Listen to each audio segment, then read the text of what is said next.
Hi, everyone. Hello. Welcome to a podcast will save this relationship. I'm Sarah, she, her. I'm Josh, he, him, and on today's podcast, we talk about... I just ramble, I think, for like 45 minutes, I think. You are on the money for 45 minutes, by the way. I knew it. I'm a professional. I ramble about absolute nonsense. I want to say you're almost right on the money, yeah, but you're around that area, yeah. And then I rambled about Now You See Me Too. And then I stormed off. And then we did Reddit stories, and it was really fun. Yeah, it's a good show. It's some serious stories today, too, so, you know. I confront my internalized misogyny in one story, so that's good. Exactly, you've changed as a person in this show. So keep that in mind. Yeah, so... I'm wrong know on which one it is. Okay, we know which one. That's why I gotta listen to the whole thing to figure out which one's the story where Sarah confronts her internalized... This is good practice. You need to go in thinking I'm wrong every time. That is true. And then I need to convince you to my side. That's how you should be listening to the show. You've been listening to it wrong, is what I'm saying. Yeah. Great message to tell the people at the beginning. Yeah. Perfect. But if you enjoy the podcast and you want to support, like, comment, subscribe, hit the gosh darn bell, rate us 5 stars on Apple, Spotify podcast. Those 4 things, do them if you're on YouTube. Yeah. And Patreon, Buy Me Coffee, those websites /APWSTR. APWSTR coffee is available at straightrivercoffee.com. And Palestine, Congo, Sudan, and Lebanon links are down in the description, as well as Just For You Computing. And also a guy nicknamed JC on Twitch. Yeah. Support the podcast and all we do, baby. Bye, baby. But enjoy the show. Bye, baby. Bye, baby. Okay. Bye, baby.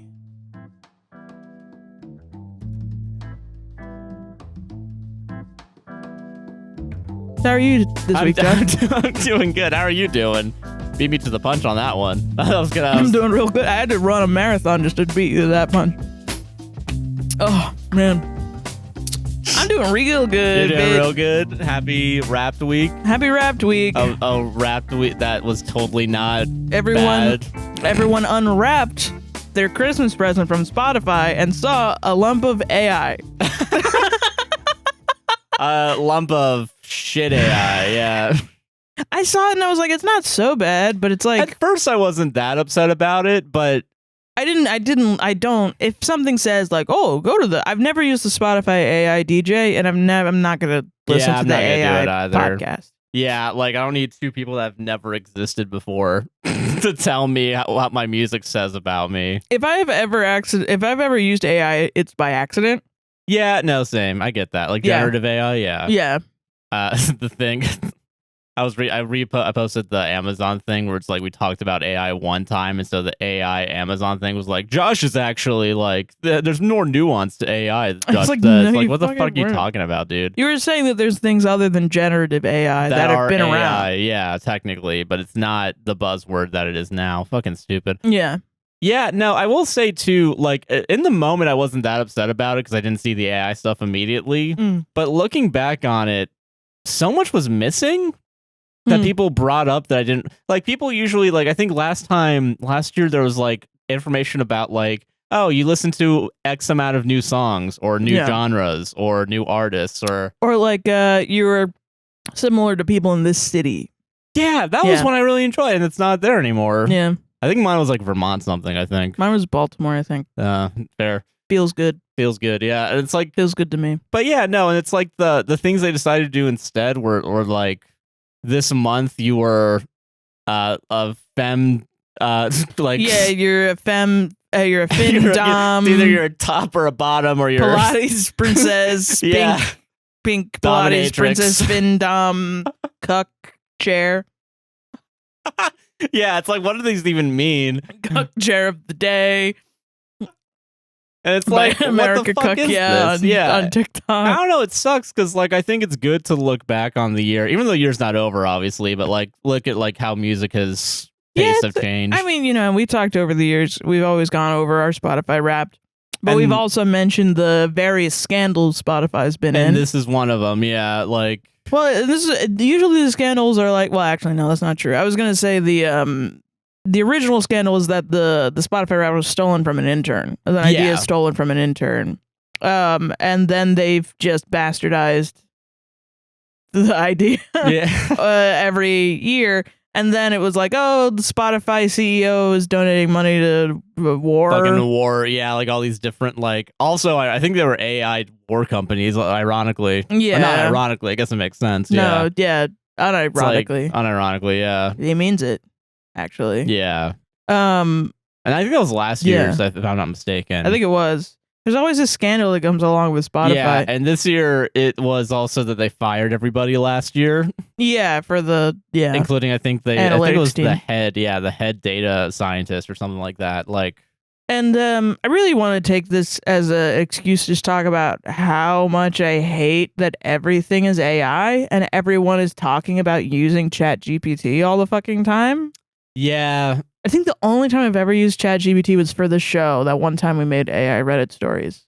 That was like... I've never used it since. Yeah, ever since then I've not used it. It just seems like, why would I believe him? Why would I believe why am I gonna the robot? Yeah, it's hard to trust people on the internet already. Why am I going to trust an amalgamation of everything on the internet? I don't even know what he's scraping. Yeah.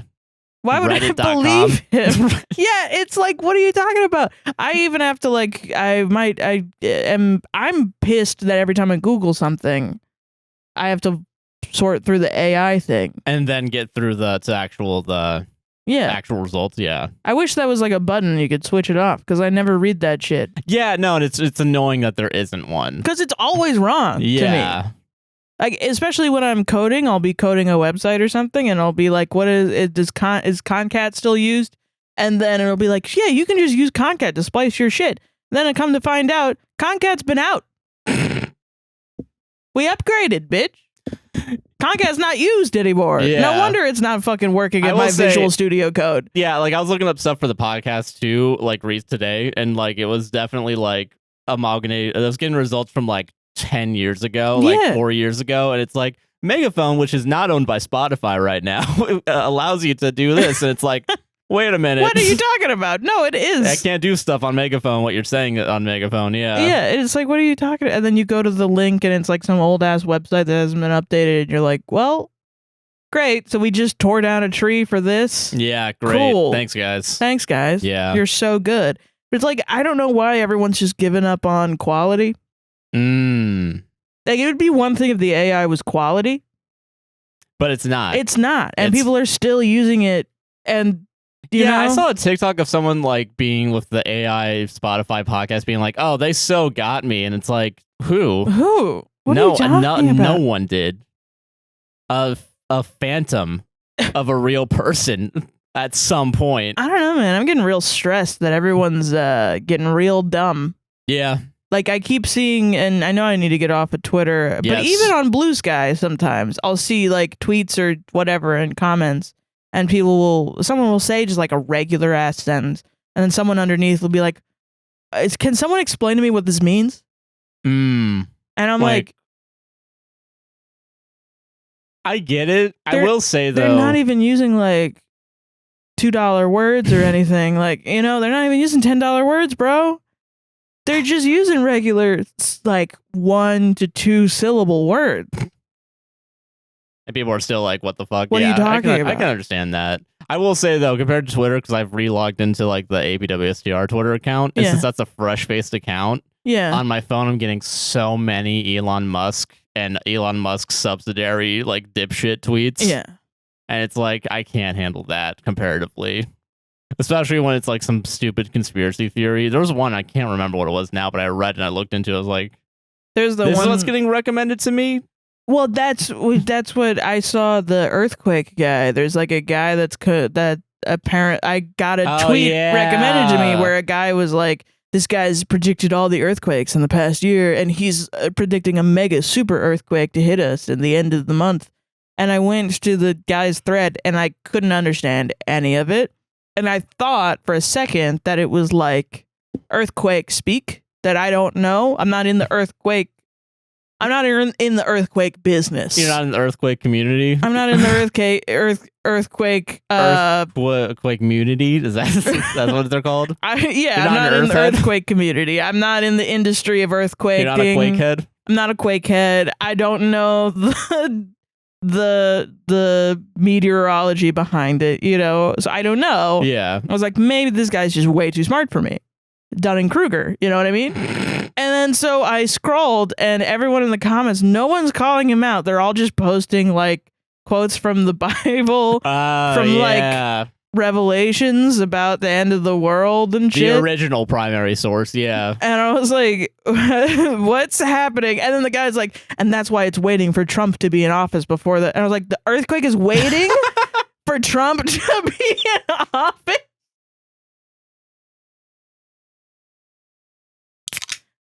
Yeah. And I was like, wait a second, I'm too sober for this right now. Whoa, okay. I don't know about this. Yeah.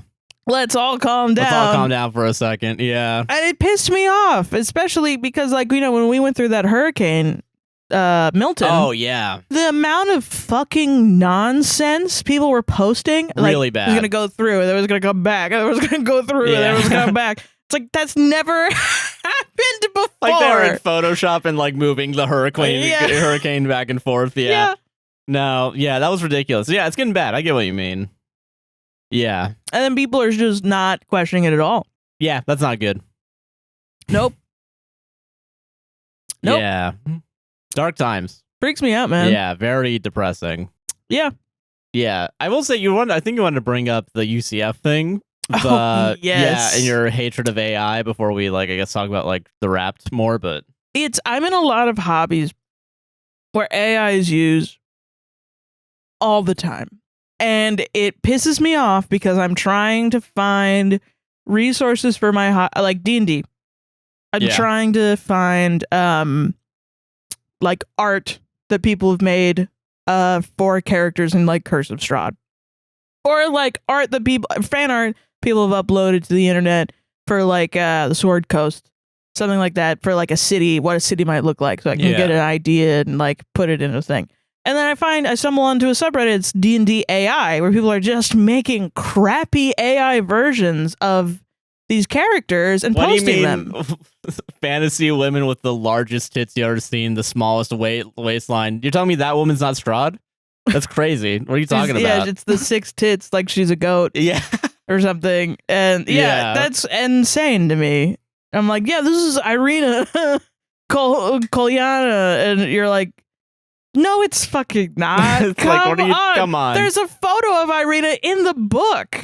You don't need a new one. Here's the town square, and then it looks like a kind of a Lord of the Rings mixed with like the like Times Square. Like there's like a big Coca-Cola, but it's not spelled correctly because it's AI. It looks like shit. Yeah, it looks like garbage. Shit. Yeah. And and it's all of Google Images now. And so I'm like, I can't find assets. I'm going to have to fucking draw them. And if I draw them, it'll look like fucking stick figures and shit. Or, my little Sarah Elmo, it's going to look like that. Yeah. And, I'm trying to have an immersive experience, not the Sarah Elmo experience. Yeah. And then I'm like, okay, well, maybe I'll commission people. And then people are charging to give you AI images. Well, it's really hard to put words into ChatGPT. Yeah. That's the thing. That's one of the bigger scams too. Is like the AI prompt generative market, quote unquote. Like it's so stupid, man. We're just trying to. You're supposed to use your fucking imagination. Yeah, you're supposed to use your fucking imagination, and you're not. Instead, you're just cutting down all these trees so that you can, do the least amount of work in a role that you signed up for.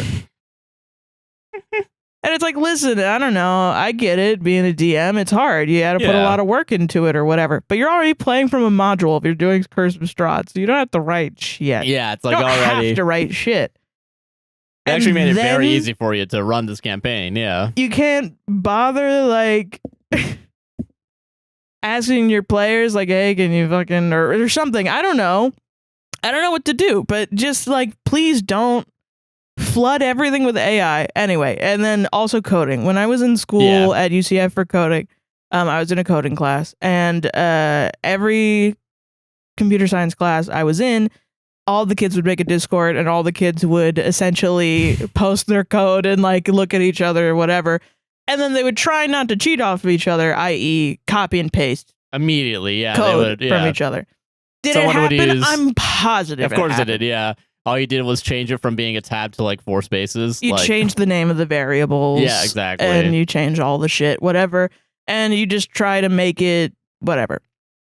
But it was like we were it was under the guise of like studying together to teach each other. And sometimes with like math-based programs, it's going to end up looking the same. And this poor teacher too, she used Visual Studio Code. She didn't use GitHub or anything like that.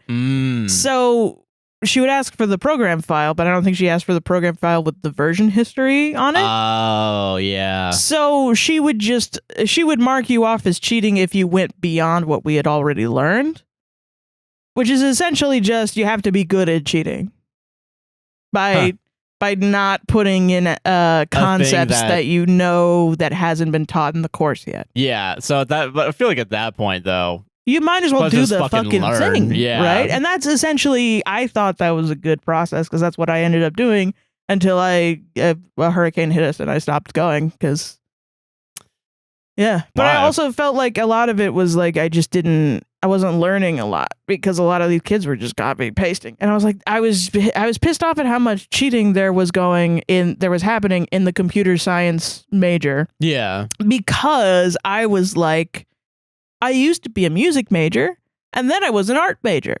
And the amount of crap that I had to deal with from comp sci people and STEM or whatever. Being like, you're not doing any actual work. That's not a real degree. That's not a real degree. Meanwhile, you're sitting there with your dick in your hand, copying and pasting what's-his-face's code into Visual Studio Code and changing the variables. Not even using Control-C, Control-V, just using the mouse to right-click. Like, what are you talking about? There are fucking art students staying up for hours making the perfect painting and they get a B.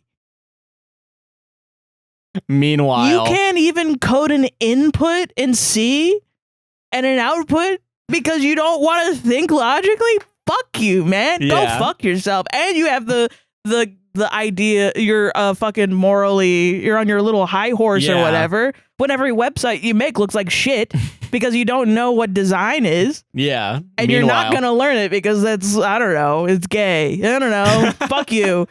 Go fuck yourself, man. But yeah, so I was on Reddit because it's our job to be on Reddit. And I actually, no, it was on my email. And I get an email that says, it's from the UCF subreddit. It says, negative grades? Question mark, question mark, question mark. Great start. And I'm not going to redo the whole thing. It's very long. But essentially, it's a class that I was in, COP 3223C. So it's the computer science. It's like the one right above the competency, the intro. Oh, okay. Which you can get into either if you take the intro or if you pass a competency test, which is what I did. Yeah. And that one they teach you C. Oh, okay. The coding language C. So, okay. Essentially, there is a professor who has the students post their projects in GitHub. And I think that's great. That's good, yeah. That students are learning GitHub. Yeah. I still don't know GitHub. I should, because it's amazing, and I need to learn how to do it. And most jobs want you to know it, so it's good shit. Makes sense. And it's a very useful tool. But in that they have their version history, and he was going through everybody's version history, and he found out a bunch of students were using ChatGPT to code the first. The first iteration of the code and then pasted it into their project and then went off of the first iteration. So like the actual logic part of the projects they weren't doing. They weren't doing. They were asking ChatGPT to do it for them, and then they would branch off. Yeah. Right. Okay. And he knew this, the negative grades or whatever, they were trying to get this teacher, like, in trouble with the dean. They, like, had the information for all the people above this teacher. Yeah. And were going on Reddit, this specific subreddit, to tell people to go and report him. And they were like, so this guy, he's giving quote-unquote negative grades to get people's total grade down to a C-. And then he was asking people to email him and to like prove their innocence by showing their version history to show that it was like, oh, they just used this version or whatever. And this person was like, this is fucked up. You can't give negative grades. A bunch of students, like they don't have the money to take this class again. And now they can't graduate if they don't take this class, which to me doesn't make any sense because it's like a prereq class. So weird. Okay. But maybe that's possible, but whatever. And essentially the student was like, yeah, we all need to go, blah, blah, blah. My friend is dealing with this and we all need to make an uproar about this thing. And the teacher, who I am assuming is a young millennial guy, which thank Christ, because the teachers at UCF in the comp sci program, I'm sorry, you guys need to get with it. And the fact that you have a teacher that is with it enough to use GitHub and to check version history manually is amazing, and actually makes me want to take the class with him. Like, this was I was genuinely like, oh, maybe I'll go and retake that class with this guy. He seems really cool, and he's intent on having the kids learn the thing. Yeah. And so he went through manually each of the ones, found out the kids that were using ChatGPT, there's a very specific function in that ChatGPT uses when they code that isn't in anything else. Oh. And it was showing up all over the place. And also they use constants instead of variables. Yeah. Which you can essentially, if you're not too into it, you can exchange them out, so it doesn't really matter, but it does matter eventually when you get really into coding. And so he was like going through and he was like, we didn't learn constants yet. So I was essentially like, one version of your code was nothing. The next version was pasted a bunch of shit, and then you went through and changed all the names. So he caught a bunch of kids cheating. He gave the kids that he thought were cheating negative grades. Yeah. And then he told them, hey, you can email me and tell me if you actually did it or not. And then 2/3 of the students that did this emailed him and were like, yeah, I cheated. And the last couple of students they told their parents.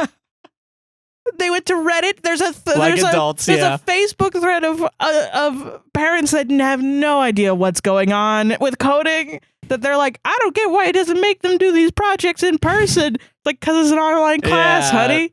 Jesus. It's like, I don't think they should have online classes. Maybe everybody should put it in a Word doc. Oh my God. Yeah, put all your coding in a Word doc. Yeah.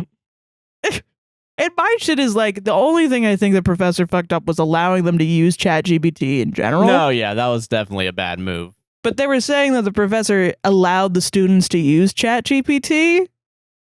But they didn't allow them to cheat. Yeah, in the syllabus, he says, listen, you can use ChatGPT to ask questions. Not copy-paste. About the logic, not copy-paste. Copy-pasting code. The other thing is, yes, computer science teachers are allowed to give negative grades, and they have for years. Yeah. Because students are always cheating. No way, really? Yes. Because it's a constant problem. Yeah. And I don't know, it baffles my fucking mind that ChatGPT is so used still. Like, maybe I've just been under a fucking rock or something, but I'm like, why is it getting to this level where kids in college mostly are just being like, oh, write me an essay. Yeah. Bitch, what? Yeah. Well, it's not even just that, too. Like, people that are, like, putting shit in scientific journals are also copy-pasting from ChatGPT, so... I remember that, yeah. Yeah, so... Yeah, it's really widespread. It's really sad, if you think about it, for more than 10 seconds, yeah. It's just, like, if this is happening in the... because college is supposed to get you ready for the professional world is the idea. And I know that's not the case anymore, but, like, it is the idea. What are you doing? You're just paying money to use ChatGPT? To jump through hoops? Yeah, at that point... You're not even learning at that point. Why even go? Yeah. Why do it? To learn how to cheat, Sarah. And then valuable life skill there. What the fuck is the point? What the fuck is the point of having a job that's like a job offer being like, well, I need a degree. I need a degree before you can join. It's like, I need to know that you use ChatGPT to find the answers to all the questions that I'm going to give you. Yeah. To earn a piece of paper that meant nothing other than I have this amount of money. Yeah. To pay for the classes. That's terrible. Yeah, and I feel bad for people in academia that got into academia because they like learning and because they like educating and they like teaching. And I feel really fucking terrible for people that just want to learn. It's like when you're in school and everybody in the class is yelling and screaming at the top of their lungs and you're the only person in the back that just wants to learn math. Yeah. No, I get what you mean. That's how it feels, and it's pissing me off lately, man. Yeah, no, I understand. Like, was Spotify the thing that like kind of pushed it over the edge, or was it the? It was like all three at once. Yeah, I think. 'Cause I guess they all happened in the same week. Yeah. Huh. Well, it's like multiple. I saw a tweet also that was like, guys, go on ChatGPT and ask what historical events happened on your birthday. Everything's gonna start to click. And I was like, what? So it's conspiracy theory brain, yeah, which is a slippery slope into just nonsense, and also it's asking ChatGPT to do things, and then of course the response is maybe just Google it. Yeah. But then my other thing is, what are we talking about? Also, like we're still missing the main idea of what this person is saying, which is if Princess Diana died on your birthday and you were born that you're Princess Diana. And you're going to live Princess Diana's life? Yeah, you're actually now part of the monarchy. What are you fucking talking about, bro? How is that going to change your life at all? What are we doing? Yeah. What are we doing? What's happening? What are we talking about? I can't keep doing this. I can't keep hearing these insane ideas. This motherfucker's... He thinks there's an earthquake that's going to come in at the end of the month. But it's waiting for Trump. But it's waiting for Trump to be elected. So that he can do it. Yeah. Tornadoes are demon spirits. I don't know what's happening. That's the original weather. Lois staring at herself at the TV screen crying. I saw the TV globe. But it's Lois Family Guy. A movie I haven't seen in a show that I haven't watched in years. Let's make those two references real quick. Yeah. God. I don't know what the fuck is going on. And people are mad at trans people? What the fuck is going on? I don't know. I don't know what's going on, dude. And these are like the people driving cars around you. Yeah, when are they? No, they're the ones that are using Tesla AI to stop at the toll booth and almost caused me to get into a car accident. Yeah. Yeah, I don't know. Everything is crap. Yeah. And you wait all year for just a goddamn list of the songs that you most listen to this year. Right. They're not even correct. Or at the very least, they're misrepresentative of what you actually listen to.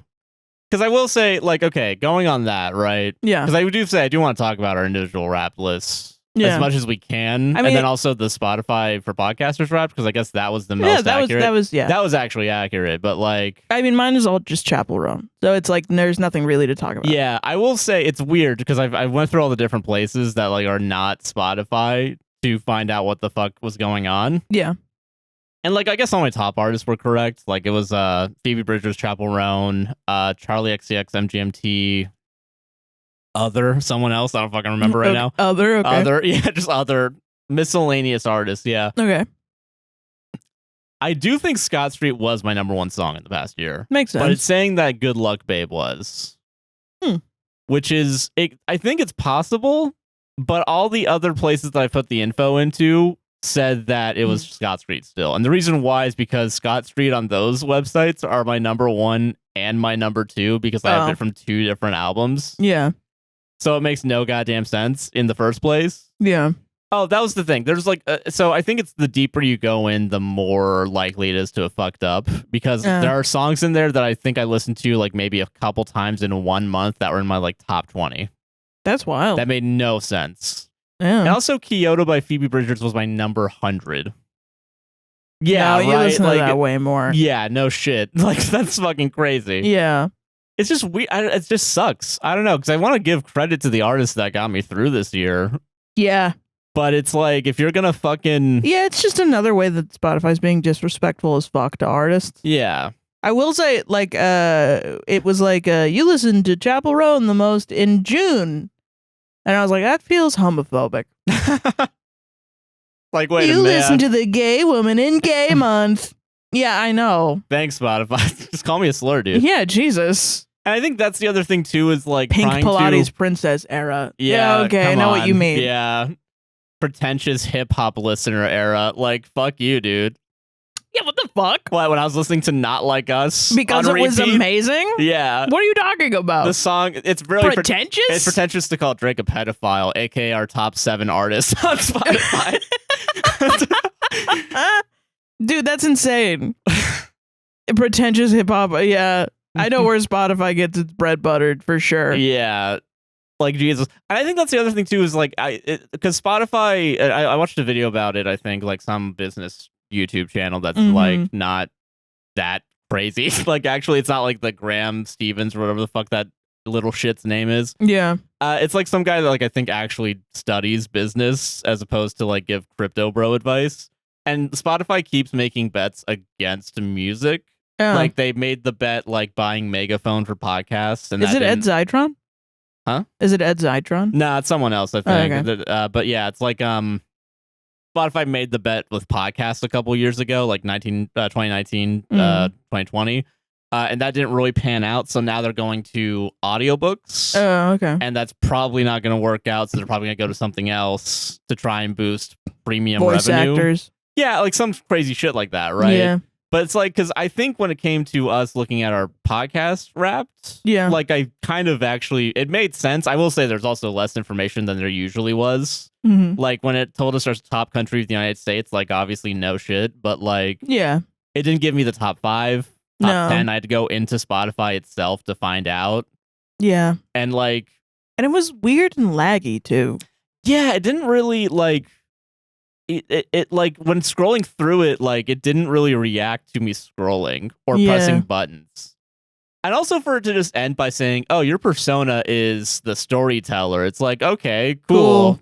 Great. Could have told me something I didn't know. Yeah, today. you run a podcast. Yeah, I get it. Yeah, like I still want to bring it up because I do want to thank everyone who has been listening on any platform. I don't really give a shit, honestly. Yeah, I think Spotify is our biggest one that isn't YouTube. So I think that's why, because Gen Z is green-pilled, I guess. Yeah.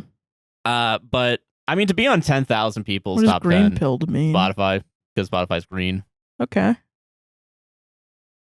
Yeah. And red pill is when you're on YouTube. That's what we've all been saying for the last 4 years, right? And clock pill is TikTok pills. A Klonopin pill is when you wait. A Klonopin pill? Klonopin is when you need to go to bed. But no, so I do want to share at least what Klonopin does. Hold on. Yeah, look that up. Yeah. But I guess I can share some of our stats from Spotify while you look that up. Which one? Wait, Klonopin? Klonopin. Klonopin. Oh no, it's for they treat agoraphobia, epilepsy. Klonopin is for anxiety, I think. Oh, anxiety pill, Klonopin. When you have anxiety, you're Klonopin pill. Because you're taking Klonopin for your anxiety. The pill. Klonopin, the pill for your anxiety. Buprofen pilled, yeah. For my ADHD depression. For your ADHD. When you have ADHD, you're bupropion pilled. Yeah, okay. I have stats here. Okay. I will say really sparse the information, it feels like. Okay. Because so you gained, start there. Yeah. 20% listeners. 66% streams. Thank you. And 59% followers. That's great. Thank you so much. Thank you all for doing that. Yeah. Top episode was 188, the anger episode. Which is really funny. I don't remember that one. Don't have a clue about any other episodes, though. I don't know they the don't top tell 5. you anything, yeah. Yeah, it's like, and it's literally just like it shows you once, and it's like, oh, it got streamed 300% more than all the other ones. Yeah. What are the other ones? I don't know. What are some others? What are some others? Yeah. We have a primarily 25 to 29 audience. Makes sense, yeah. And we grew 80-something% in the 55 and over. Okay. So we're getting the olds. We're getting the olds, baby. We're finally getting that old Finally dollar. getting them olds, and they're gone. Calling them olds. And okay, this is what I was talking about with the countries thing too. It's like, okay, you got 80 countries. Yay! I'm not going to tell you which I don't know, but yay! United States was your number one. Great. What are the 79 others? Thank you. Why are you forcing me to go into fucking... I was delivering for Uber Eats while doing this too, and like I was just waiting at some like random shop, and I was just like screenshotting all these like, wow, this is less information than what's on the like counter in front of me, like for this like Shake Shack or whatever the fuck. It's like the people in charge of the internet, they're just like, you know what people like? They like getting on the computer and they like clicking. Yeah, and it's like, no, I actually want to look at I actually data. want efficiency, please. Yeah, because as a business owner, I guess. The death of an efficient internet, you know what I mean? Yeah, and shitification. Yeah. Great, awesome. I will say, music that our fans listen to, pop, indie, rap. Makes sense. No artist, though. I have no clue. Of course. Fuck that. Audiobook genres, biography and memoir, fiction, literature, and sci-fi fantasy. That's interesting. That is cool. I will say these are interesting. Yeah. I would say the 3 shows that you all listen to, or the 5 shows, but I hate like 3 of them, so we're not gonna... No, you don't. Shut up. I hate all of them. Yeah, you're right. It wasn't 3, it was all of them. Damn. And we were the top 10 show for 10,000 people. Thank you so much. Top 5 show for 7,000 people. Thank you. And top number 1 for 2,200 people. That's amazing. That is crazy. No, Yeah. and I think that is like, and that's what sucks though, is like, I feel like I want this information, but like everything else up to this point has kind of been like. Well, that was the cool thing about it when it first came out, was it was people first. It was like, oh, thank you for all the stuff. But now it's AI first, Yeah. or Number. Yeah. And it's like, no, I want the people. I want to know what's going on with the people. Like, I want to say too, yeah, the top 10 was like second to last.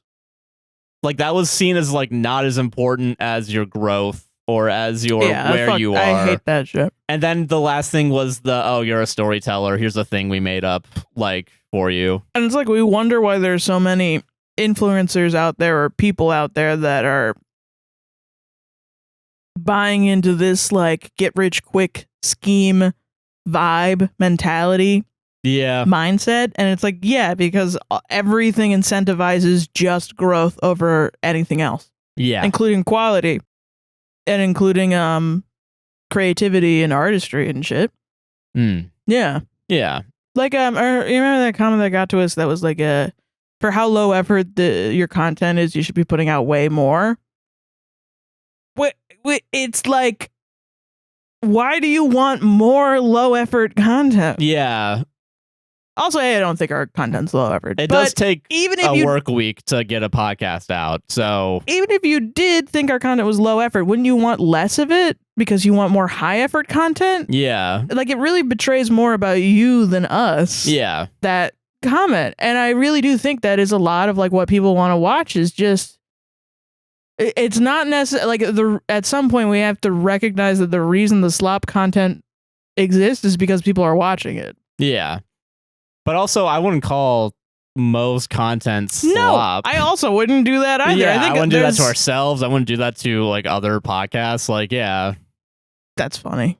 I will say there's some that yeah. Never mind. I don't agree with you there. Well, but I mean, okay, yeah, like talk to maybe. I mean, like it maybe like if you are doing a podcast and you have 17 million ads in it, it's barely you talking. It's not a podcast. It's a big ad. At least, give like 15 minutes of talking before you put an ad in. I think that's the lowest I'll go to. But other than that, it's like 30 minutes, I think. But I'm not going to scrub your shit. And well, actually, I don't know. I've seen a couple too where they're just like those podcasts. Actually, yeah, no, the Manosphere podcast. There's slop content. There's some slop content. That is true. There's some like when every podcast besides ours is slop content. Actually, did you know that? When TikTok was alive and people were just making podcasts to make TikTok clips, sometimes it would get to be slop content. Like the guy that doesn't know that a fish is an animal. Yeah, it's like, oh, so you're baiting people. I tried watching that show and I was like, I can't. I do Not your need cup you of tea, guys at to least. have at least like I need you guys to listen to each other for like a little bit. Just for like 10 seconds. Yeah. Yeah. Maybe the whole point of having two people on a podcast is potentially to have a conversation, I assume. But I know we don't do that all day. I get it's hard, but it's yeah. you can't just be a worse basement yard all the time. Like, yeah, the basement yard You works. have to do extra shit as well. Yeah, because they're funny comedians and they actually do listen to each other. And they they've work been off of friends each other. forever, and they have great chemistry, you know? That's part of it. It's not just putting two people in a room together and yelling. Yeah. About wrong shit. Yeah. But, I mean, you could imply that that's what the show is about, but I don't know. So, whatever. yeah, no, yeah. It's we get to the nitty gritty of it, but Yeah, at some point it just becomes I like them or I don't like them. Yeah. And I will say, seeing the Wrapped made me feel better about the job that we have. 'Cause Yeah. It's like, oh, yeah, there is. we're just going through hard times, not just us, but everybody. Everyone is, yeah. And, you know, I don't know. In the new year, you might see some changes. Who knows? We're trying to figure our shit out. Let's just say a certain clock app is probably going to be taken down, and that's been our main source of income. So if that goes away, we're going back into the job market, baby. But does that mean the show's going to stop? No. No, it doesn't mean that. 100% no, it does not. Is not going to stop. Yeah. In fact, it actually might get more consistent. Because we're going to need to do the show. Yeah. Because most of our life won't be doing the show. Yeah. Which is also a good point. Like, if you're obviously listening to this right now, you've already jumped from TikTok to here to at least something else. But yeah, definitely, thank you very much. Definitely, if you got friends that also listen to the TikToks, not jump to the Instagram. Yeah, not jump to this not jump to the YouTube, you know? Yeah, I mean, and we're going to still try to post short form content too. Just elsewhere, yeah. Yeah. And I'm going to be posting a story on TikTok every day like, please, for the love of God, please go to something. There's 400,000 of you guys. Please. But I think next year, too, I want to strike a good balance. Like, I feel like this year is great, but because we're contractually obligated, we've been forced to put one out every week. And I don't like the feeling of getting burnt out from this show. Ironically enough, I think if we were to get out of that contract, not saying we're gonna, but if we were able to get out of that contract, I think we would be posting every week. I know, like, right? Weirdly enough, yeah. Like, just the feeling of you have to is like makes me not want to do it. No, yeah, exactly. Yeah, this used to be a weekly show, so it like, did. Years ago it wasn't, and then when we got the thing, we wanted to maximize profit, which we got zero. Fun fact, yeah. I mean, we got like one, and I keep using it, and it sucks. Yeah, it sucks now, but only because it's gotten overused. So don't use that code. Yeah, I mean, you know they emailed us saying to do another trial. That's hilarious. No, fuck you. Yeah. We're not gonna pay you, but we're not gonna give you another month of free ads that you're not gonna pay us for. Yeah, suck my dick. Yeah. Oh man, but no, I mean we're gonna continue to do this forever. Yeah. No. Yeah. And live our lives the way we want to live our lives. Yeah. You know, we're not really in this for the money or the fame. Quote unquote. Quote unquote. Fame. Yeah. Fame. Quote unquote. Yeah, but we're just in this to have fun and do shit, man. Yeah. No. Exactly. And I want it to be fun, and I think getting the show back in our hands and like yeah. And we've grown a really, really cool audience. Oh yeah, for sure. And it's amazing to see every year how we grow, and the people that we've met too, like people at Stray River Coffee are fucking amazing. People at Discord, people that are regulars in Josh's streams, people on gaming that are really fucking cool. Like, you got past the 500 on gaming. Like, so you know, I think we're gonna figure out a nice way where we can interact with the audience more, while also having like a steady stream of content in the new year. That's what I want. That's my goal. While also being okay financially, so it doesn't fuck us up. You know. Yeah. So I get that. Yeah. But yeah, so thank you all again. Thank you very much. For a good year. It was a good year for the podcast. Yeah.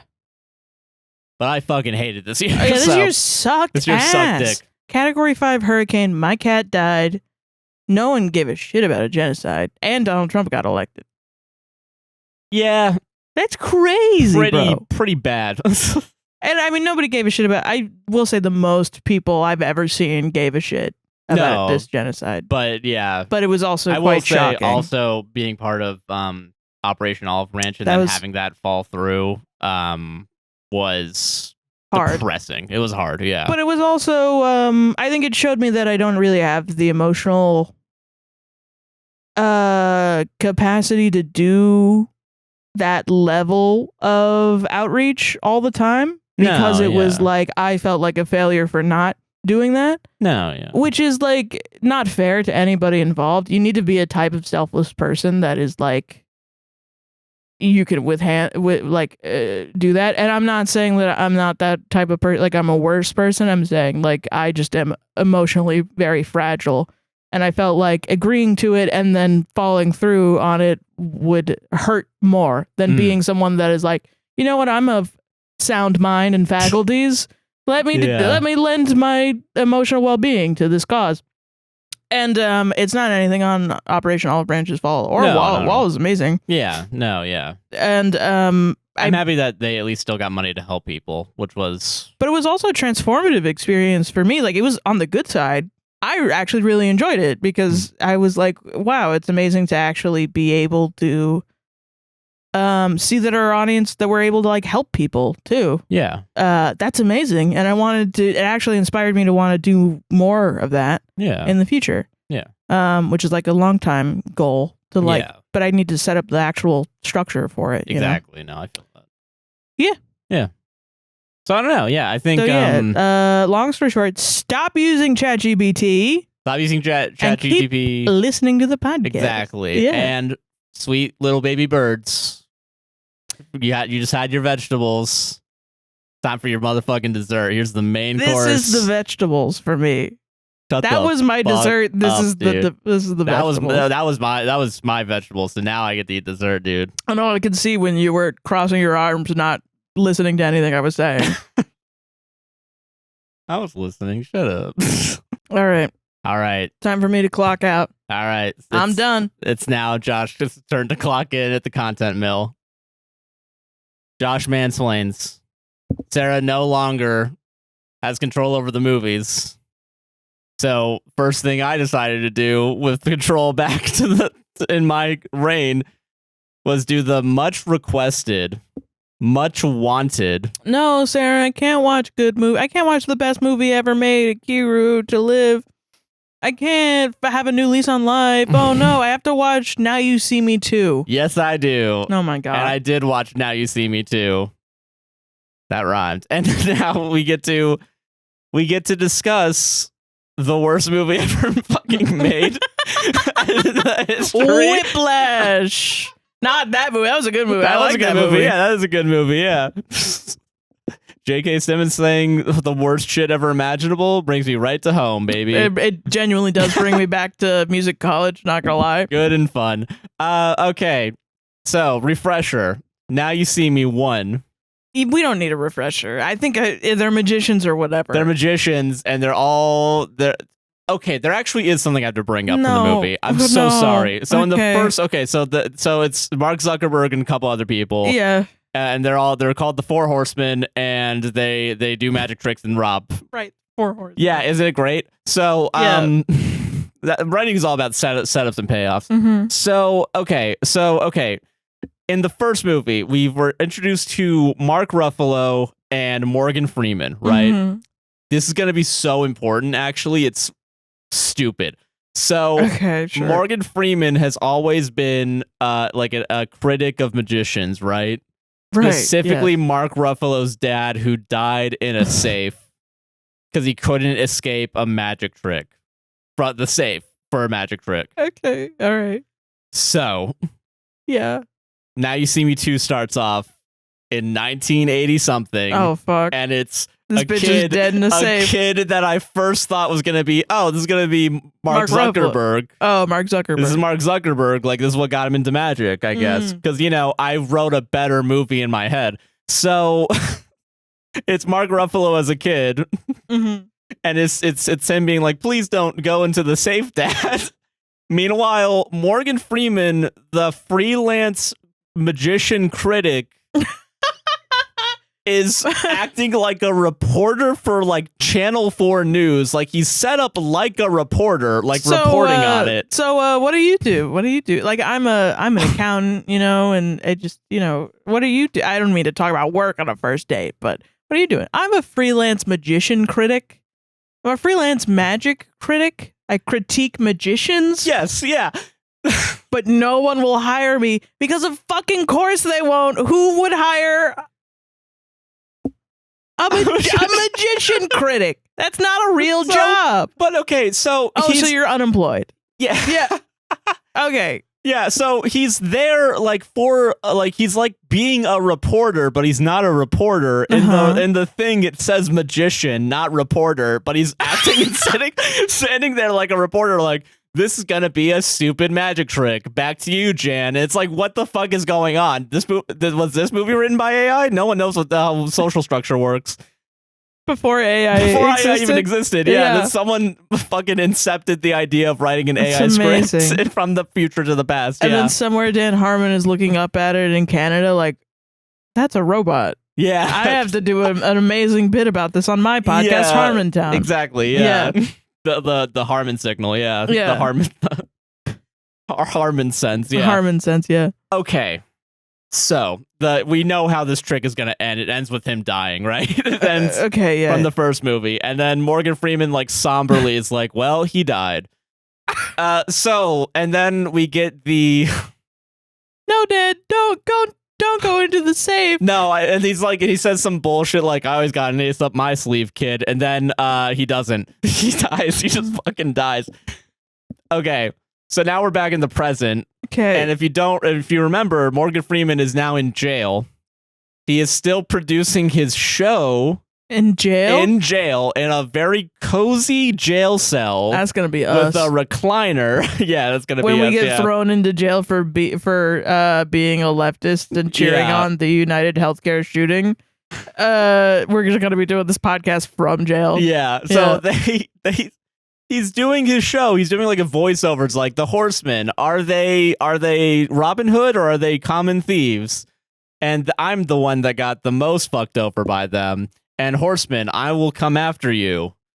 Almost exact words from the movie. Really? Okay. Yeah, like the Horsemen, when you come out, and I know you will, I will be there. I think is the line. And then title cards. Now you see me too. We're here. We're here now. Okay. This is an important scene. It's not going to sound like it is, but it's an important scene because writing is about setup and payoff. So we're now introduced to Mark Zuckerberg, shaved head, not bald, but like buzz cut. And he's like going incognito because he's running around in like a hoodie, and he's like hiding himself. And like at some point he takes the hoodie off and it's like, oh, it's him. That's how we're supposed to react as an audience. And he's running in like these sewers of New York, London, something like that. And he's having a secret meeting with the Eye, which from the last movie is the thing they got into because they were the best magicians. So now they're in the magician group. Right. And the representatives of the Eye are not actually where they like. So they're like disembodied voices in this like little like well room. And like Jesse Eisenberg put his phone down because he's like, this is where I am. And like there's just disembodied voices, but like a bunch of different like painted posters of like Houdini and like other magicians. And that's how we know that this is the Eye, is that they're just famous magicians on posters. And then because Jesse Eisenberg's like, Mark Ruffalo fucking sucks as the leader. I should be the leader. And then the Eye is like, just follow our orders. You will get a chance to be a leader. Mark Zuckerberg, you will become one. Don't worry. And I think they also say his full name, too, to try and remind the audience that he has a name in this movie that isn't Mark Zuckerberg. Yeah, it's impossible. Doesn't matter. I'm always going to think of him Marky Mark Zuckerberg, yeah. Yeah. That would have been a good movie if Marky Mark was in that. Marky Zuck. And this is where things are going to get really complicated. So remember how the first movie didn't care about women? That's twofold here. So the lesson that we learned in between movies is that women are replaceable because we get introduced to the new female lead. Yeah. that is not gonna fuck Mark Zuckerberg, but is gonna fuck Dave Franco. So okay, yeah, cool. So I have to bring out notes Which now. it makes sense. Mark Zuckerberg is not as attractive as Dave Franco. Listen, yeah, even when they tried to shave his fucking head. Yeah. Okay, so Ruffalo still works for the FBI for some reason. Cool. And he's like still trying to go after the Horsemen, and now he has like a new partner, and like there's like a boss character almost that's like, I know you're fucking around on us, like, and he says some shit like, if you live 2 lives, one of them's gonna trip over the other one. Like some shit like that. And like the there's this, it's a female what's it called, fucking partner, and she's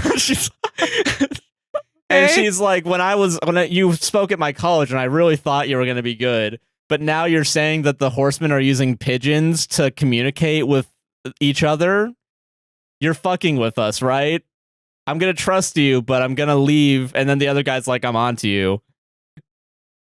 So Mark Ruffalo lies and says the Horsemen are using pigeons to communicate with each other. Got it? Good. Okay. This is sounding more like there's going to be a big earthquake, but we have to wait for Donald Trump to be elected. Yes. Okay. God, only fucking if. Take me out of this. Okay, so Zuckerberg goes to his like apartment and he opens the door and there's the new female magician. Okay. And the amount of time they spend setting up that she's gonna be the new lady is like 3 minutes, and also explaining why the other lady isn't there anymore. Yeah. Which is, I heard that she left because she was sick of waiting on the Eye. So now I want to be a part of the Eye. Yeah. And she didn't renew her contract. I wasn't a producer, so I didn't get a cut of the fucking box office revenue, so I'm out of here. Yeah. And so she's like, and she like does a big like Rube Goldberg magic trick where it like cuts off her head, and then she disappears from the couch, and because Mark Zuckerberg like goes to try and get her out of the apartment, and she magically appears, and like there's a Shake Shack sponsorship. So she's like drinking his food and whatever. It doesn't matter.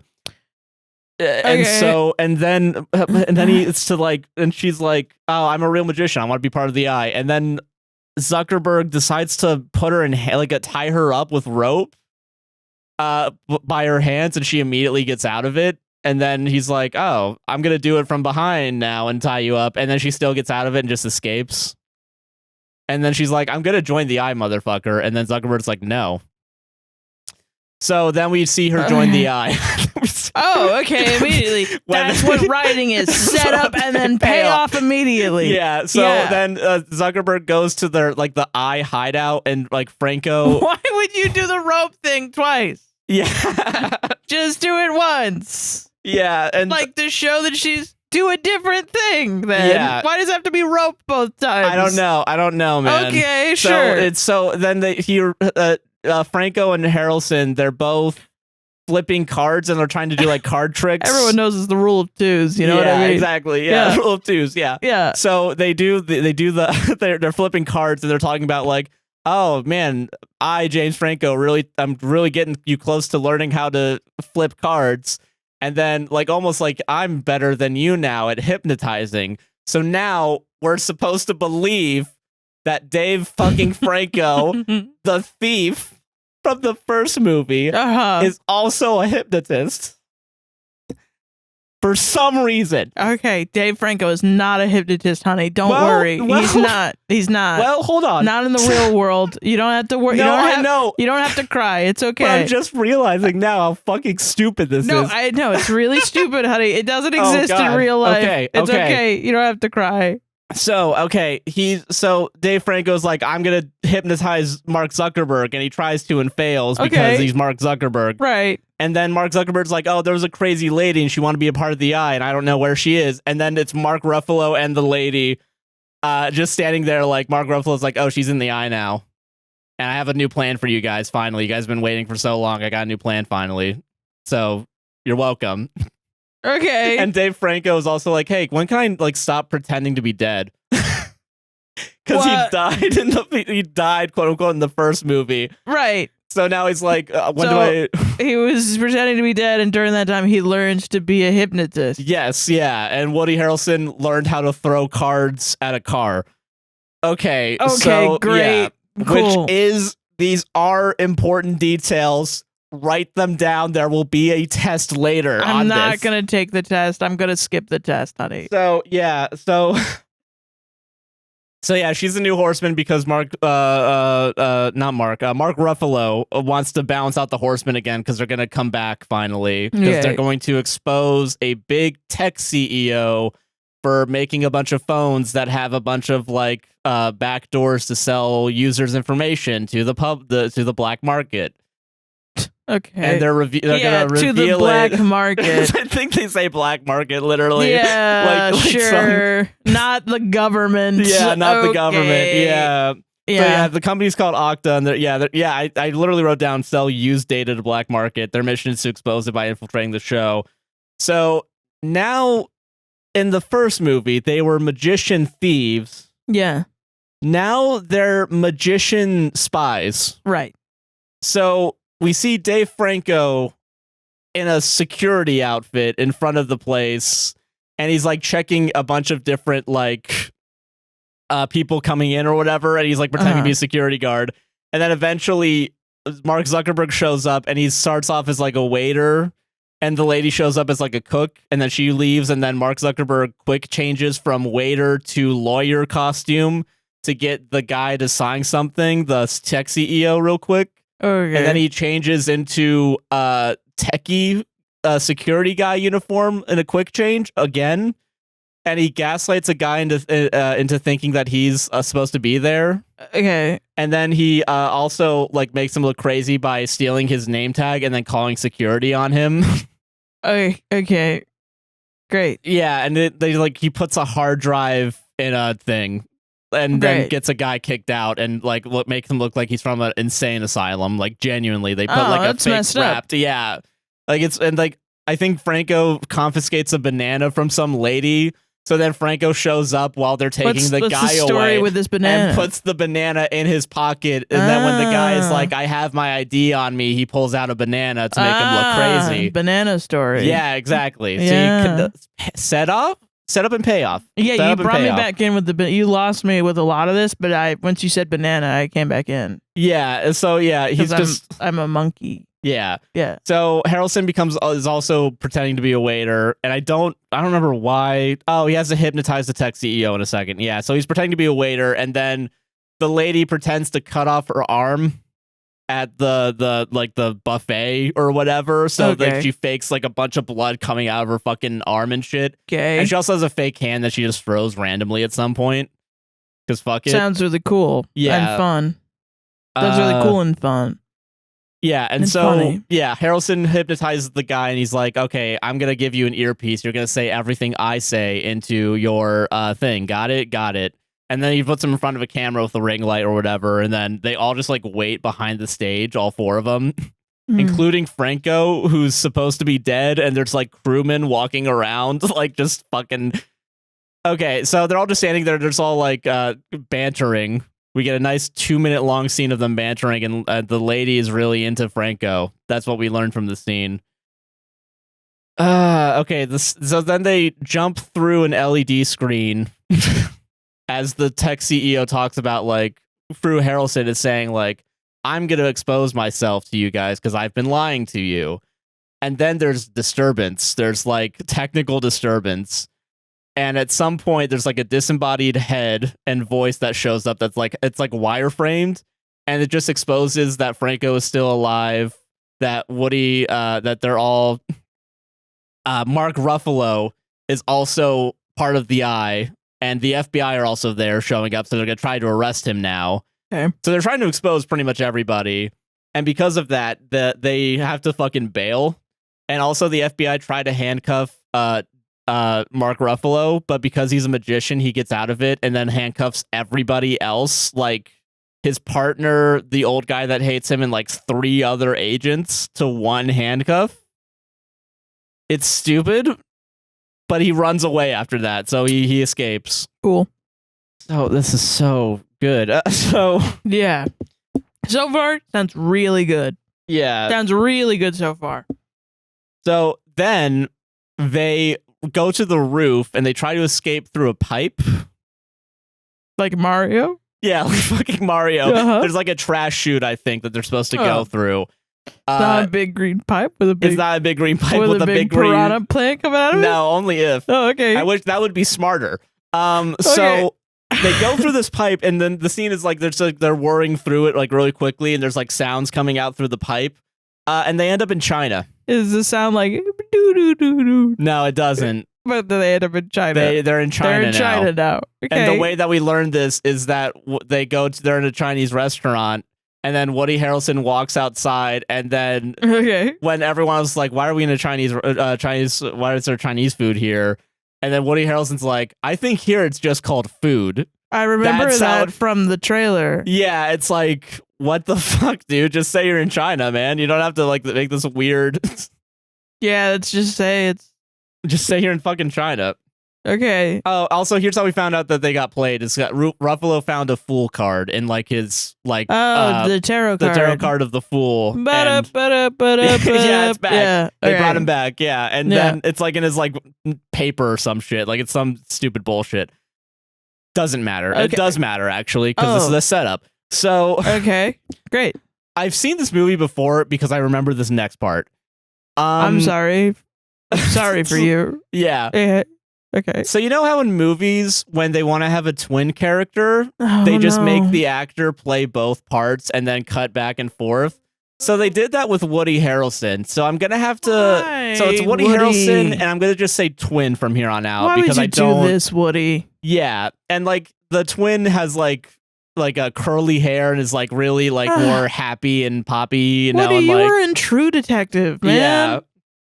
He was in good things. You were in good things, like really good things. Yeah. So the backstory between them is that the Woody Harrelson fucked over his twin and basically went solo and took all of his money. So now the twin is working with someone.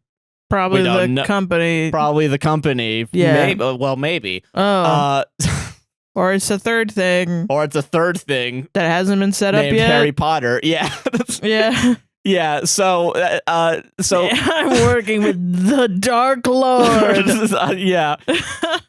Twin has a boss, so everyone in the restaurant almost shoot him. I'm the 8th Horcrux. Yeah, exactly. Yeah. Okay, sure. So the restaurant's also a setup because like as they try to escape, everyone stands up and almost shoots them with a gun. Like everyone just has a gun. This sounds like Star Kid's Prophecy. I'm not even joking. Yeah. So then they like get into like a bunch of black vans, which is, as we know, is universal code for these are bad guys. Yeah, the bad guys. Yeah, and then they black Jeeps, parentheses, because they're bad guys. Yeah. So in New York, the Today Show is reporting on again some random FBI agent named Mark Ruffalo being a horseman. Like in the first movie when Mark Ruffalo fucked up and they were saying his name by name when he messed up one chase. No idea why. Yeah, he's got the most. Everyone's on his ass. Everyone is on his fucking dick, man. They're like, this guy's dad died in a safe. Yeah. And now he just constantly fucks up until I assume he takes his life by his own hand. Yeah. Because we've bullied him so much. Goddamn much. Yeah. So then he's like, he didn't go down the pipe. He's still in New York. So he's like in a random car. So he's still in, he didn't go down the pipe. He's still in New York. Yeah, so he kind of just escaped and fucked off to some other place. I think they said like go to the rendezvous point, and that's the rendezvous point is where he's at now. Is New York? Yeah, was in New York because they were supposed to take the pipe down and then escape and then go to the rendezvous point that was in New York. Right. But then they got fucking double crossed by Woody Harrelson's twin. Okay. Who hypnotized them into thinking that they were just in a pipe and then knocked them all out and then took them on a private. We'll get to that in a second. Oh, okay. Yeah, okay. Makes sense. Mark Ruffalo. No, it doesn't, but okay. No, we'll give it a second. All right, fine. So, yeah, I'm judging Now You See Me too harshly. Yes. So I will defend this movie till the day I die. No, I won't. Okay. Yeah. So Mark Ruffalo's out and he's like, he gets a call and his first thing is like, where the fuck are you guys? You guys aren't at the rendezvous point. And who else but it's Morgan Freeman being like, yeah, how does it feel to get played, asshole? We're only a quarter of the way through the movie, by the way. I will say we are kind of zooming through this. That was only half an hour. That was only like 10 minutes, so we're fine. That was 10 minutes? That was probably 15. That was probably 2 hours. It felt like a lifetime. Yeah. That's so much stuff. You don't have to put a bunch of stuff into your movie all the time. So Morgan Freeman calls him, is like, how's it feel to be out of control, asshole? And then calls him a fool and says, figure out if he was the one to do it, and the next move is yours. And now we're a quarter way of the movie. So the twin is talking about blind spots, and because they're in a car, and he's a hypnotist, and basically how like him and Harrelson were partners, like they were both in a duo, but then Woody Harrelson went solo and basically left him to rot as a... If I was in this movie, I would just be in every scene like, can things stop happening? And then someone's like, well, we gotta get the banana to the thing over here. And I would be like, shut up! Shut up! What happened in the first movie was not enough happened. I want to go home and eat takeout. I think there were 10 times I came out just to take a break and grab more popcorn I because I remember needed that some too. reason to live. I was like, can this motherfucker watch this movie, please? No. No. Holy shit. So, okay, but when they were 12, so this is since they were 12. So they were a duo act, but when they were 12, Harrelson fucked over the twin and went solo. Okay. And apparently a month ago... When he was 12? Yeah, this is deep-seated hatred from when they were 12, apparently. This guy's holding a grudge from since he was 12? Yes. What a loser. Yeah. So... Like, grow up, man. Oh my god. I mean, he did steal all his money. He stole all his money at 12? At some point, I guess, yeah. I mean, I guess I can't judge. That's never happened in the history of the world, so... Yeah. I mean, maybe it has. I don't know. Basically, he reveals that, like, a month ago, he posed as a pizza delivery man, and Woody Harrelson, I guess, ordered a pizza? Or no, he didn't order pizza. Like, he knocked on the door and was like, hey, did you order pizza? And Woody Harrelson's like, no.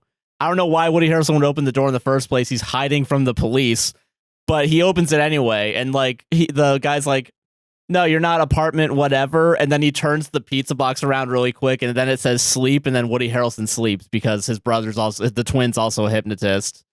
And then he forced Harrelson while he was hypnotized to download all the information on the Horsemen to steal it from him. So that's why they have all their information. But we don't know why he knew that was their location yet. We'll get to that. Whoa. Yeah, whoa. It's like, you gotta find out. Yeah. So they arrive at like this hotel, and at this point I started hating the twin character. Can you imagine, like, it was a pizza guy coming up to you, it'd be like, hey, did you order pizza? No? Well, 4chan said you did. Like, you getting doxxed off of 4chan? Okay, so the twin is being an insufferable asshole, and they arrive to this hotel, and the lady's like, do you guys think the eye is still, like, looking after us, like, during all of this? Because don't they say the eye has eyes everywhere? And then no one responds, so then she's like, oh, no, I don't believe that either. I don't think they're watching us right now either. Ha ha ha. And they arrive to the penthouse, because they're going up this elevator while they're talking about this. They had to ruin Purple Haze by Jimi Hendrix, so that starts playing as the elevator doors open, and we just get the back of fucking Harry Potter as he tries to do a card trick. Wait, genuinely Daniel? It's Daniel Radcliffe. No, Daniel, I'm not joking. Daniel, come I'm on, not Daniel. Fucking joking. It is Daniel Radcliffe, Harry Potter. He's in this movie, and he's our new antagonist. That's kind of funny. It's funny, and then you're gonna realize it's stupid. So, because I'm gonna give you a big hint on a twist in this movie. He's British. So, here's what happens. Okay, so MI5. There was James a British Bond. bad guy in the last movie that could be his father by the ages. So maybe that's the hint that I'm telling you. What? Michael Caine was in the other movie. Oh, he's the son of Michael Caine? That's going to be revealed later. Yeah, isn't it great? Isn't it? Because it's a setup and a payoff. Michael Caine was the bad guy in the first one? Yeah, because he was an insurance guy that was paying for all the Horsemen's magic. All the words that you're saying go in one ear and out the other. That is fair. No, listen, that's what the segment's all about, baby. Because I think if I filter them and I keep them in my mind hole, yeah, I think my brain's going to break. That is fair. That is fair. So... Don't feel bad. It's not you. It's the movie. It's partially me. So... okay. Whatever. All right. So he says that because we have to put in a bunch of magician puns. Right. We're gonna work together like a magician works with a rabbit. And also they reference like how a lady did a trick where she pulled a hat out of a rabbit, and then she's always like, stop fucking bringing that trick up. And that's like the one trick she's known for, apparently, because everyone brings it up. Never brought up again in the rest of the movie, but it's apparently such an important fucking detail that was referenced twice for no reason. So Rule of twos, of course. Yeah, rule of twos, baby. Yeah. That's the world famous. Yeah, everyone knows the rule of twos. Yeah. Yeah. So Daniel Harry Potter Radcliffe, in the movie, fakes his death a year ago and controls many companies by many fake deaths. By owning owning shares under a shell company of a bunch of companies, including AITA, which I believe AITA he was originally the co-partner of. Okay. But then he got screwed over by the CEO that they tried stealing the things from. But because he owns all the shares in AITA, he didn't want to get fucked over. He also owned a bunch of shares in Michael Caine from the previous movies, like insurance company. Okay. So he lost a bunch of money in shares. So now he's hiring the Horsemen and forcing them basically to steal a microchip that coincidentally is in the shape and has a similar weight to a playing card. And I'm not fucking joking. It looks like a playing card, but with wires, and it's translucent. So someone played Fallout New Vegas. Yes, basically, and now we're stealing that. Yeah. So, yeah, he was an originally partner. He doesn't want to be a part of the grid, but he wants to control the grid, but you can't control the grid if you're inside the grid. And the MacGuffin, which is the magic card that has all the technology in the world on it, what they say it can do is unencrypt anything, literally unlock all the computers in the world, all the phones in the world, and you can go in and, like, I guess delete your shit from, like, the CIA or something. Like, it's some dumb shit like that. Okay. And so, God. Also, he, like, apparently he outs, like, Mark Zuckerberg's, like, magician name from when he was a kid to, like, make fun of him. And I didn't write down the name, but it was just, like, a power play, I guess. Oh, God. Okay. So he wants to, he's also into magic, which is why he's hiring them also. And, like, he wants to reveal how he did the trick of getting them from New York to China. Okay. Which was basically hiring Woody Harrelson's twin, twin, to hypnotize them as they went down the pipe, because here's something really stupid. So they set up a pipe to escape from the place in the first place, right? Okay. So what Daniel Radcliffe and the twin did was make an identical pipe 20 feet away, and that's the one they happened to go through. So there wasn't even a chance. There was a chance that they might not have done it. Great. Yeah. So then they go through the pipe, and there's like a bunch of audio bullshit, and that puts them to sleep. And it's like Woody Harrelson whispering the word sleep, the twin whispering the word sleep, and then it's just like photos of them on a private plane, and like they're all sleeping except for the twin, and then. So this guy brought a bunch of sleepy bodies onto a private plane somehow, and just and none of them noticed at all ever. Yeah, four criminals also, like four criminals, FBI most wanted criminals, and just got him out of the country. Cool. Yeah, they just did it. We just have to accept that things are dumb in this movie. Okay. Yeah. I don't know. So, yeah, okay, it was UV letters saying to sleep, by the way. It wasn't even just that, like, he wrote down in UV so they wouldn't, okay. And they just show a PowerPoint of all the photos. He invested in Michael Caine's companies. He had a vision for AITA, but the CEO kicked him out. The MacGuffin can hack into everything and unencrypt anything, and they need to steal it so he can't give the CEO money. He also owns the police and the government in China because he's so rich. Because a white man still has to own China, I guess, in this movie. Damn. And yeah, because the movie's really good about being sensitive to other people. Yeah. He offers them new lives if they do it, or being killed if they don't. Okay. So, a real classic catch 22 there, yeah. Okay. And everyone but Zuckerberg like stand up and are like, I'm not doing this. What the fuck is wrong with you? And then Mark Zuckerberg, the now de facto leader, I guess, is like, yes. Is like, we'll do it. And shakes Harry Potter's hand as if they're business partners. I don't know. Fuck it. Whatever. So, like, in China, apparently there's the oldest magic store. And I think that's part of the reason why he wants to stay there as well, is they want to go to the magic place and, like, basically try and find a way out. So Zuckerberg, like, uses the phone to call the Eye and is like, hey, get me the fuck out of here. Okay. And the Eye's like, all right, there'll be a guy coming to the marketplace tonight. Go to him. Setup. And I think this is it's not really an important detail, but like the magic shop is owned by like a grandma and the grandson. Grandson's the only one that can speak English. The grandma, I think, speaks Mandarin, if I'm not mistaken. Oh yes, you told me about this. Yeah. Yeah. Which this is also a setup. The fact that right now we think that she only speaks Mandarin is a setup. Is a setup for the payoff that you might guess is she knows another language, one that all four of the other fucking crackers speak. Yeah. So movie's fucking okay. So, oh god. Okay. Meanwhile, they go to the magic shop and like they call, and then also Woody Harrelson convinces his twin to like leave the other three there so they can go to a bar and drink together. I don't know, because Woody hate each other since you're 12 years. Let's just drink it out. Let's just go drink. Let's just drink and it out. Also, baby. the twins' job is to monitor them, and just believing Woody Harrelson saying, "Oh, they won't leave."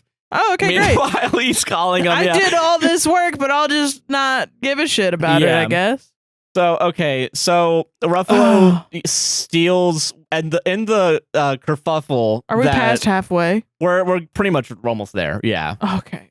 So Ruffalo wants to go see Freeman, so he uses a fake ID that he stole from one of his, like the guy that tried to handcuff him to get inside. And basically Morgan Freeman has the biggest jail cell that ever lived. It has a lazy boy in it. Like, he's fucking vibing. He has a bookshelf. He's got all the things you could ever want. The cell has files on everybody, and there's a bunch of news articles that also go back to Mark Ruffalo's father. Oh my god. Set up part 2 with Freeman.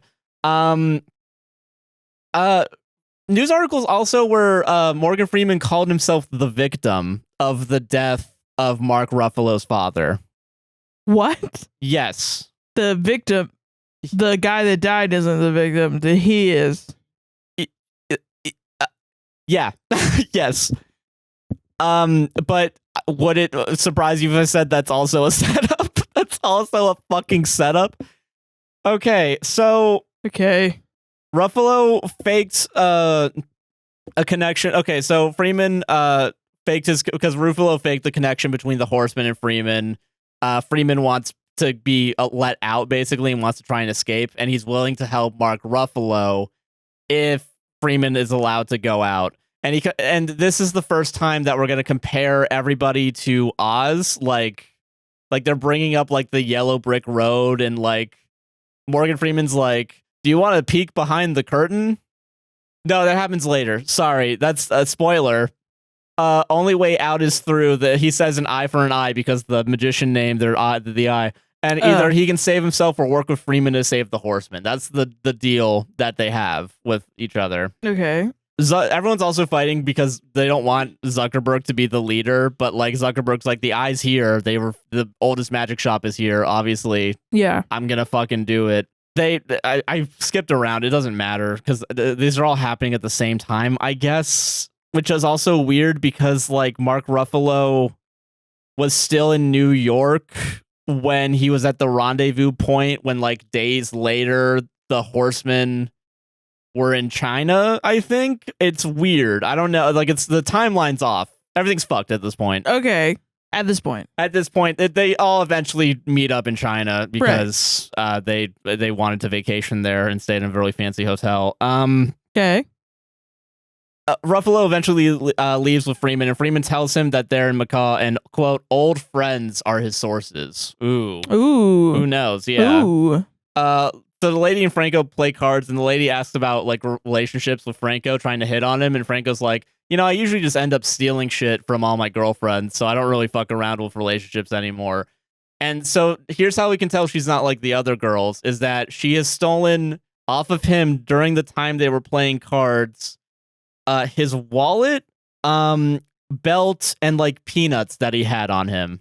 I don't know why he had peanuts. I think it's just for a visual gag, but from the plane where he slept on. I guess someone snuck a bag of peanuts in his pocket. That's the biggest crime they did, is that they had over 3.4 ounces of liquid on that plane. Yeah. Dude, can you imagine going through all this, being knocked out, waking up on a plane and being like, "Ooh, peanuts," and then going back to sleep and waking up in China and being like, "Where are we? Where are we?" Yeah. And yeah, Zuck says they're meeting with a man in a blue hat to try and leave and escape from their situation. And there's a hilarious quote unquote scene of Woody Harrelson talking to himself and like talking about like, their childhood and like how they fucked over each other. And then Franco tries to hypnotize the twin and it fails. Okay. This is also a setup. So, okay. Listen, these will pay off eventually. Just not now. So, can I go to sleep? Yeah, you can go to fucking sleep. Yeah, I'll spend a pizza box for you to help you go to sleep. Yeah. Okay, so Freeman and Ruffalo, they're now in a private jet, and there's more Oz references. We're just going to keep referencing the Wizard of Oz for the rest of time. Dave Franco was like pissed that James Franco got the Oz role. Yeah, so now we have to compare the Horsemen to fucking Oz. Didn't Oz come out like way after that? Well, I mean, the Wizard of Oz, I guess. All right, like the actual man Oz. Isn't it? Yeah, isn't it named after him? What? The Wizard of Oz. What's the wizard's name in Oz? He's the wizard, I thought. He's just the wizard. He's not. His name isn't Oz. No, Oz is the land. Okay, got it. All right. Okay, I'm fucked. I thought his name was Oz. No.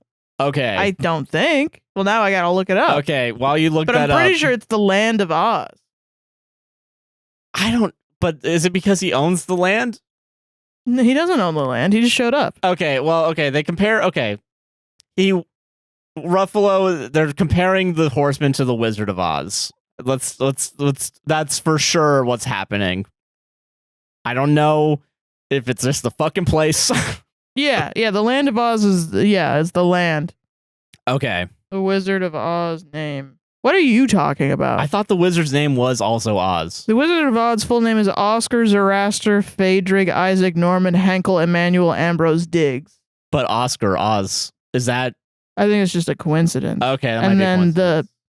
He's also known as Oz the Great and Terrible or the Great and Powerful Oz. Oz the Great and Powerful. So it is. It is, but it's not really. Not really. Okay, weird. The land is also named. But my point was, James Franco, the older brother of Dave Franco, got the role of the Wizard of Oz in The Great and Powerful Oz. The movie, which came out after this, do you think Dave Franco was like, fuck? Maybe, yeah. Because of Now You See Me Too, with all the Oz references and Honestly, such. I do believe. Originally was a joke that you should have been like, ha, yeah, and then move on, and now we're here, I'm sorry. No, it's not your fault.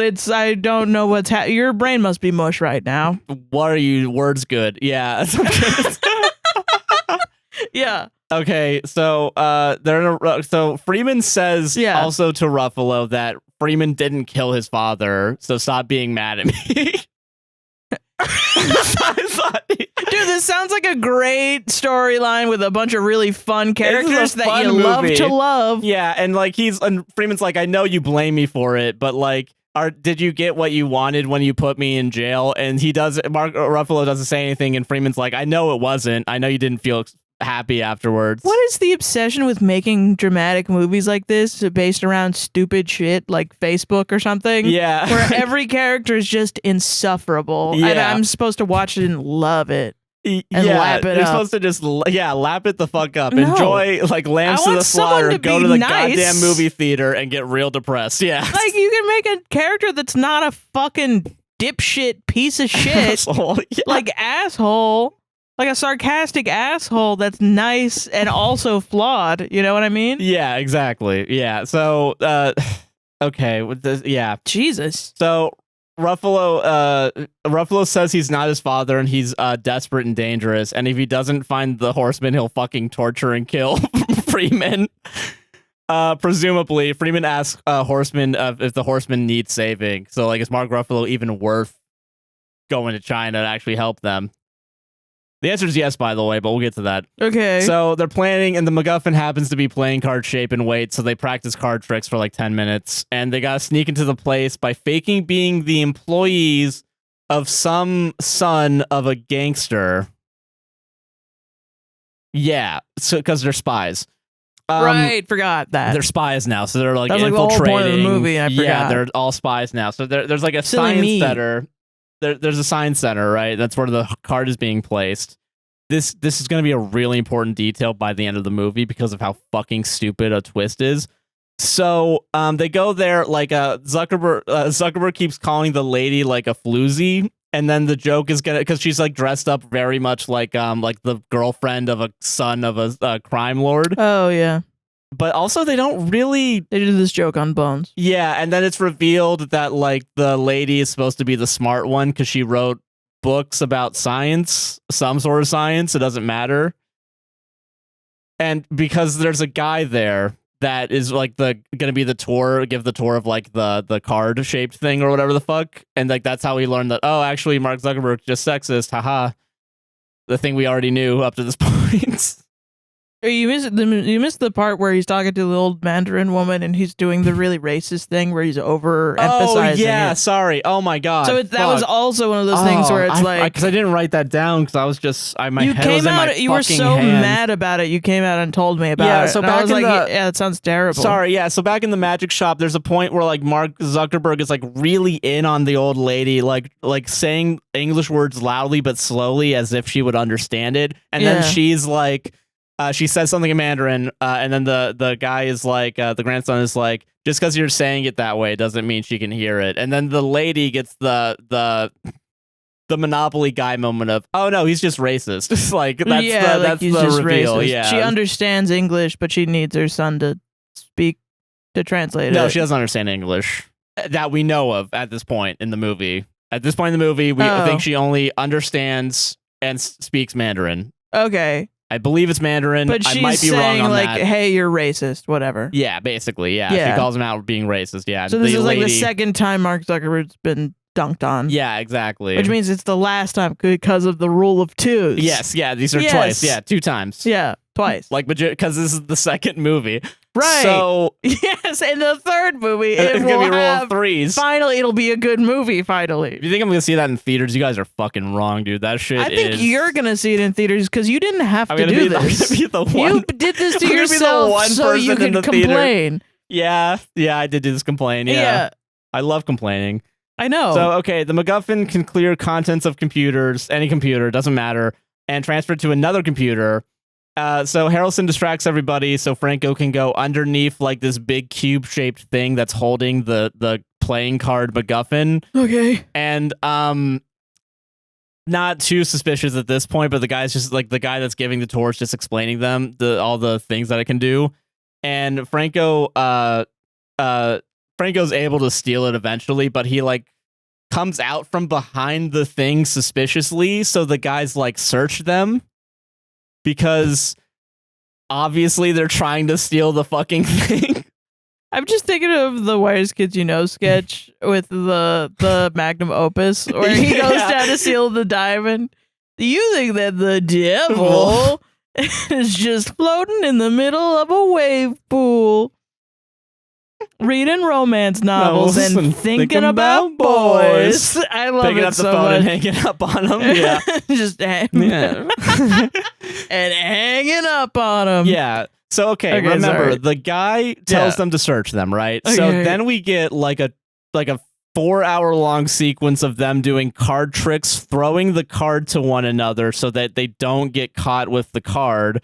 So we then get like shots of like inside their like jackets, and like Mark Zuckerberg somehow can like make the card go down his sleeve like it's part of the digestive tract and he's shitting it out.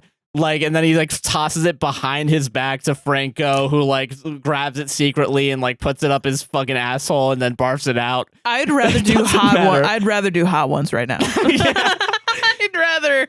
And they just keep tossing it to each other. I'd rather be being interviewed by Nardwuar, and Nardwuar would be like, "Why don't you speak to your mom anymore, Sarah?"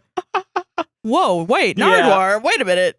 Yeah, and they do like a fake one-shot thing most of the time when they're showing the card, like going between actually showing what's going on and like doing a bunch of CGI bullshit. Yeah. So it's not even impressive, but they're trying to make it look impressive by doing a one-shot that cuts like every like 20 seconds. Dude, this is that era where everyone was doing one-shot. Yeah, because we all saw what the fuck was that movie called? Birdman, and then like just and the Kingsman. Kingsman too. Yeah, I will say that scene at least was good. Yeah. Wasn't Birdman was also Birdman was also good too. Yeah, but then a lot of the other shit, except for the It's Always Sunny episode, kind of sucked. Yeah, where it's all one. Yeah, it became more of a gimmick, sadly, as opposed to a way of telling a story, which is why it's in this. Yeah, you know. Gimmick. So of a gimmick. Yeah. I think at some point I just stopped saying Woody Harrelson. I just said WH because I got so fucking lazy. The White House. Yeah, the White House. Yeah. Okay, so the lady also like she gets tossed the card and she hides it in her dress that she's wearing, but she also at some point takes off the bra, like a bra she's wearing in front of everybody. Cool. I guess to be like oh, I don't have anything, asshole. Like. But also, we're still objectifying her in the movie because it's like a 5-second long, like her taking off the bra, like it's for no reason. Is that the joke that women can take off their bra underneath their clothes, like as a magic trick? Yeah, I guess because then she also puts it like on her back. That's the like card, like that's like an old joke. Yeah, like hey, do you want to see a magic trick? And then you just take off your bra. It's a very, very old It's joke. probably what it is. I mean, this movie's really surface level. So I mean, like, if that's yeah. But also, it's so confusing that I don't know what its purpose is half the time. You know? Yeah. At some point, like they get past all the guards, and there's like a metal detector, and they sneakily throw the card at the same time, like someone's handing a wallet to another guy in the metal detector, so it goes off, but the card goes through it, so no one knows about it. And then the guy's like, "Oh, thank you for looking at the thing." And then they all just leave, and they call the eye and be like, "Oh, we're coming. We got the thing. We're meeting up now." Yeah, cool. Yay. Also, not at a single point they changed the music. I don't think there's a point where it goes ba-da-ba-da-ba-da-ba-da. I'm gonna try and remember. Oh wait, it's a bum bum ba-da bum bum bum. That's what it is now. Bum ba-da bum ba-dum. Yeah. Is that right? Bum ba-da bum ba bum. Bum bum ba-da bum ba-dum. I think it's that. I think it's something like that. Yeah. So that happens every once in a while, but it doesn't happen nearly enough. You do it, and I'm gonna do ba-da-ba-da-ba-da-ba-da. All right. Okay. Okay. Bum bum ba-da-ba-da-ba-da. It's still similar. It's still like it's like not that different. I wonder what the third one's gonna be. It's gonna be fucking. Yeah. It's gonna be Going the Distance by Cake. Yeah. It's gonna be. Yeah, it's gonna be that. I'd like the series at that point. If I would enjoy it too. Yeah. So yeah, as they leave, like Harry Potter is like calls someone saying he was supposed to call when they were running like headless chickens because Harry Potter is like able to see them leave, leaving the place. So Ruffalo and Freeman, they're now at the magic shop because sources said they'd find answers at the magic shop. Yeah, okay, they both speak Mandarin as well, Ruffalo and Freeman, so they're actually able to talk to the grandma. Yeah. They go deeper into the shop where like they see Ruffalo's dad's prototype safe, and like he's just like going like, this was my dad's, you know. Oh yeah, that's got my dead dad in there. Or whatever. Got my dead dad. So God, only if. Yeah. So it's a prototype safe and other things set up. Freeman realizes he's been there before, and Ruffalo asks for space as he looks at his dead dad's safe. Freeman says even with everything going wrong, he always had something up his sleeves unless until his clock ran out, basically, which was the trick. Then it like because also during the trick, the dad told Mark Ruffalo as a kid to like time it for 5 minutes, and then 5 minutes passed, and it was like, oh, he's dead, and that's when everyone was Mark like, Ruffalo thinks he did it. Yeah. Probably. Maybe, yeah. Yeah, okay, that makes sense. I guess so, yeah. I would also think that. So Mark Ruffalo thinks Freeman did it because Freeman, being the skeptic his entire life, was the father's biggest critic. the dad told Mark Ruffalo to time the trick to 5 minutes. Yeah. And then also, and this is a hint for what's going to happen at the end of the movie, Freeman is now telling him that his time ran out. Because this is a setup right now, is what's happening. I'm now realizing None this of was that a hint. makes any fucking sense. It'll make so much sense that you're gonna think it's stupid by the end of it. Okay, sure. Okay, all right. So, the grandson gives Ruffalo the watch that was meant for his dad, because we're talking about time right now. Yeah. They tell him about the meeting that Zuckerberg scheduled, and then Freeman just kind of escapes when no one's looking at him. So Freeman's just on the loose. Just turns around and runs. Because Freeman goes into like one of those fake Egyptian tomb things that like you escape out of, I guess. Like whatever they're called, what are they called? Like a sarcophagus? Sarcophagus, yeah. There's like a sarcophagus in there, so like he that goes has like into a hole in the back. That probably has a hole in it. Oh. And then there's like a piece of paper that says "your move" because he also had time to write down. So he had time to not only escape, there but was a piece of paper, a pencil, or charcoal somewhere, yeah. And he just said "your move," yeah. These are okay, yeah. So now the FBI is getting Interpol to find Ruffalo, and Ruffalo is caught freeing Freeman because he used the asshole guy's card to break Freeman out under the work visa, whatever. Great. So Ruffalo meets Zuckerberg at the market, and he's ready to help, and he knows he messed up, but he's back and he has it now. Zuckerberg says he's meeting someone from the Eye to exchange the computer chip for their lives back, and Ruffalo's like, "Wait, you've been talking with the Eye?" He's like, "Oh, damn, that sucks." And he like leaves basically, and is like, "All right, fine, fuck it, you guys got this. I didn't need to be here." So yeah, because Zuckerberg is also like, "I'm the fucking leader now," because Ruffalo isn't a magician or part of the FBI, so he's useless. As I think, yeah. And it's going to be revealed, and at this point, I wrote down something that was going to be proven right in 10 seconds. Going to be revealed the Eye he's meeting is fake or something. Ruffalo leaves. Harry Potter shows up wearing a blue hat because the phone said that a guy in a blue hat would meet them. So Harry Potter reveals he was the guy that he called. He went after Zuck's ego and faked. So in the beginning, when he was at the Eye place that was in the sewers, Daniel Radcliffe, Harry Potter, magically made a fake Eye setting where he was talking through the speakers that were there. And what happened was when Mark Zuckerberg put his phone down on one very specific spot on this like well-shaped thing, that's how Daniel Radcliffe was able to get all of his information, including the location of where all of them were hiding. So all the times that Mark Zuckerberg at this point had been talking with the Eye, it was just Harry Potter. We're back, baby. This is a fucking We're spy. Fucking back. This is a magician spy thriller. Let's Mission Impossible. Fucking go. Yeah. So, okay. So, let's fucking go, bitch. So he starts getting beaten up by like the henchman when he's like, "I'm not gonna give you the chip. Fuck you." And then he starts getting beaten up, and then Mark Ruffalo returns and like fakes like getting mad at him, like, and pushes him through a door as he like gives fakes taking the chip from Zuckerberg. And then Zuckerberg reveals later that, "Oh, I still have it on him." And then Mark Ruffalo in a 7-hour long sequence. Right. This whole thing feels like a 7-hour long sequence. In a 20-hour long sequence. Yeah.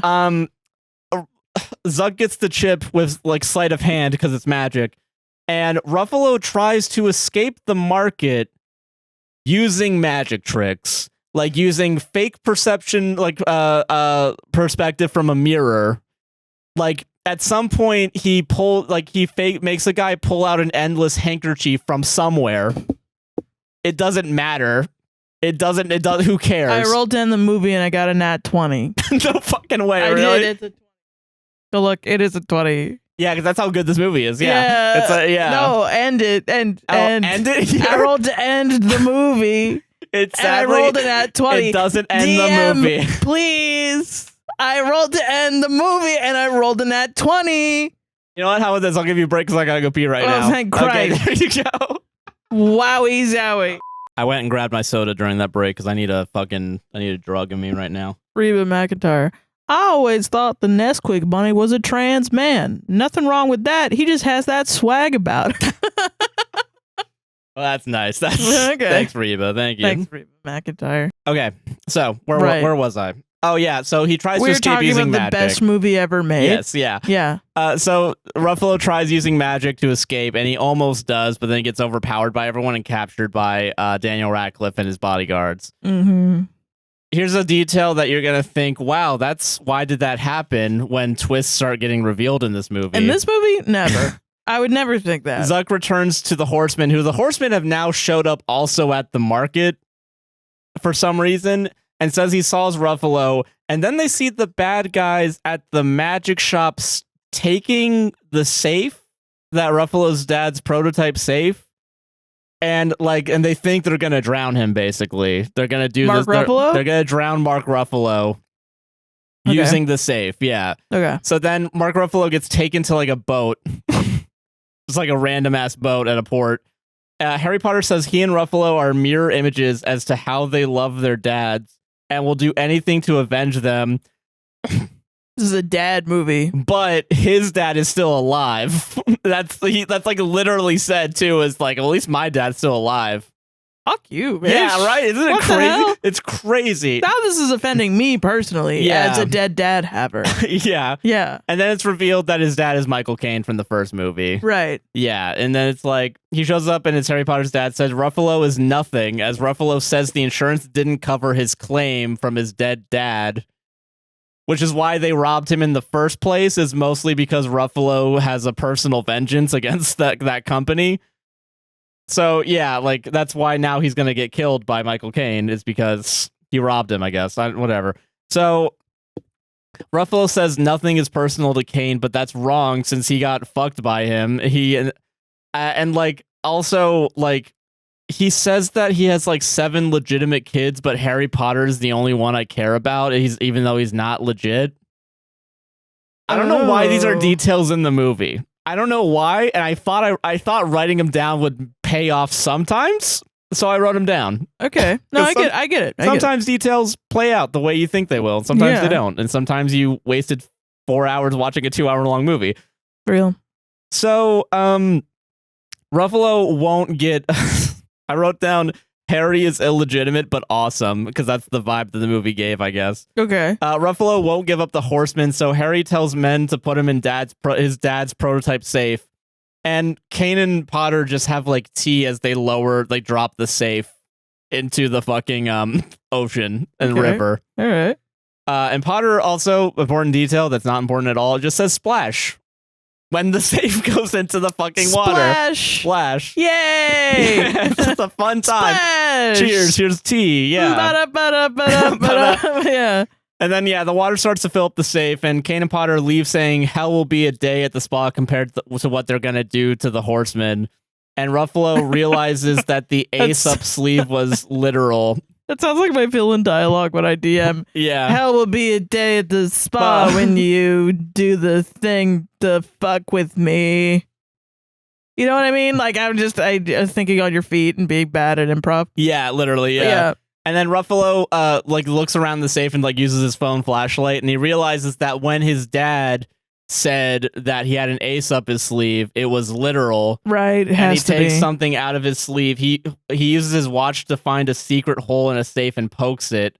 And then we fade to black for 1 second as the safe opens. So the safe is open, but Mark Ruffalo, he's figured out how to open how to do the trick. Yeah, he figured out how to do the trick. Having changed, right? Having changed. Michael Caine returns to the car thinking Ruffalo is dead, but he's not because he escaped from the safe. Right. So he goes to his car and he's in the back seat and he's talking now to Morgan Freeman, because now Caine thanks him for bringing him to Caine, and Caine wants info on the Horsemen. Freeman says they'll show up due to their ego, but if he's wrong, Caine will just fucking kill him, and he pays him a bunch of money for getting Ruffalo to him. Important details that won't matter because we all die. Ruffalo is out of the safe but not moving, and Mark Zuckerberg swims to him and saves him. And I think also they just start punching his chest to get the water out, which is an effective method in the movie. Okay. So the horseman save him, and to find out the chip card thing, the MacGuffin is actually fake. Right. Okay. Like good. Yeah. That's really satisfying. Yeah. So they can't figure out who got the better of them, and the lady gives a speech saying that they just can't walk away. And Zuck says a quote from a magician that made him want to become a magician, and it's revealed that it was Mark Ruffalo's dad who said the quote, because that's.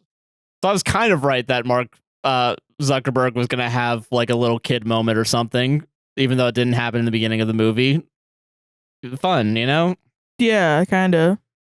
They will use Potter's fear of being seen to expose him. They need resources, and it's revealed that the magician shop is the actual eye. They were actually the eye this whole time. Oh, okay. Yeah. Okay. The grandma, like, they go to the magic shop, and then, like, the grandma comes out speaking English now. Like, she just knows English. She this whole knows time. English, yeah. Explains that the fool is the most powerful card, not because they're a fool. They're a fool because they're a clean slate and can become anything. Yes, that actually is true. So yeah, that's okay. That's actually good that they got that right then, because I was kind of worried. Like, I hope this is actually because the fool is number 1, I think. So it's like in numerology, it's the first of the journey. So people get the fool and they're like, "Oh, you're calling me an idiot?" It's like, no, it's because you don't know what's going to happen on your journey. Okay, that's nice. Yeah. Okay, that's good. Okay, I'm glad the movie got that right then. Yeah, I'm glad that they actually. Well, I mean, it's like quite simple. That's a very rudimentary understanding. Remember when they cards. got the eye wrong in the first movie? Oh, the Eye of Horus. So I listen. do remember that. Yeah. So they were chosen not because of who they are, but what they'll become. I was watching and always has been, and they started getting to work to get the bad guys and be spies, magician spies. So Harry Potter gets a text message at like the hotel, and the horseman made a video, said they'll reveal who kidnapped them in London, saying pay attention to each trick because we're gonna do the tricks, and maybe you should pay attention to them. Yeah. Okay. And Potter calls for Kane, and the FBI are also now in London, like trying to find him. Okay. Yeah, because the horsemen travel to London to do all these tricks. They're gonna do it in London. Yeah. Okay. At least it's getting more clear. Yeah. You know what I mean? Like, it's all the parts are making sense now. That's nice. Yeah. And the horsemen say they'll bring someone else back from the dead. The twin literally says to him, like, this is obviously a trick, guys. This is gonna be we're gonna get fucked over. But he zooms in on the YouTube video on Harrison's face and says that the face is real. So then they're all like, oh, so they're actually going to do it, I guess. Yeah, so then they all need to get to London now. There's now a race to London. Okay. Fucking everyone's in London now, and they're prepping for this horseman show, and Potter wants to see all the social posts, and it's like, it does the movie thing where it's like, get all the hashtags on the horsemen. I want every post seen. I need all the information right now. Yeah. And it's like, okay, sure, bud. Enhance. Sure. Enhance, yeah, it's that kind of vibe, yeah.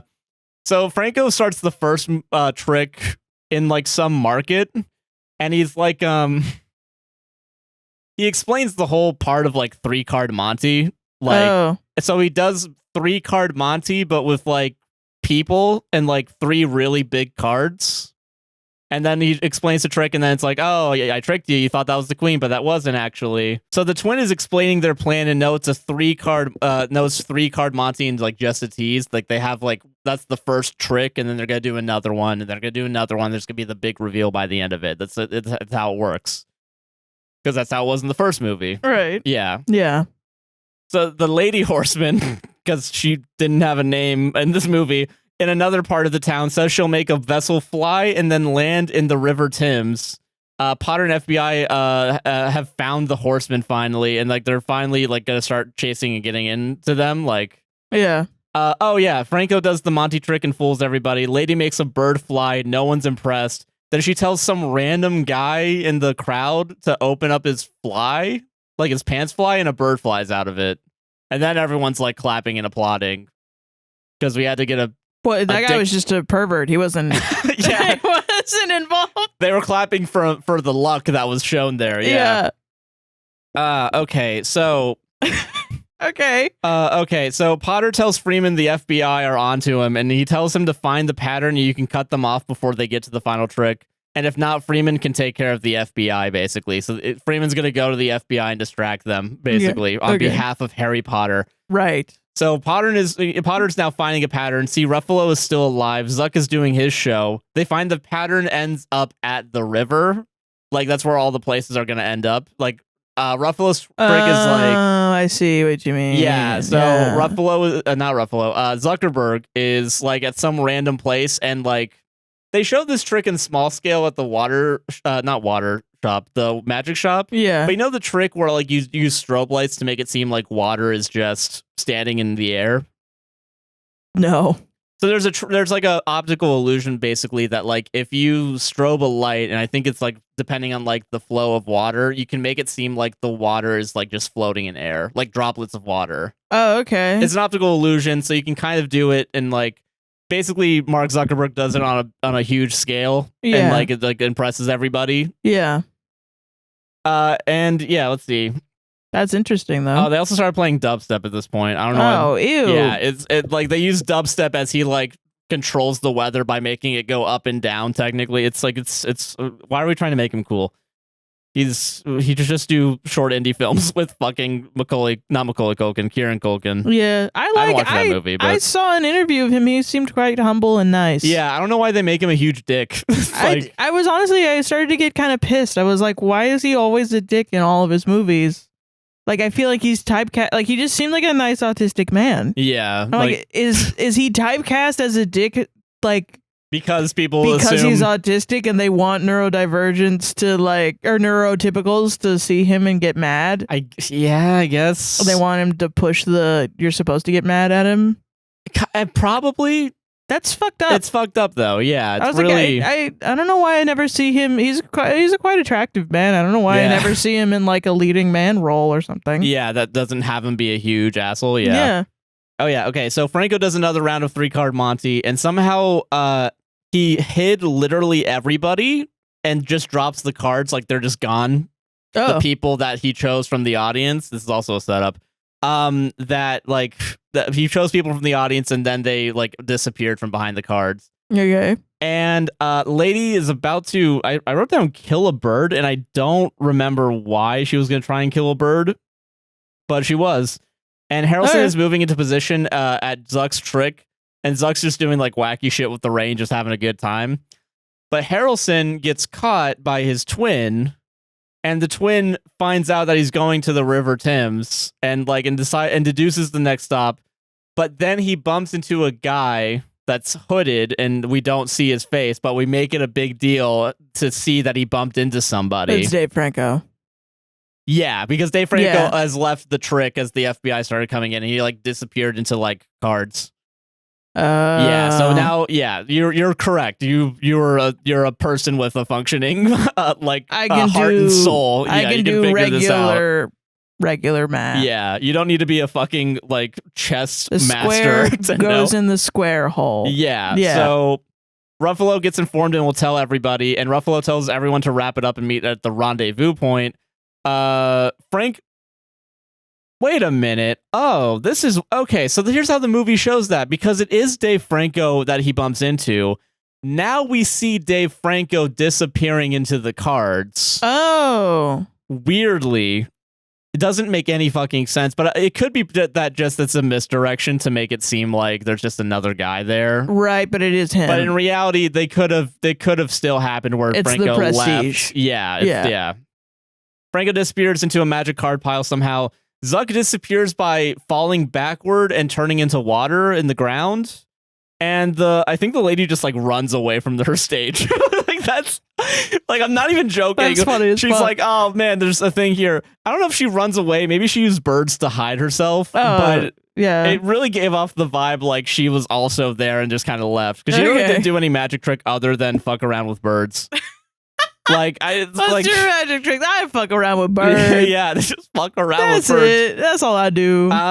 Freeman shows up as the FBI shows up to the Franco place, and then Franco disappears, and he tells the FBI they can make a deal to help find everybody, basically. Freeman's trying to make a deal with the FBI now. Okay. Everyone's rushing to the finale. Ruffalo asks if Lady can drive, and she like a motorcycle, basically, and she calls him out for being sexist. Oh my god. And also, the joke after that is Woody Harrelson, surprisingly, is the one that can't ride a motorcycle. Ha ha ha. Ha ha ha. So they all try to get on motorcycle, and like the the henchmen find them and just start like shooting at him, and I think Franco gets shot. Like, oh, great. Yeah, or he gets shot at least. And like someone also like skids on their motorcycle. Oh too. shit, you're dead. Yeah, they all basically, but they're not dead at this point. They all get caught. Like they basically all get caught and put into like a van, basically to be fucking killed. So yeah. Everyone gets caught. There's 20 minutes left in the movie, so we're almost done. Okay. Yeah, we've zoomed through this a lot more than I thought we were gonna. So I'm actually very happy. Christ, yeah. So Kane, Potter, and the twin are also in the back of the truck, and they want the cart, but they don't give it to him. The guards. Oh, yeah. Okay. So then they're all in the truck. They're driving to the private jet that the Kane and Potter own to try and get the card. And when they get there, the guards that are there shine a bunch of lights on them, and a bunch of other guards are moving things around in the background. This is going to be an important detail for the big reveal. Yeah. Okay. The guards have lights on them, start moving things around. Everybody gets onto the private jet, and Potter says he knows everything, and they're doing the big reveal right now. Threatens the lady, so Zuck gives up the card, and apparently the card is real, like it works. Like Potter takes it and is like, "Oh yeah, this is the card. It works, perfect." Yeah. What? So it didn't. But it was. We'll get to it in a second, because actually this does make sense in the grand scheme of things. Because, okay, so I'm sorry. Okay. I'm saying it now because I forgot what happens in 2 minutes, because this movie is fucking crazy. I get it. Believe me, I get it. I forgot. I'm still thinking about that banana. Yeah.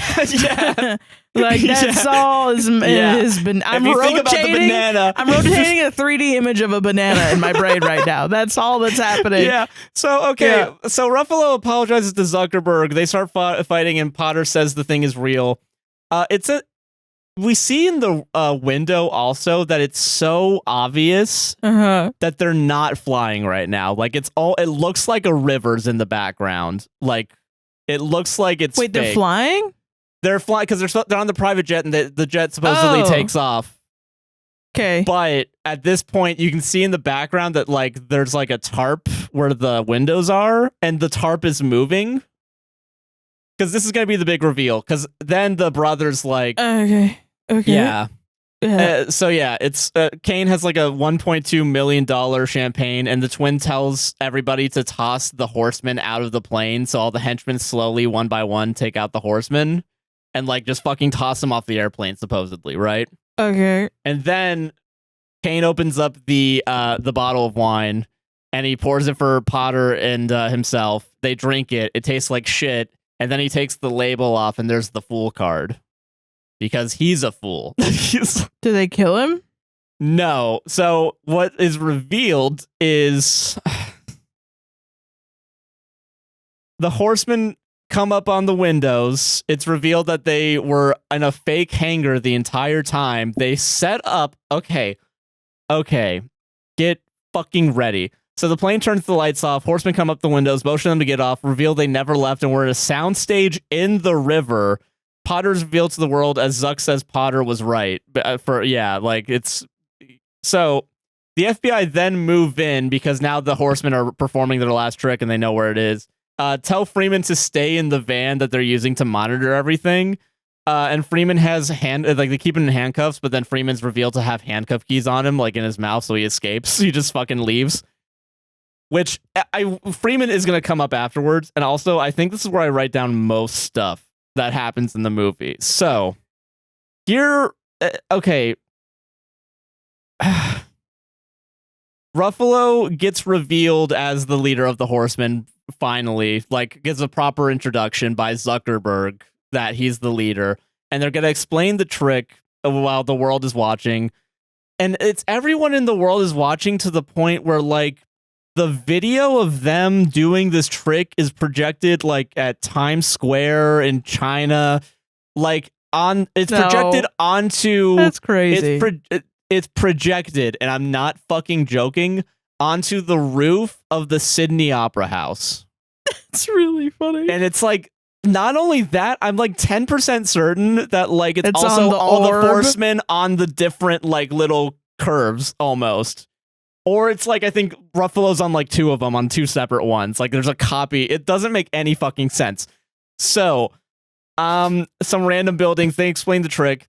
So they used Find the Lady as the first examples where they had duplicates and trapdoors behind where he was doing the trick. So that's why they were able to fake the queen, everything going, right? Yeah. So they switched drivers of the truck. So the grandson like knocked out the driver and I think got a new driver. I don't know if it was him or someone else. So a new driver of the truck that the horsemen were put into to be killed by Cain. Then the second trick, the part of that trick also is that they just used fucking big fans and like rain machines to make it seem like they were flying, basically, to trick them into doing it. And then Franco apparently hypnotized the twin to tell everybody to toss them off the plane. So Franco not only is the best at card tricks of everybody, he's also a hypnotist now. Right. He's now able to do that. Because of the beginning. This is a payoff. This is they reveal that they had the card the whole time. Ruffalo makes a speech of importance of privacy and how they robbed everyone from it, the bad guys. They said they're bringing them to light. Franco and Lady kiss. FBI arrests Cain and Potter. Ruffalo gets caught by the partner, but like she just convinces her to let him run away. Okay. And she's like, "Oh, you get 5 minutes. You get a 5-minute head start." Like, okay. And he says, and he tells her she's playing the long game, and he just disappears. Cain tells Potter to stop calling him dad because now I guess Cain has disowned now an illegitimate son. Okay. And lights from all the shows that have been there make an eye symbol in the sky, right? So, get fucking ready. No. For this part. I thought we were done. No. No. This is the end of the movie. No. What we're about to go through right now. Oh, no. So the horsemen, they travel to an observatory. The magic shop owners / eye members welcome them. They're proud of them, and she has a lot to show them, basically. So now we're setting up also like, oh, there can be another movie because now they're all part of the eye and they're there, right? Ruffalo finds his dad's picture in an office. Like he's walking around, he's exploring the place, and Ruffalo's dad has a picture. His dad's in alive. Office. See, I thought that was going to be the twist. It's not. Okay. So in the picture, it's Ruffalo's dad and Morgan Freeman hanging out like buds. Like they have the arm over each other. They're having a good time. They were gay lovers. So Morgan Freeman shows up and says he was playing the role of the realist and that he and Ruffalo's dad were actually partners the entire time. If that doesn't piss you the fuck off, considering everything that happened in both movies, given that knowledge. He's a Snape. He's a Snape, dude. Yeah. He's a Snape guy. Yeah. They thought it was the perfect misdirect, and they didn't count on the trick going so wrong. Ruffalo asks why he never said anything to him about him being a partner. Yeah. And Freeman says he doesn't know. He blames either shame, guilt, or regret. Horsemen also find plans where it's all revealed that every single detail of what they just did was so meticulously planned to the point of having like miniatures of like the room where the fake playing card was. Ruffalo asked why he didn't say anything when he was in jail. Freeman said he was gonna say something, but he was so quick to show motivations it would have ruined the trick, and he wasn't ready. But when he went back to the cell, he let go of the vendetta for the horsemen. Horsemen see that I always had an eye on them, plus the Fool card is also there. So they also planned the Fool card, being the thing that they used to trick them. So Freeman wanted to see him hit rock bottom. And so they had the Octa show planned, and everyone getting caught was part of the plan. So remember at the safe that the guy that tells the guards to search everybody? Mm-hmm. He's part of the eye. He was part of the plan. Part of the plan apparently was proving that they're good enough at card tricks to steal a playing card sized thing, but he also made it harder on them by telling the guards that he looked over to search them, but he was always part of the plan and part of the eye. If that doesn't piss you off, I don't know what to fucking tell you, listeners at home. Ruffalo says this can't be what it was all about. Which is as he talks with Freeman. This is all so stupid. You're like, yeah, Mark, what the fuck? And Freeman says tricks work on multiple levels. And I think that's like almost poetry, a direct... it rhymes. Yeah. Ruffalo just starts crying because Annette asks, now what? So stupid. And Freeman says he's out of moves and is tired. It's Ruffalo's game now, and says find a successor because I guess Freeman made Ruffalo the successor. So now Ruffalo has to make one of the horsemen a successor. That's probably going to be Mark. It's probably going to be Mark, but I'm assuming that's what the third movie's about. Is which one of them is going to be the successor. Or they just forget this movie ever existed, which I would be fine with, personally, in a sequel. That would be awesome. You know, we can do the Terminator route where we forget the third movie exists to make the fourth one, and then forget the fourth one to make the fifth one. Yeah. So, okay. So, the final successor, then the horsemen show up, and Zuck is the first one that comes in, and then the other three show up behind. And then, last Wizard of Oz reference. Oh, fuck. Morgan Freeman says, pay no attention to the curtain. And then there's a curtain. They move the curtain, and it opens a door to a spiral staircase that looks like an eye when you look up at it. And the Freeman narration from the beginning is played again, like saying the same shit of like he believes in an eye for an eye, and that the horseman, when you show up, and I know you will, you're gonna meet me or something, and I will get my day or something. Like from what he said. Yeah, from what he said in the beginning. And that now the movie's over. So, Sarah, what do you think of the description of Now You See Me Too, a.k.a. Morgan Freeman was a good guy all along, asshole? Fuck you for thinking otherwise. but Sarah just flipped me off. So, I think that's her analysis of it. So,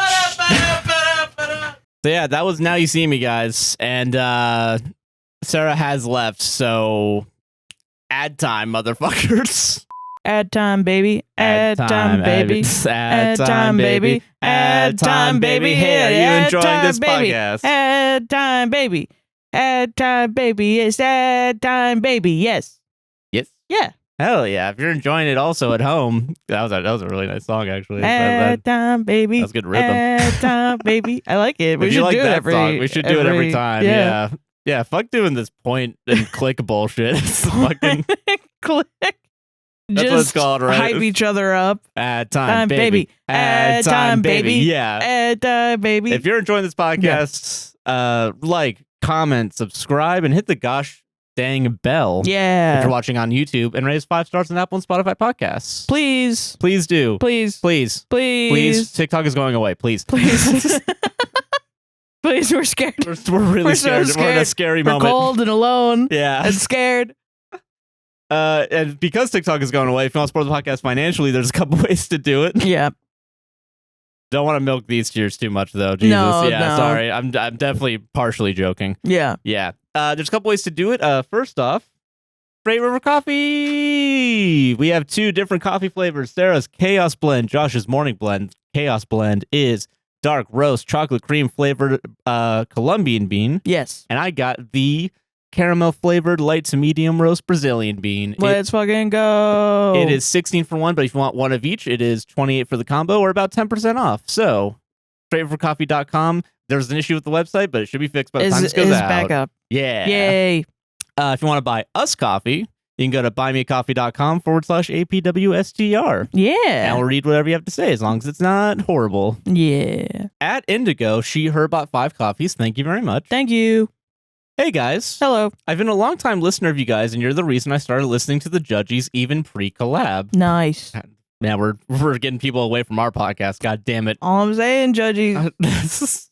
I just got my CDL and now work in an oil field, which is very bizarre with my current political beliefs. But hey, why should they get all that oil field money? That's so real. I get that. Yeah. But the downside of that is that I met an actual Nazi the other day. Damn. His exact words were, quote, "I don't think Hitler was all that bad." Jesus Christ. The amount of people I've met who actually think that is crazy. Yeah, you've talked about like near UCF, like they have that. Yeah, the gay Nazi composer guy. Yeah. Jesus.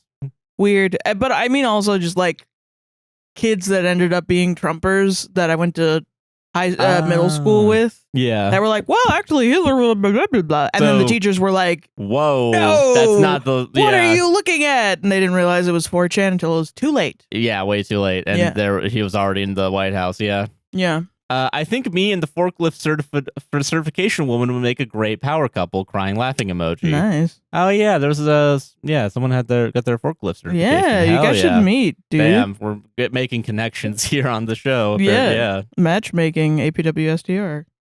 What are those the misconnections? But it's like for buying coffee, like you didn't do it in the same week, so you have to. Yeah.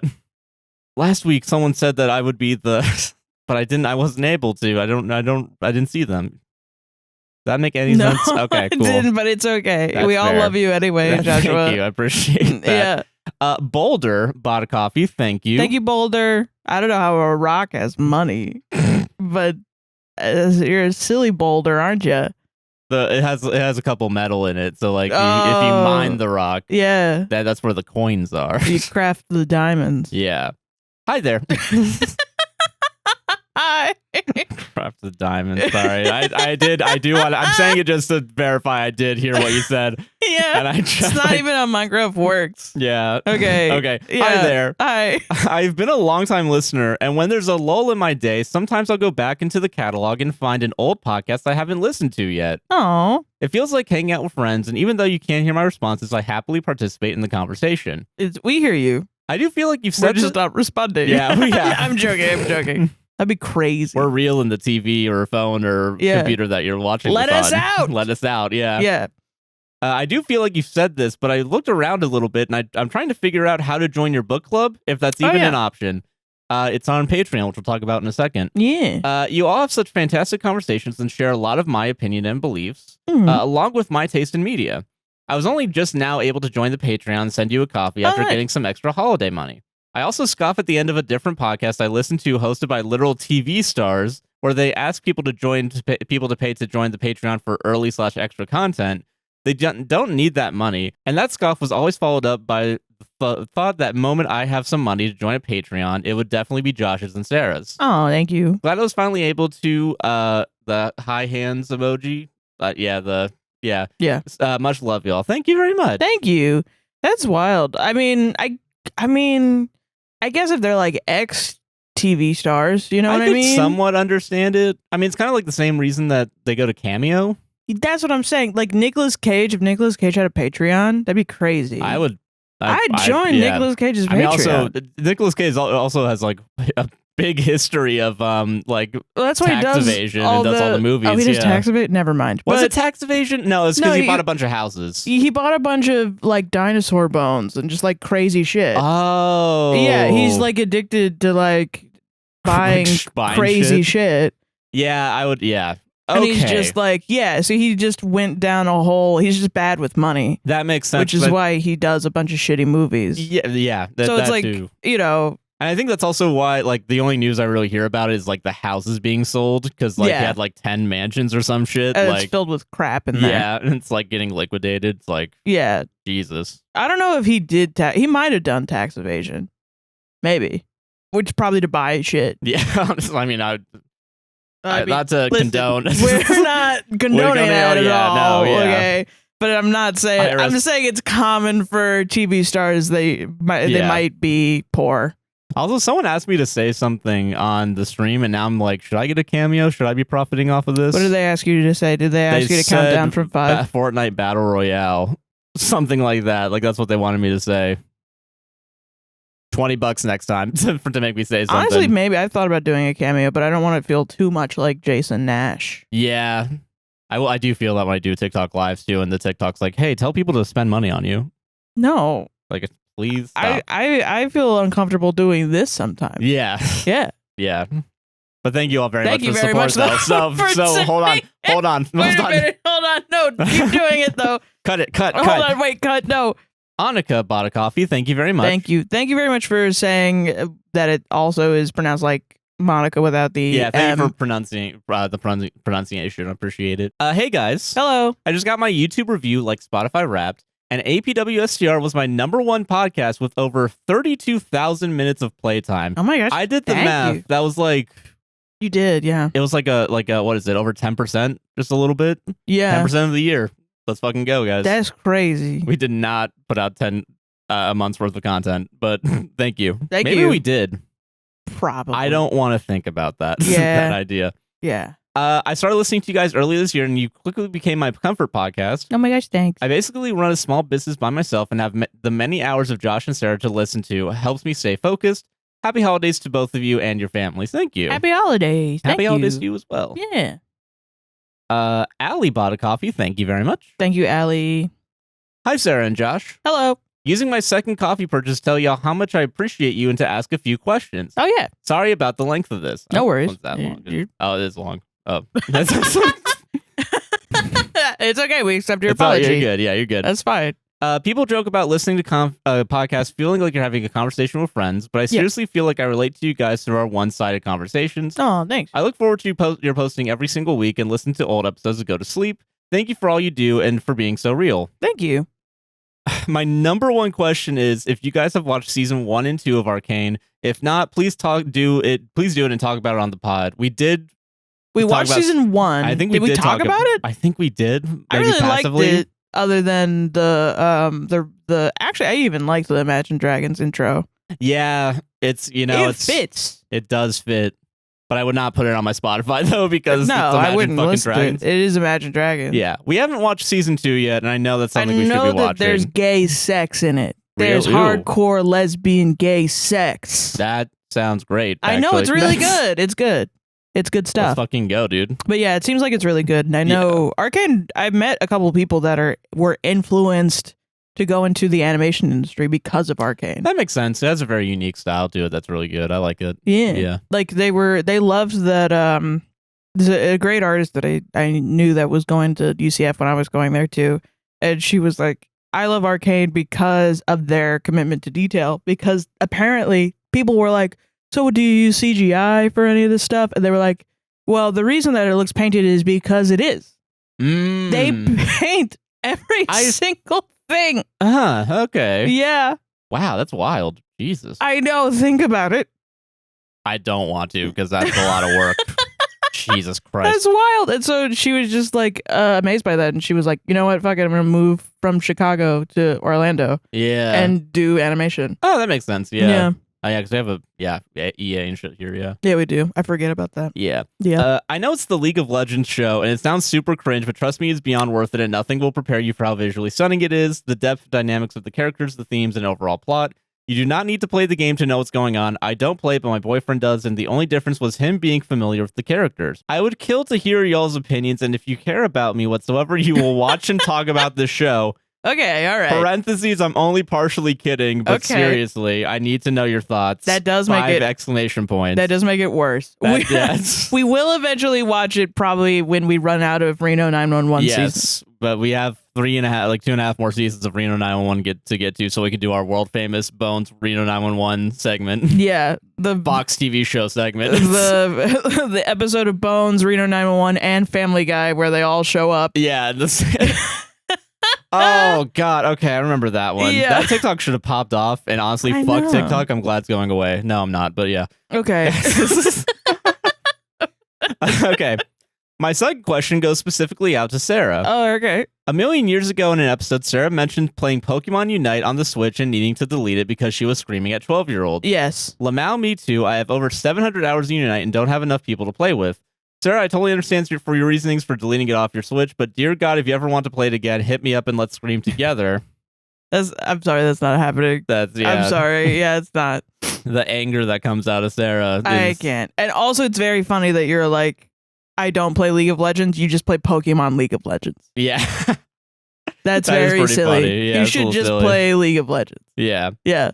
Finally, I want to give a shout out to Josh. As a fellow writer, I relate to a lot of the things Josh says about being disillusioned, tired, and uninspired with writing.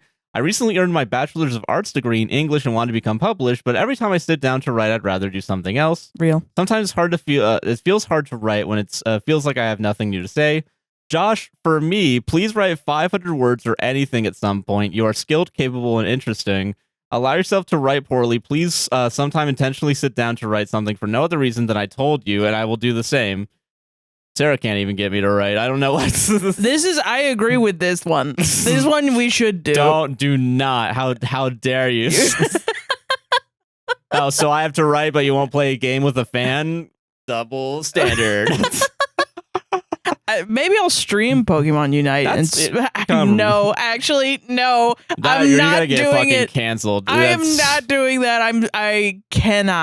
I cannot scream at the 8-year-old playing Charizard that runs around in the flowers and has a nice time while I'm over here like, get her, you're late.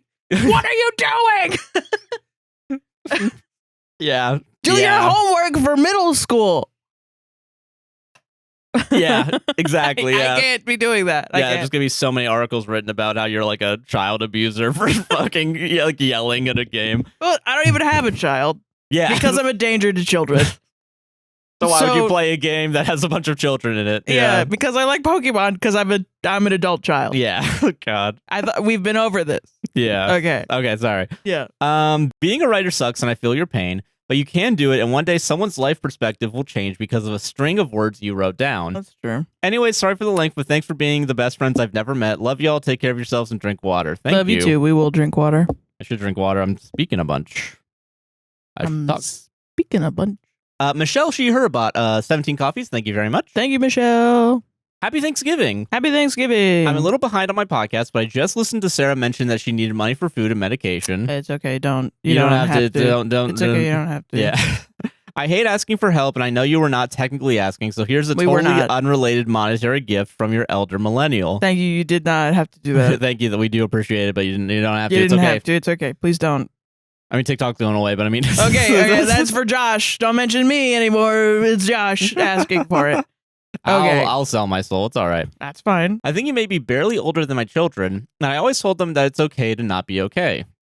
I'm so glad that your generation is more accepting of this concept than my parents, and that you can articulate your emotions in such an honest way. I hope that I was able to instill enough emotional intelligence into my kids too. I'm rambling, and it's Thanksgiving, and I'm sorry. But Sarah, talk your heart out. Josh, continue to be a shining example of a supportive partner. I'm proud of you both. Thank you. Thank you. I appreciate it. And speaking of this generation being the most emotionally mature, I made a penis with my...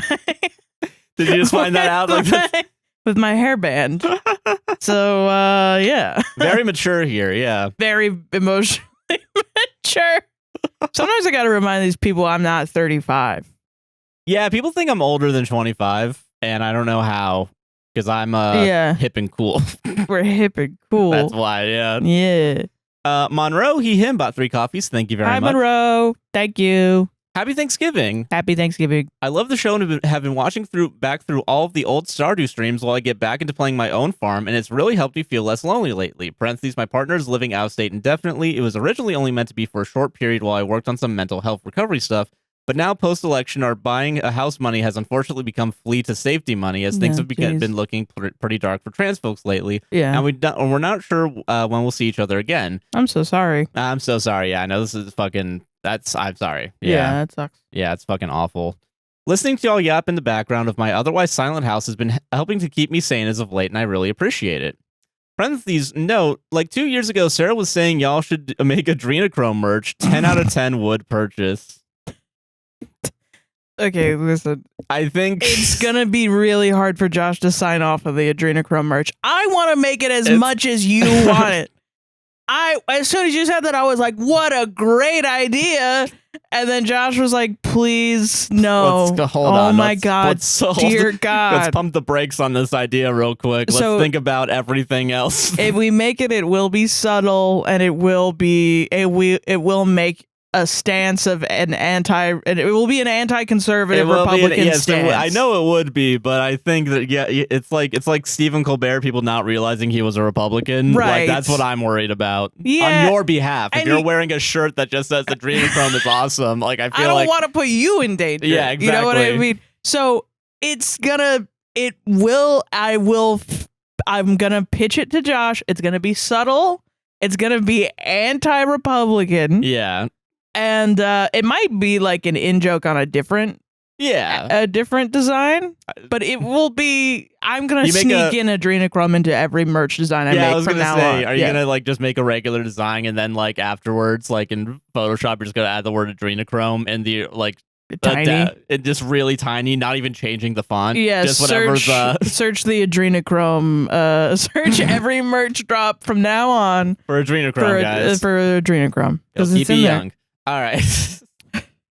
Republican made, Republican sponsored. Exactly, yeah. Adrenochrome. Yeah. For this next coffee, trigger warning, suicide.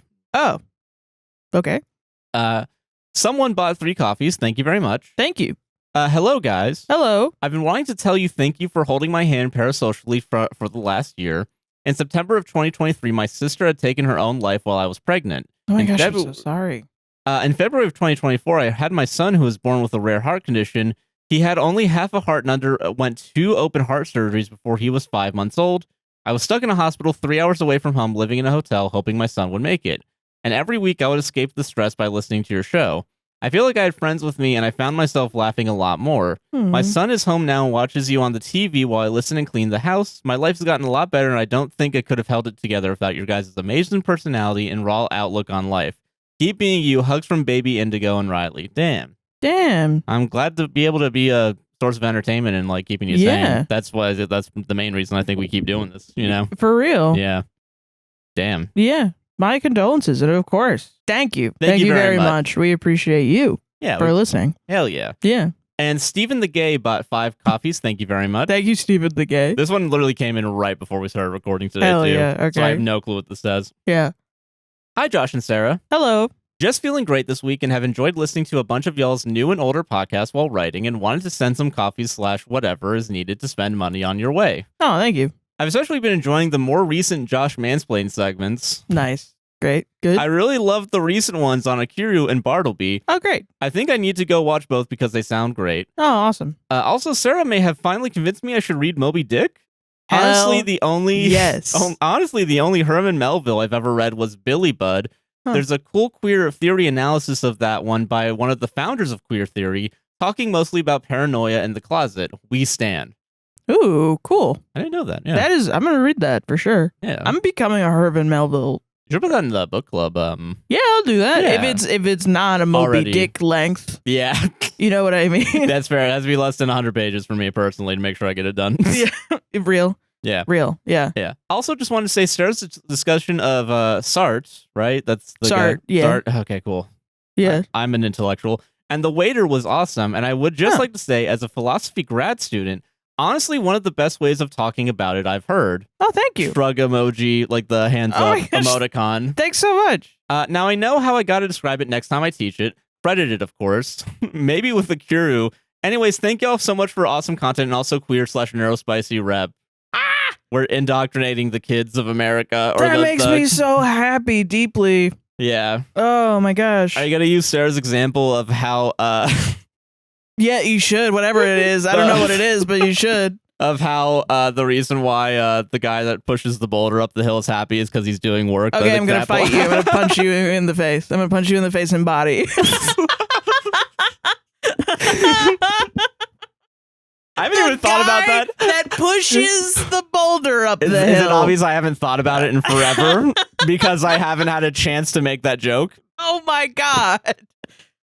Okay, but that makes me very happy. I was taught that analysis. If you want to actually credit it to a real philosopher, I was taught that analysis by oh God, I don't remember her name, but a teacher at FSU who was who taught like intro to ethics, which was essentially existentialism 101. Oh yeah, and she was the apprentice to Moreno. If you get the intro to the existentialism like textbook that everybody uses, she studied under that guy. Good. And that text is directly what I was referencing when Sartre is talking about the waiter and things like that. Huh.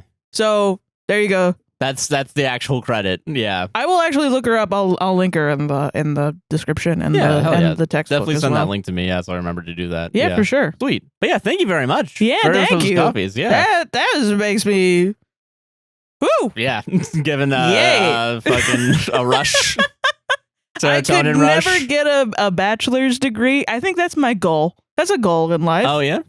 Get an honorary degree in philosophy, so I don't have to sit there and talk to philosophy majors. But I just do the study by myself. And then eventually one day... Someday someone will give me a degree. On this show. On this show, or my solo show, Thus Spoke Zarathustra. Yeah. Which isn't even really about philosophy. It's just me bitching. Yeah. Doing that, then maybe I'll get a philosophy degree at some point. And then I'm going to get a digital media degree finally. Like the honorary. Yeah. Yeah, the honorary degree from I don't know, KFC University. Something Dude, terrible. Yeah. And I say that only because I found out my grandma's PhD was from Kansas State University. Oh, shit. Which is apparently like an online university. Weird. And I was like, really? She put all that trauma just on her children? She abandoned her children to get a PhD from an online university for real? Yeah. Damn. God. But yeah, thank you all for those copies. Very much appreciated. Thank you so much. I'm giddy. Buymeacoffee.com/APWSTR. Thank you again if you want to support that way. Yeah. Also, like we talked about with one of the coffees, patreon.com/APWSTR. It is at least minimum $1 to join, and it's 3 for 7 days for the $1 and $3 tiers. Yep, and if you join yearly, you get an entire year's worth of content on the Patreon for 16% off, I believe. I believe so. Yeah. Yeah. It's a discount. There's a discount. Yeah. You want to just keep that on for the rest of the year? Like keep you know what, fuck it. End of the year. Your first TikTok's year. going away. Yeah, fuck it. Yeah. Like, so just the on discount, top of that, we're gonna do a 20% discount on all of them until the end of the year. I think that is a good idea. Fuck it. Yeah, that's fine. For your first month or your first year. So if you want to join, it's perfect timing to do it right now, please. Yeah, please. why not? for Christmas. Yeah, fuck it. Yeah, you get access to exclusive content, the old episodes of Thus Spoke Zarathustra, which I'm working on starting again. Yeah, and early content when we're able to do it, as well as all the content will be ad-free, so you don't have to worry about ads. Yeah. It'll be all down in the description. If you want to help support Palestine, Congo, Sudan, and Lebanon, resources are also down in the description, as well as in our link tree. As well as distributed computing links down below. One of the projects is currently down, so I have to find a new one. Oh, okay. But that's all down there. Twitch.tv, a guy nicknamed JC as well. And sub there. APWSTR Gaming at some point will come back. Yeah, but definitely go check all this out because we have a lot more content and you all can enjoy it. I think that's everything. I think that's it. Fuck yeah. All right, back to the show. Bye-bye. Bye. All right, bread and butter time. Oh, God, it's bread and butter. Yeah. Meat and potatoes is bread and butter. Yeah, this is the real dessert. Oh, God, we want food so bad. Fuck. Do we want a real one or not? I think surprise me. How about that? To see if I can tell if it's real or fake. Oh, speaking of philosophy, this one's funny. Okay. This is from r/bad philosophy. Hell yeah. Which, speaking of Sisyphus, and which isn't Nietzsche, but this is about Nietzsche. Why my ex-girlfriend's new boyfriend is wrong about my Nietzsche-based trading strategy. Okay, so this is fake. Okay, I remember you telling me about this one, and it's for sure fake. Okay, good. So bad philosophy is like a circle jerk subreddit about finding people talking about philosophy in bad ways. It's like every circle jerk subreddit. Sometimes they're wrong. Sometimes for sure. You can tell the way they talk about something is like they're just gonna be mad for the sake of being mad. Also, yeah, and sometimes it's for a long time I didn't even follow it or I unfollowed it because it just seemed like a bunch of intellectuals kind of being like, "You didn't read the text," and it's like, "All right, bud, yeah, come on." But slam dunking, yeah, sure. This one's fun because it makes fun of cryptocurrency bros. Yeah, that's fair. I've been trading cryptocurrencies for almost 5 years now, but it wasn't until last year that I stumbled upon what I believe to be the most groundbreaking trading strategy in modern finance. It all started during a particularly brutal bear market. My girlfriend had just left me, saying she, quote-unquote, couldn't handle the stress of my trading lifestyle.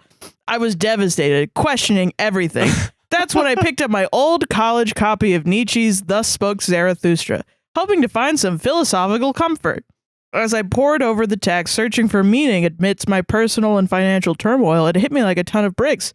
Nietzsche wasn't just philosophizing, he was describing the crypto market with uncanny accuracy. Very ahead of his time, yeah, in the crypto space, yeah. And not just in some vague metaphorical sense. No, I'm talking about precise technical analysis hidden in 19th century prose. Like for literal, like, okay, literal, yeah, actual. Okay, got it. Take, for example, Nietzsche's concept of eternal reoccurrence, which is what I've talked about, the eternal return. Oh, yeah. Everything that you do in your life. What if when you died, you were born again and everything that you do is going to happen again? Would you do it again? Would you go through the bad shit in your life just to get to the good parts of your life? Okay, I remember this part, actually, yeah. And if you would, then if you're going through bad shit right now, doesn't that mean you're going to have good shit later? Yeah. So you should keep going, right? Yeah. Anyway, so take, for example, Nietzsche's concept of eternal recurrence. He posits that given infinite time, all possible combinations of events will occur and then reoccur infinitely. Now, most people interpret this as some abstract thought experiment about affirming life. They're missing the point entirely. It's actually about FUD, fear and uncertainty and doubt. It's actually about Dogecoin. Nietzsche is describing market cycles. The boom and bust, the euphoria and despair, playing out over and over again. It's not just similar, it's exactly the same thing.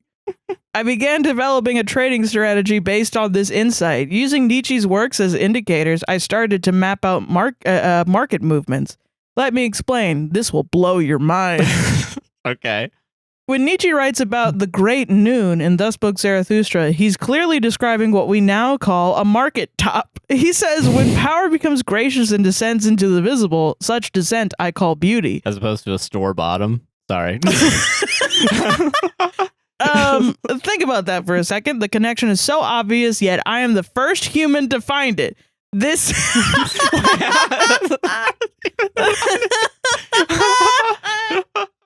That's some of my favorite shit. Yeah. It's also, there's like a music theory circle jerk. This is me coming out as a nerd. Yeah, you fucking dweeb. Where it's like, oh, guys, I just invented a scale. And it's them enharmonically describing essentially a major scale. A major C scale, yeah. Yeah, and people are like,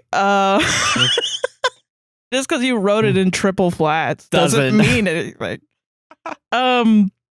Okay, the connection is so obvious, yes, yet I am the first person to find it. Sure, this is exactly what happens at the peak of a bull run. The power of the market graciously descends, becoming visible to all in the form of green candles and soaring prices. It's so obvious once you see it. The first major success came during the crypto boom of 2020. While others were blindly chasing yield, I was analyzing the market through a Nietzschean lens. I noticed that the frenzied activity in crypto closely mirrored Nietzsche's description of the last man in Zarathustra. It was so obvious it made me laugh how no one else had realized this. He says, no shepherd and one herd. Everybody wants the same. Everybody is the same. Whoever feels different goes voluntarily into a madhouse. This is the exact prediction of the token farming mania. Everyone doing the same thing, chasing the same tokens, recognizing this as a sign of a market top. I took profits just before the correction hit. Just like that, I made more money in 1 week than I had made in my whole life up until then. Okay. Okay. All because I was able to truly understand Nietzsche like nobody else had before me. I this one, like, listen, people might not get this one, but it speaks to my soul. Yeah. And how I feel when everyone talks about Nietzsche online. Yeah. Oh, God. I understand that, yeah. Nobody else gets him but me. And then I'm doing that, too. Yeah, you're the only... Yeah. And I'm like, you just don't get him, though.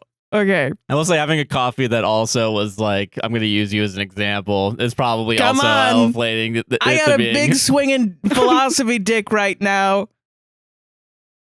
you don't think that's not going to be on Instagram, you're dead wrong. PhD, pretty huge dick. Hell yeah, dude. Apparently the United Healthcare assassin tweeted that out. He's like, you have a PhD? He was like, yeah, a pretty huge dick. what a chat. we see him as a hero in this house. He's a folk hero. This success convinced me I was onto something big. I spent the next few months refining my strategy, correlating more of Nietzsche's ideas with market movements. The will to power? I realized it's a description of bullish momentum. Nietzsche says, where there is struggle, there is life. That is what we see in a strong uptrend, but with bulls and bears struggling for dominance. The Ubermensch? A metaphor for breaking through key resistance levels. Just as the Ubermensch transcends traditional morality, a breakout transcends previous price ceilings. Okay, sorry. Okay, all right. This is for a very specific group of people that listen to us. Yeah, the people that are, somehow also into finances and philosophy, but also hate the perception. The crypto bros? Yeah. I mean, I feel like if you're into philosophy, unless you're only into stoicism, which is every crypto bro. Yeah, then... Bro, I'm really into stoicism. I'm really... Yeah. Yeah. Oh, yeah. Do you relate it directly to the grind, my dude?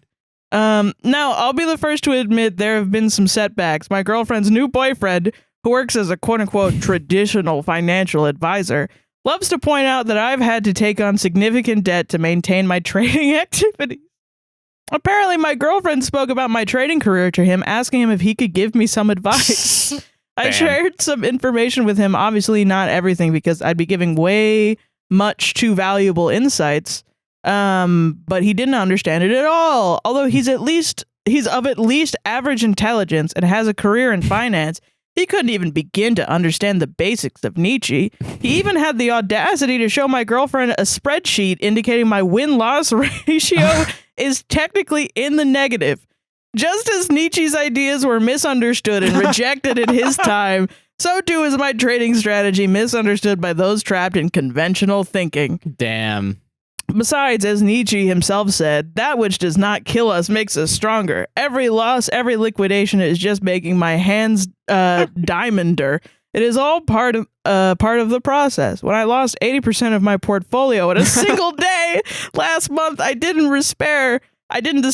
I recognized it as the market's way of testing my will to power. Nietzsche would have hodled, and so do I.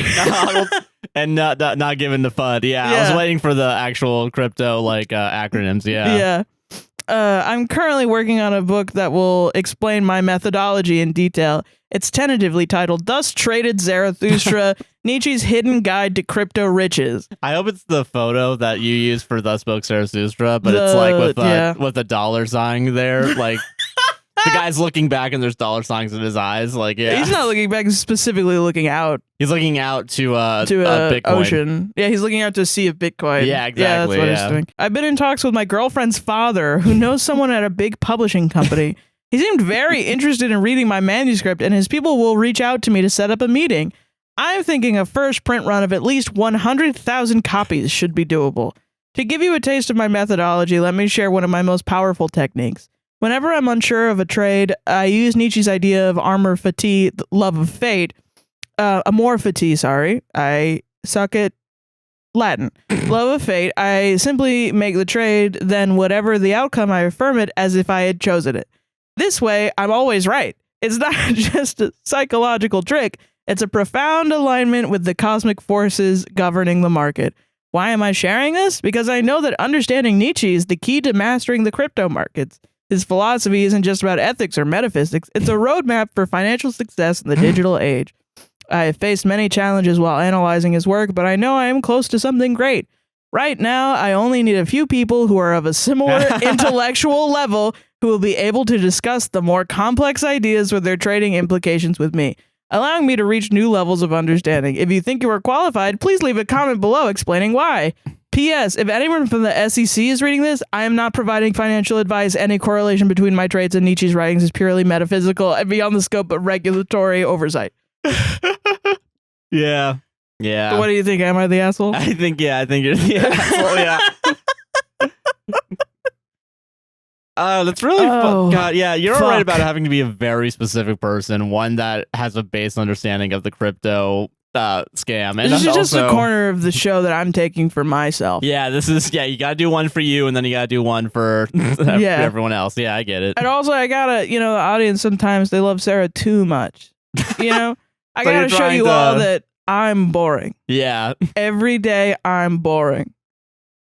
I think about finance. I think about Nietzschean philosophy. And I think about how people get Nietzschean philosophy wrong. Yeah. And I think about coding. And that's my brain. That's your brain. I will say also yesterday when you were saying Moby Dick. And read Moby Dick. Yeah. It's either that or you think about banana when I say banana. Now you see me too at a banana. And I rotate a banana in my head. Yeah.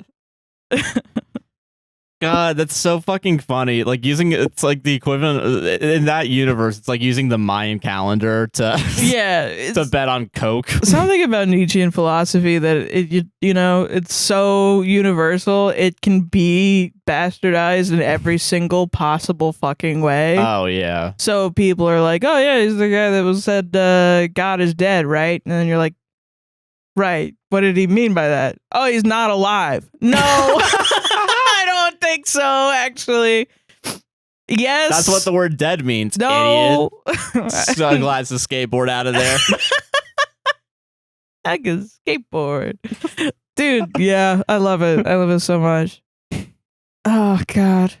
Also, like, sometimes I just want to read something where the guy writing it is smarter than me. Yeah, no, okay, that's fair, yeah. Sometimes I don't want to read it from the point of view of the guy that's just like, my wife's a bitch. Am I an asshole? Sometimes I don't feel like reading that. So should I delete like all my stories? Oh, or you should read them. That's what the people like. Yeah, solved it. Asshole, obviously. Yeah. Yeah. God, that's such a good post. That was a really good post. Yeah, I gotta start with this one. Hell yeah. Am I the asshole for taking a little time to myself in the mornings? Probably, yeah. Simple one. Well, hold on. In the mornings, I kick puppies. That's all. That's what I mean by simple. Yeah, it's like it's just that. Yeah. Yeah. My wife, 30 female, Laura, and I, 35 male, have 2 children, ages 2 and 3.5, and have been married for 5 years. Laura is a stay-at-home mom to our boys and takes the boys 3 days a week to take care of her grandmother who has dementia. Oh. The other 4 days, a nurse comes in. I work in retail management. My typical schedule is 1 p.m. to 10 p.m. with a 1-hour lunch if I choose to take it.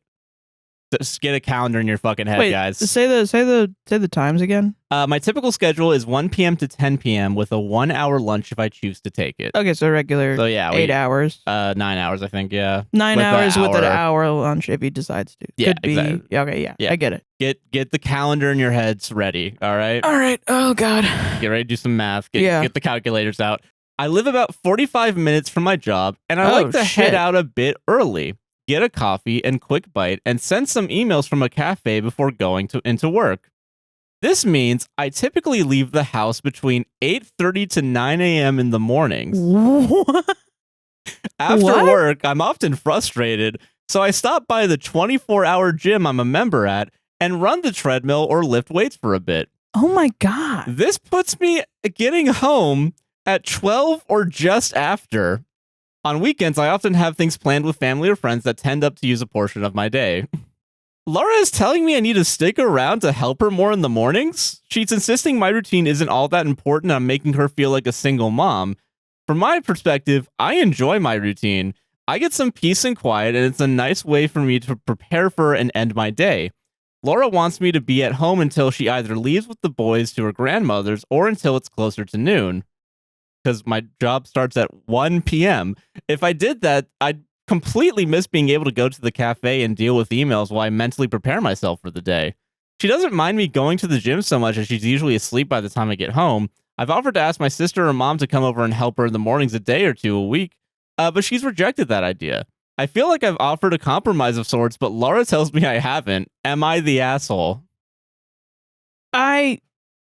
Oh, God, the dudes are going to be like, she hates men. She hates men so much. Even though I'm the one that picked the story. She hates men. Like, that's crazy, bro. I was getting ready to go to bat for this guy because I know how hard it is to work 9 hours, and you're a manager, so you're doing a bunch of shitty shit. You're kind of an asshole just for being a manager. Yeah, so, I mean, listen. Listen, I hate middle management. It's coming from a customer service worker. Yeah. Some managers are good. If you're a good manager, great. Whatever. Have I met a good one? Not yet. Yeah. But maybe. Who knows? I'm young. The night's still young on Sarah's life. So maybe I'll have a new experience, but I don't know. The rest of this, 8 a.m., you're leaving the house at 8 a.m. Fuck you. Fuck you. No, that's insane, right? Like, we can all agree on that. Like, I don't even think you should stop. You should stay out of her life as long as she needs to find a new man. You should find a new, apartment even for yourself, because it seems like... You should. And honestly, your marriage is taking up too much of your time. You should divorce your wife. You should get back on your grind set by you divorcing should. your wife. Yeah, you could. And you should tell the courts it's because I need to go to the gym at night and I need to be at a cafe every day. My work is really important to me, more important than my kids, and this is how much money I make. And inflate the amount of money you make. Yeah, actually make it seem like you have more. You have more disposable income, so they can fuck you on child support. No, because you'll look more impressive. You'll look more impressive and you're more to the likely judge. Yeah, exactly. Yeah. So, what? Fuck off. This can't be real. I feel I'm like sure there are people. I'm sure. Yeah, that someone has done this at some point. Just admit that you there's something going wrong. Yeah, in your relationship or something. You don't want to do. If her mom has dementia too. Yeah. Like, even if you were there for just the kids or whatever, you're still not having quality time with your wife. Oh, not I would at all. still be upset with you. Yeah, and I do think that's valid. Yeah, like I can't. If the comments are gonna end up being like, well, his wife's mom having dementia must be hard on him too. He needs to mentally prepare for the day. So like, her mental health matters, but his doesn't. See, this is what I think is why I'm bringing the story up, because I think I've been doing this with other stories, is like the bastardization of language and like how people are using mental health speak to try and get what they want, which is to fucking fuck off to a cafe and not be around his family. It's like you chose to be a manager. Yeah. That's a decision, right? Yeah, and you chose to leave 4 hours early. You're choosing to leave 4 hours early. Well, and if your job stresses you out that much, maybe you do. Make a choice to... I take entire weeks off because I'm stressed about this job. Yeah. I'm not coming from a place where I can say, just go to work. Because no, I agree. Like, sometimes you need fucking mental health shit. Yeah. And I get, getting ready for your job and shit. And I was ready to go to bed for this motherfucker. Actually, I was like, okay, I'm going to try.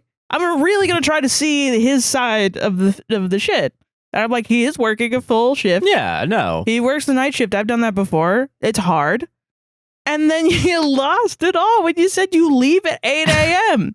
You already have negative points because you're a man. Sorry, that's my personal bias. I'm a human being. I'm not a robot. You already have negative points because you're a manager. And then you have negative points because you're a morning person. Disgusting. Disgusting to me. How do you do it? I'm jealous of you. and then you leave your wife up to dry with 2 kids. Yeah. Age like 2 and 3. And then she's got to go take care of her mom. Yeah. Has dementia. Because the nurses can't go every single day of the week. And but she should be somehow grateful, I guess. Yeah, and I made a compromise that was, I missed that. What was the compromise? So he says he made a compromise. He didn't. But I've offered to ask my sister or mom to come over and help her in the mornings a day or 2 a week, but she rejected that idea. I feel like I've offered a compromise of sorts, but Laura tells me I haven't. Well, that's the thing. Usually Reddit, when stuff like this will be like, sounds like there's a lot on both of your guys' plates. You should get a nanny or something. Can you afford a nanny? Is usually the thing that Reddit says. But it's not even about she's saying, please, can we hang out? Yeah. I love you. I'm going through a tough time in my life and I would like to see you. And he's like, no, I like being alone. Yeah. How about my sister helps you? Do I hang out with my sister? Or my mom? Just get a divorce. Just divorce her. Like, I don't know if you're going to feel bad that you're divorcing your wife while her mom's going through dementia or something. Whatever. Just like, this is something that is like, just man up.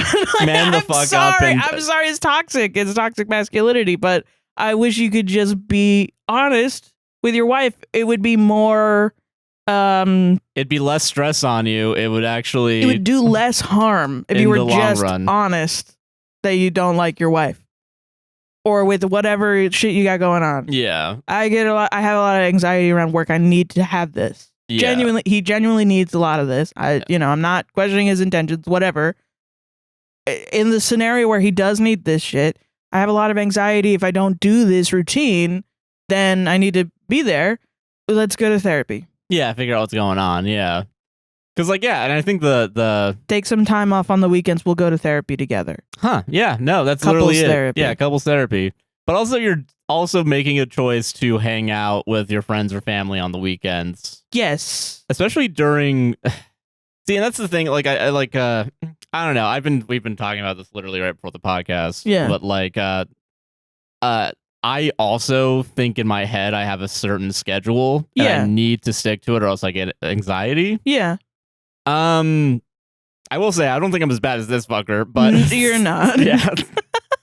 But that's what I'm talking from too. Is I've had to learn that it's not always about me that you don't want to hang out with me. It's because you have something internally going on in your head. Yeah. And we've gotten there too. And yeah, it's genuinely just okay. Let's go to therapy then. Let's go to therapy. Yeah. Because I've also come at it from a point where I'm like, you know, no one wants to be like, you don't love me. Yeah. Fuck you. You don't love me. And it's a shitty position to put somebody in. Oh, yeah. But they want to, like, I came at it from a point of like, if we break up, we break up. If you genuinely don't like me, great, we'll break up. I'll be sad, but that's not your fault. It's just whatever. It happens all the time. You are in a relationship and then you fall out of love and then you break up. Yeah. And there's like no fucking reason for it. No one did anything wrong. It's just how it is. It's just how life kind of goes on and like time passes. Yeah. But that wasn't the case because in that idea of, oh, fuck, we're not going to see each other, we got sad. Yeah. Or it's like, oh. Well, then in that case, I think we actually do want to be together, but there's something else going on. And it was just we're both depressed. We both had ADHD. Can you imagine if we had broken up just because we both had undiagnosed? I think about that all the time. That would be, you know. That would be insane. Yeah. That would be, honestly, thank fucking God this is our job then, because I feel like being on the show. The podcast did save the relationship. Yeah, because I think talking more about these things that I feel like I never would have talked about or thought about in a million years. Well, that's the other thing. It's like, this is something, it's another way in which the patriarchy hurts men. If he doesn't have the tools to talk about his emotions, he's just here harming a woman. Yeah. Which is why I get mad. Like, if I'm being real, to men that think that I hate men and I bring gender into everything, quote unquote, it's not that. It's that I'm mad that it always ends up harming women. Every time a man is not taught like emotional ways to regulate himself, like emotional regulation or something like that, it always ends up he's taking out his internal shit on a woman that like either wasn't completely perfect and then she's blamed for not being perfect, or that she didn't do anything. And instead of having like a, hey, you know what, you did something and I didn't like that. Or, you know what, I don't want to be in this marriage. They elongate it and not Hi, I'm confront. Chris Watts, and I want to get out of this marriage. I want to go fuck bitches and be single. What the fuck? But I'm pregnant and I have 2 kids on the way. Pillow. Family annihilation. Like, I don't know what the like fuck. I'm a woman. I'm allowed to get pissed. Yeah. At the idea that women are getting hurt because men just won't fucking go to therapy. And yes, now the male loneliness epidemic, quote unquote, is becoming a thing. But it's like, is that the case because women are mad that they're getting hurt by men? Or is that the case because men won't be friends with other men? Unless they're mean to women. Yeah, why is it like the only places I can think of are like Andrew Tate, fucking like shit like that? Yeah, I will say too, like on that note, who put that system in place, Jan? Have you seen that? I don't know if I have, but it's like a Jubilee, one of those shitty Jubilee videos, and there's like a kid that's like, well, men don't want to be in spaces because you know I hate all men and me too, blah blah blah, because the patriarchy makes blah blah blah, and then like this woman, God bless her, goes, and who put that system in place? And I think about it. 70 times a day every day. And who put that system in place? The answer is women, right? Whoosh. No, yeah, this is crazy, man. Yeah. Fuck. Solved it? Solved it. I gotta pee again. That was a really good slap. Yeah, that was a good fucking slap, dude. Go piss, girl. Would I be the asshole for turning our baby human?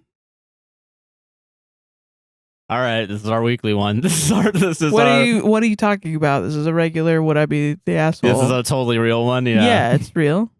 Okay, no, it's real. It's real. I believe you. It's real. Stop. I believe you. So How fucking dare you? So if you're like lying to me right now, I get to be a little upset in a second. If that, you get to be a little upset. Okay. If you were lying, I'm not. My wife, young adult female, and I, young adult male, are expecting, and we're both supernatural. She's a vampire, and I'm a werewolf, and I was born a werewolf, and she chose to be a vampire. We have 3 kids so far, and 1 is human, and our twins are spellcasters because of my wife's side. And with our next child, I'm worried it will be another supernatural. I wouldn't care if they're a spellcaster, but if they're a vampire or werewolf, I don't want them to have the burden of immortality thrust upon them. Okay. My wife, on the other hand, says not to worry as the only immortal trait would be her vampire side, but she also mentioned that out of my 14 siblings, only 3 of us are werewolves. Someone's on a marathon run. Someone's on a legacy run, yeah, whatever the fuck those are, yeah. I want to believe her, but I also see her learning how to research how to cure vampirism, so my mind is boggled, but also mumbling how our next child has to be mortal. I can't help but worry. But would I be the asshole if when our child is born to make sure that he's human, that if it's a vampire or werewolf, that it's cleansed of that supernatural ability? Update. We now have another set of twins, and one is a werewolf and a vampire. And a vampire? I did not take this possibility into account, and now I'm unsure. I've been talking to my dad a lot about this, and he wants my vampire daughter to turn human. But now back to parenting twins again. Credit to this one too. All the other ones make fake ages. This one just said young adults. I usually don't skirt those ones to trick you. Yeah, but now that I know you're trying to trick me, I was like, yeah, fuck it. Yeah. So would I be the asshole, Joshua? Answer me now. Answer now, Josh. Is it eugenics to not want to be a vampire werewolf? That's a good point. Yeah. Is it eugenics? He does say later he wants them to be able to choose. Okay, I mean, I think they answered this idea on Modern Family when the Cameron and Mitchell get Lily, right? Oh yeah. And Lily says, "I'm gay" all the time. And they're like, "Oh no, wait, we don't want to be seen as like gay dads making them gay, yeah, indoctrinating their children into being gay." Yeah, because that was like the whole political thing at the time. We stopped gay people from getting married. And now it's simpler times. That's not even simpler. It sucks still. Jesus Christ, what the fuck am I thinking? Sorry, continue. No, it is simpler though, because now it's about rights. Yeah. Now it's about rights. Back then it was, should they have a wedding cake? Or be able to adopt children? Also very serious things. Yeah. That did matter at the time. I find that actually more of a serious discussion. Yeah. Than the nonsense of, do they deserve to live? Yeah, no. Yes, they do. They're humans. That's actually quite rudimentary. Well, they could also be werewolves or vampires, apparently. Right, so that's the question that's now. That's another, but yeah, no, sorry, Modern Family. I'm getting into my Dadaism. Furry teacups. Yeah, exactly, yeah. Forks with back-bended spines. Yeah. Okay. So yeah, I don't know. He says that he wants them to be able to choose. But it's like, oh yeah, that's what I was talking about. Was Modern Family? Yes, yeah. Where she says that she's gay, but it's revealed that actually it's because they talked about fucking race at school. Oh. And one of the kids says, "Well, I'm African American or I'm black." I don't remember the actual term. I'm black because my parents are black. And she goes, well, my daddies are gay. So I'm gay. Yeah. And then I don't remember this episode. Yeah, because I think we watched it. Yeah, and then Sofia Vergara's character, I forgot her name, is like, you guys didn't teach her anything about Vietnam? Yeah. And they're like, oh. Maybe we should have done that. Which is also a funny way of bringing up that they use their gayness to get away from their whiteness. If you really think about it. Yeah, huh. Which makes the show worth getting all the Emmys ever. Yeah, that's every time it ever showed up on TV. Was it annoying? Yeah. Every time. Did it deserve it? All the awards? Yeah. It's like when it was Two Bears and what is it? Not the Dan Harmon post? Yeah, Two Bears and fucking what show is it? Succession. Yeah. Yeah. There's another comedy and then a drama. Yeah, rewards. They left as in other words, Two Bears on a Succession later. I think is what someone said, and Dan Harmon posted it. Yeah. Yeah. God. Jesus, man. What do you think? Is it eugenics? How seriously do I want to take this? That's the real question I should be asking myself right now. Okay, probably it's not eugenics. This is, I think, the woke take, right? Okay. It's probably not eugenics because it's not fucking real. And eugenics is real. And we shouldn't water down the word. And we shouldn't put in our Sims games and talk when we discuss Sims 4 Supernatural expansion pack. Yeah. That is fair. Okay, that's right. All right. I shouldn't be a fucking Debbie Downer about this. Yeah, that is fair. That is so fair. Solved it. Yeah. Not the asshole. Maybe asshole. Is that one of them? Can they make it Emmy, martial arts, maybe asshole? Fuck. Emotional arts. Yes. EA. Emotional arts. Do you think they're hiring? Do you think they'll hire us? They are. That UCF professor is a coder at EA. Oh shit. Yeah. That would be fun coding games. Damn. I know. Yeah. Ah. Okay, here's one. Because I know you hate men, so I'm gonna really make this one tough for you. Maybe I will. I don't know. You don't know what I'm gonna do. I'm zigging and zagging. Okay. Yeah. Am I the asshole for arguing with my father-in-law over gender roles and my place in the house? Usually not the asshole for arguing. Yeah. You know what I mean? But yeah, no, I get. Yeah. Yeah. Maybe other things will make you the asshole or him the asshole. Who knows? Yeah. Yeah. We're fair here. We're fair here. Fair That's our balance. motto, yeah. So my 29 male in-laws are visiting for the weekend, and I, of course, try my best to get along and entertain guests. But while my wife was out picking up something for dinner, my father-in-law made a comment about how it must be weird letting my wife worry about dinner for once. Now, I'll be honest, I love to cook and bake. I also work from home with a job that's somewhat laid back, so when I get time, I clean and take care of the house. I'm also admittedly the breadwinner, as my wife has chosen a passion job that requires her to leave the house and do stuff that's actually somewhat physically strenuous. Okay. It makes her happy, and I love that she gets to work her dream job, even if it does leave her very tired when it comes to chores around the house. Okay. So when my father-in-law asked me if it was weird, I asked him to clarify, and he stated, quote, "You let her get away with avoiding all the woman's work. I wouldn't let that happen at home. It's just not right. You should be making her do the cooking and cleaning all the time." NTA. We're done and dusted. Yeah, move on to the next one. Woo! Easy peasy, yeah. Yeah. This obviously frustrated me a little, and I didn't want to argue or anything, but I was trying to get him to be a little more empathetic. So I responded with, "Your daughter works hard every day, and the foundation for her day-to-day stress is being able to come home to some concept of order. Some days she even comes home hurt because of how hard she works even. If all I have to do during the day is walk around the house and clean a little and have something warm to eat for her when she finally gets home to relax, why would I ever take that away from her, even for the sake of what gender should be doing? What?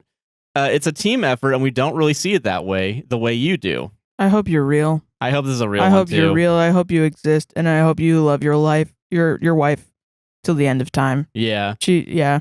He grumbled and kind of went on a monologue about how it's just different now, and it doesn't seem like things are as good these days. Back in my day. Back in my day, I could slap any woman's ass and she couldn't tell a soul. Exactly. Jesus Christ, yeah. Yeah. I don't want to push any further and just kind of awkwardly waited until my wife got back. I told her about it later and she kind of just sighed and said he's just like that and really doesn't want me to engage or argue with him if I can. Should I have just kind of shrugged and let it go for my wife's sake? I feel like I'm walking on eggshells a bit while they visit. Honestly, yeah, NTA. Yeah. I think talk to your wife, see what she, because it is her dad, so like do what you want to do with her dad. Yeah. I think you did the right thing by standing up to her dad for sure, but it's like maybe it's something that you get to say like, well, actually it bothers me. It bothers me that he says that he disrespects you. Yeah, because it's putting so much pressure on you, like, A, to explain yourself, which I think anyone who has ever had to explain themselves to anybody else ever can tell you it sucks. It sucks ass. Yeah, like having to justify. To the point where it's a social, it's like a social checking thing. Yeah. Like if you meet someone that has fascist opinions, right? Or someone that makes a joke, like a guy that's like, I like dark jokes. And all of his jokes, the butt of the joke is minorities, women. Or he just says the N-word. He says a slur or something like that. Ask him, what's funny? What's funny about that? Can you explain the joke, please? Then things are so different these days. He'll freak out. Yeah. And he'll be like, oh, everyone's a snowflake. I'm like, I just asked what's funny. I asked one question and now I genuinely want to know what's funny about that. Yeah. Don't go on it's not funny because of this, how dare you? Because it's just going to push him away. But genuinely, like, if he's and you feel safe, to do also, this. If they're in a large group of people, it'll out them as they're not under the cover of joking and forcing everyone to laugh around with them. Yeah. It makes the room feel like we don't accept that. And it makes them at least not want to do that in public. Yeah. Which is great. If you're in private, then you can be like, this, don't do this, blah, blah, blah, blah, blah, blah. Yeah. Imagine putting yourself in the shoes of someone like that, blah, blah, blah. And hope for the best that they actually like understand it. Yeah. Yeah. But I really think, I know there's a lot of people that think that we should like meet fascists at that level. Listen, if you guys go low, we should still stay high. That's crazy to me. Yeah. And obviously it doesn't fucking work. Yeah. Because what do you think we have been doing? Do you think this is as bad as it's going to get? And just if we turn around and be kind, everybody's going to hug each other? I think you're crazy. Yeah. You're in La La Land wild. on that one. No, that's not the case. And that's a non-violent way, hopefully, to socially check somebody. Yeah. And I think, I feel like... Yeah. I did it a lot during the George Floyd shit when I was at my old job. To the point where, like, and I wasn't even very good at it because at some point I had to leave that job because of the amount of shit that they were saying there. No, yeah. I can only imagine, too. Because, like, the Elephant Graveyard guy, the guy that made those, Jerry Seinfeld, and the, what the fuck was it? The Joe Rogan comedy special reviews. He did one on another guy, a black comedian that tried making a joke about George Floyd where, like, it was, basically it was like he deserved it or something like that. It was kind of that was the punchline to the joke. I don't think any George Floyd joke is funny. I've seen a handful of them and I've always reported them as hate speech. Yeah, but like the social check in that one was like a bunch of people got up and fucking left. Yeah. And you can see it because it was a recorded fucking special. Good. Yeah. Why the fuck would you leave that in there? That's crazy. That is insane, actually. Yeah, you can edit things out. That's insane. You could edit that shit out. Why would you do that? You look terrible. It doesn't make any fucking sense. Yeah.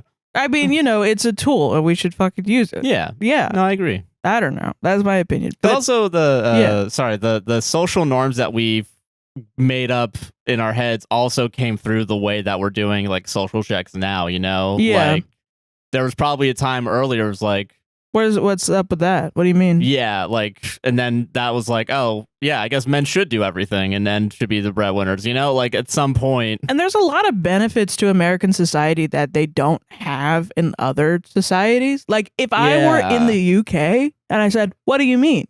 they would laugh at me because I don't get it. You know what I mean? True. Because intelligence is lauded to a point there where it's like, if you don't get it, you're the dumb one and we laugh at you. Yeah. But in America, us being so dumb is so the norm that we're so like, you can't get away with saying, You can say, what do you mean? And get away with it. Yeah. Like, yeah, a guy might be like, haha, you don't get it. God, dude. But it's like, well, maybe you should have been a better communicator. Because most likely the fascists are going to fucking believe that. Yeah. Because that's their take on it. Yeah, and if you're eventually gonna, if you're courting fascists, like, in that way, and then you're just like, oh, these people are cool, you're a fascist now. Sorry, you're not actually a decent person. I genuinely believe that, yes. Yeah. But, I do think there's some, I don't know, I'm going back and forth in my mind on the idea of should, like, then what happens to them if you just push them out? What do? They all get together and they do an insurrection, right? Yeah. So I don't know, but I do think at some point you should like sit with your like loved ones and say and challenge these ideas, but do in the workplace, in public, in a social setting that might affect other people. I do think you should stand up and be like, hey, maybe you shouldn't sexually harass that woman. Yeah. Hey, I think that's sexual harassment. Yeah, especially if you have some sort of privilege, like either like male privilege or like white privilege. Which is why I say if you feel it's safe to do so. Yeah. Because it doesn't go for everybody. Yeah. Especially if someone's in a position of power over you, they're gonna feel more likely to be violent. And I don't want that to happen to anybody. Yeah, exactly. And I don't judge anyone for not doing that because it's hard. No, it's hard to make the decision in the moment. Yeah. Yeah. But in this case, it's like it's obviously like an outdated idea. I think you did the right thing by bringing it up. I don't know if your wife has some sort of previous relation. Like, well, I mean, it's her father. She does have a previous relationship with him, but like I don't know if she has. They've met. I don't know if they've met yet. Yeah. But no. This might be the first time that they're meeting. Yeah. Like, I don't know, maybe, like... You're the asshole, like, you didn't tell me if they know each other. Well, sorry. Maybe it's like Thanksgiving, and, like, she's given up on her dad, and she's just like, he's just like that. And, yeah, this is why I only see him once a year. I don't feel like dealing with him. Well, let's just pretend, and we'll just wait for him to die. And it's really just, like, if she's fully okay with that and being low contact, then there you go. But, I mean, definitely talk to her about it and say like, no, I appreciate you. I'm never going to treat you like that. And it sucks that he's like that. Yeah. And I think for men who do believe, because somehow we get conservatives watching this show. I don't know how you do it. I don't think they watch the show. I think they're on the TikTok more than anything else. And then Still sometimes don't get it. Yeah, but I still don't get it. But because we leave the reactions in the TikTok too. Yeah, especially during the stories. Yeah. Yeah, so I don't know. Only during the stories, but yeah, no. If this is a clip and you're coming to this clip and you believe like in the woman's work thing, because there are apparently a lot of dudes that think that there's women's work and there's men's work, put yourself in the shoes of a woman. It's gonna be hard. You're not gay, I promise. You're not gay for thinking about a woman's feelings once. Put yourself in the shoes of a woman who, when she asks her father, do I do hard work when I go to my job for 9 hours a day, every day, work my ass off? And he says, no, you should be doing the chores and the whatever. She goes, so wait, hold on. If I was a boy and I asked you that, you would have said, yeah, yes, you did hard work. Because that's what you're supposed to do. Yeah. And then imagine realizing that her father disrespects her and will never respect her simply because she was born a woman. Yeah. Yeah. And she will never have the amount of respect her father could have than if she were a boy. It's like when, especially when you see like gender reveal parties where it's revealed that it's a girl, or at least like the sex is a girl. Yeah. And then the husband gets like, so upset. Yeah. It's like. Yeah. That's why people are upset at those things. Yeah.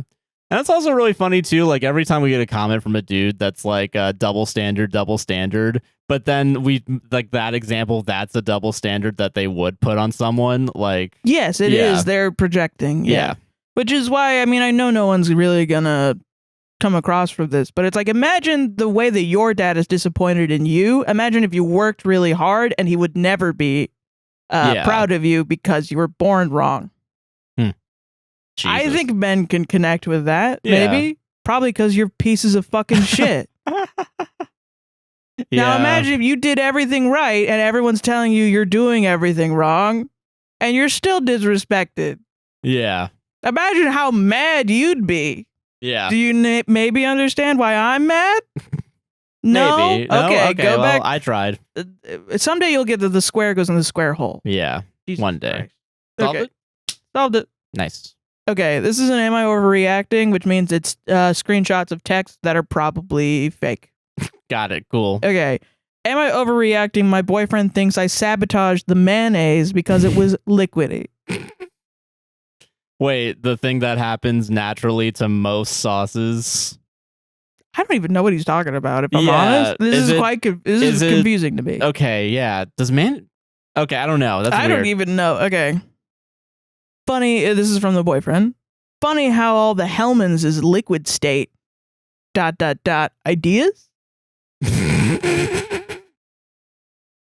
What are you, fucking Columbo, dude? No, you're not. This is like, what's this interrogation I'm on you're the about case. to? Yeah. And then she responds, "What? What do you mean?" Rational response, because that's an insane question. Okay. What does that mean, actually? Yeah. Lived on my own since '96. Never seen that. 2 separate bottles. Hold on. I'm going to look up and see if actually this is a thing, because I'm really... There are so many pages of text I cannot hold on. Okay, sorry. We will do that after. We'll do it later, yeah. Okay. Are you talking about Mayo? Bravo. I would break up by this point. So we went all day not fighting, and you're ending the night fighting over Mayo. Okay. Super weird you disappeared when you dude. I assume did. And both of them melted in the fridge. I have samples. What? Also weird. Also, no, the her text of being like, so we didn't fight all day, so they've been probably also fighting recently. Yeah, okay. recently, like a lot. Newsflash, I do not eat mayonnaise. What? Melted? 2 question marks. And never seen anything like it. Going to bed. I the mayonnaise is melted. Thoughts? I'm going to bed. What the fuck? I'm going on break. What in the world are you talking about? Yeah, that's a rational response in this moment. Great question. You're the arbiter here, man. You're the one that started this. I'm trying to read this like Matthew McConaughey in the first season of True Detective. Yeah. Time is just a flat circle. Great question. Try to answer tomorrow. So you didn't go to bed. Also, you should have committed to that. I know it's a nitpick, but also fuck this guy. Yeah, I know. This guy sucks. Mental break, I guess you're having. Nothing you're saying makes sense. First Mayo, now something about melting? How's this? I use Hellmann's Mayo regularly, as you know. I know the viscosity.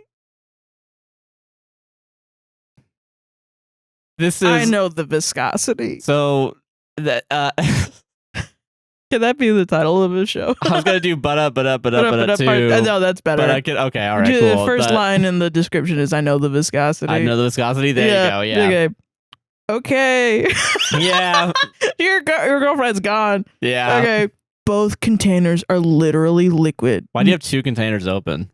And you're the only one that eats mayo. Wait. Nothing else is melted in the fridge. 5 dots. And I did this? Yeah. I didn't. So, yeah, well, okay. She did. She's not.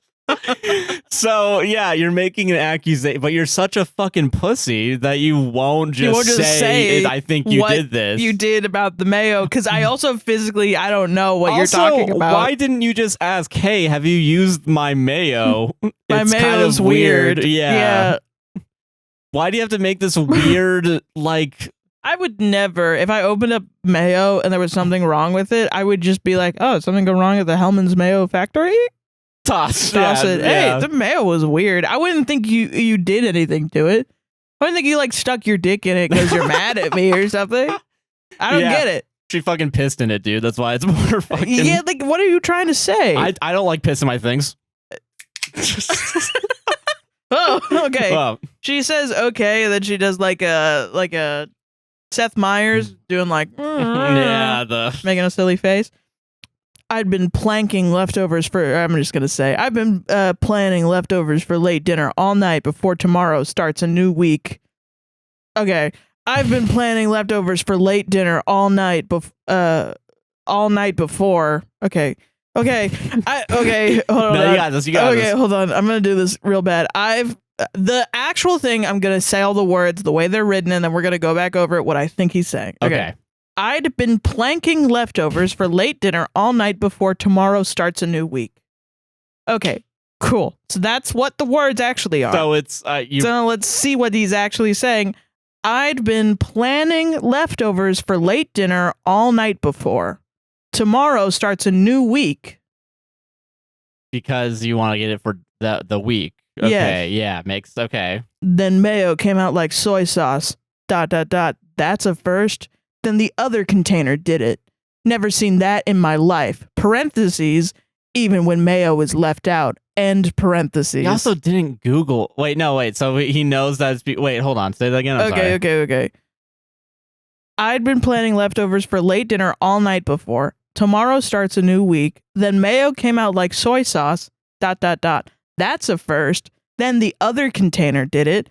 Never seen that in my life. Parentheses, even when Mayo was left out. Oh, End okay. Parentheses. So you didn't. He's saying Google it must this have been tampered with, but yeah. He didn't. Yeah, I don't think he's Okay. Googled it. I don't know. ... And you're blaming me? I don't even eat mayo. Yeah. Case in point. And I'm crazy. Yes. Yes. Chad face. Yes. You need to see a doctor. Something is wrong with you, dude. What is it exactly What you the think I fuck? did? I'm going to sleep. Mic drop. I won this conversation. I'm going to sleep. Just like the hawk to a girl halfway through when people are like, you scared me out of all my money, hawk to a girl. And she's like, I'm going to bed. Fucking crazy. So funny. Oh my God. Melted mayo? Sabotage your mayo? Wow. Good night. Yeah. Do yourself a favor. Open trash can and look. Tell me it's normal. And then, What? And then later, just look at both containers. And then she's done with the conversation. She did a Like a thumbs thumbs up up? emoji. Yeah. Yeah. Thus far, you haven't been able to poison me. ... What are you You're doing? mental. And I'm genuinely saying this for real. If you think people are poisoning you, you have a level of paranoia. You need to go to a Yeah. doctor. Do you genuinely? This is actually, yeah. What the fuck? We watch the same shows. Okay. Save those bottles and go get them examined, lol, and your brain while you're at it. Well, they are in the trash. Feel free to investigate. You think I sabotaged your mayo, lol? Tell me if the consistency makes sense. What So I tried poisoning you? What the hell is wrong with you, dude? I haven't touched your mayo or anyone's mayo. Not even touched store mayo. How is it different from last night, blank? What? What happened last night? I made a sandwich with mayo. Okay, this is the weirdest conversation I've ever had. And then he's currently still texting. This is at 2:48 a.m. So much for bed. Yeah. Yeah, he needs to go to a doctor. Yeah. Something's going on. Yeah, you're not overreacting. He's overreacting for some reason. I want to say, Is it something that happens to I'm mayo? gonna look real quick. Let me see, because I feel Because it's oil and egg, right? It's just oil and egg. And something else in Hellman's, but I know you can like make mayo with egg and oil. Well, it's already a liquid, so like technically It broken. could- Okay, broken or runny mayonnaise. How to fix? So apparently this happens So enough. it just breaks. Yeah. Yeah, free. Yeah, because it's oil and eggs and like Yeah. what other and vinegar. Oh, Yeah, yeah, so sure. yeah, if it just Vinegar, yeah. yeah, because they fail to bind. That's what it is apparently. With broken mayonnaise, I think. So And- I think they can't separate. That would make sense with two containers too, because if it's something that fucked up in the factory, it's just Then like it's that batch, yeah. Because you're Yeah. probably unless you decided to get one mayo, it's like just in case I'm gonna go in the back get the get fresher mayo. a separate mayo. Yeah. Yeah. does he not realize that also a bunch of shit like have been like tampered with and spoiled? Like they had a whole This seems outbreak? like, I mean, calling somebody mental, it seems like it's from the UK. Ooh, okay. But maybe not. Who knows? Yeah. But also they got different egg stuff there because they like leave their eggs out. No, yeah, that's true. Yeah. They're better eggs than us. So just weird. Yeah. Yeah, no, you're not overreacting. He does need to go to a doctor. Yeah, though. Why the fuck would you think that someone's poisoning you, bro? But why do you also have to be a huge dick about it? Well, I mean, if you're paranoid, if you genuinely think somebody's poisoned you, but like the way you're being a dick though is like you totally did this. And let's also not pretend that like ex-boyfriends or boyfriends that know they're becoming ex-boyfriends don't start arguments about stupid shit. Yeah. Like let's not pretend that that doesn't exist, you know? It does exist. But also it could be a mental health break genuinely. Yeah, so I don't know. But you're not overreacting. No, Jesus. You're not overreacting. Yeah. All right, solved it. Solved it. Yeah. I don't know. Dude, when I get the Dijon mustard and a little bit of liquid comes out before I spurt, poisoned me. I just go, you fucking the bitch. mustard pre-cum. Yeah, the mustard, the world famous ketchup mustard pre-cum. Yeah. Yeah, everybody knows. Yeah, this one. All right, cool. Am I the asshole for not buying my daughter's boyfriend a present? What if that was part of the title? What if you were like pissed? Yeah. That my mom has never gotten you a present. I'm so pissed right now, dude. It's written from your perspective. Yeah, I wrote this actually, dude. Yeah. Fucking, yeah. Okay. My daughter, 19, has been dating a boy for 2 years. My kids also recently started using an app to list their wish list. Yeah. My wife asked if I had seen my daughter's boyfriend's list as, quote, we need to buy him something. Maybe it's just me, but growing up, my parents didn't give two craps about who I was dating, much less have any intention of adding them to a present list. I asked a few friends and everyone was a resounding no about this practice. My wife insists that this is very normal and is calling me the asshole for not wanting to comply. Comply is a big word for this. In my opinion, a boyfriend/girlfriend relationship is typically a temporary one, and as such, doesn't warrant adding the person to the gift list. Now, if for some reason they end up getting married, well then that changes the equation, but until then, ... I'm a nope on this tradition being imposed on me. Okay, imposed is wild. Edit, a little more detail is probably needed considering all the questions. We live 12 hours apart, so we don't have the opportunity to, quote, get to know him better. Also, this is related to Christmas giving. Oh, okay. And there is an update because apparently, because we can't have nice things. Oh. Wow. Okay. So once again, thanks for all the feedback. It just keeps on coming. Crying, laughing emoji. I had made a separate comment stating that I would be better about how I would deal with the scenario. I guess I got burged with the other comments. I have accepted your judgment, good and bad, and got the BF a small gift. Thanks for sharing all your comments, everyone. I don't know. I never dated anybody in high school, so I don't know. Fellas, is it gay to give another man a present? I mean, God, fuck. Maybe I'm an asshole too. If I had a kid and that kid went off and dated somebody, and I wasn't able to give that kid a present, I would be I don't know. I mean, but it also, I mean, I don't know. I don't really care. Book 'em, boys. Book 'em, we got boys. I think if you're able to and it's nice and it's cheap, why not? But I'm also like, have you seen this thing with Burr baskets? No. What? Okay, so there's this lady that went viral on TikTok because she was giving her son's girlfriend a Burr basket. Do I know what that is? No. Did I look it up? No, I'm 27 years old. I don't want to know that. I don't want to know what the teens are up to. There is a limit to what my brain wants to keep. I'm good. I learned Chuki. I learned whatever. Mogging. Riz. Skibbity toilet. Which God is also fucked up. Skibbity toilet. Gat is just goddamn. But misappropriated for the use of just like a hot woman. Yeah.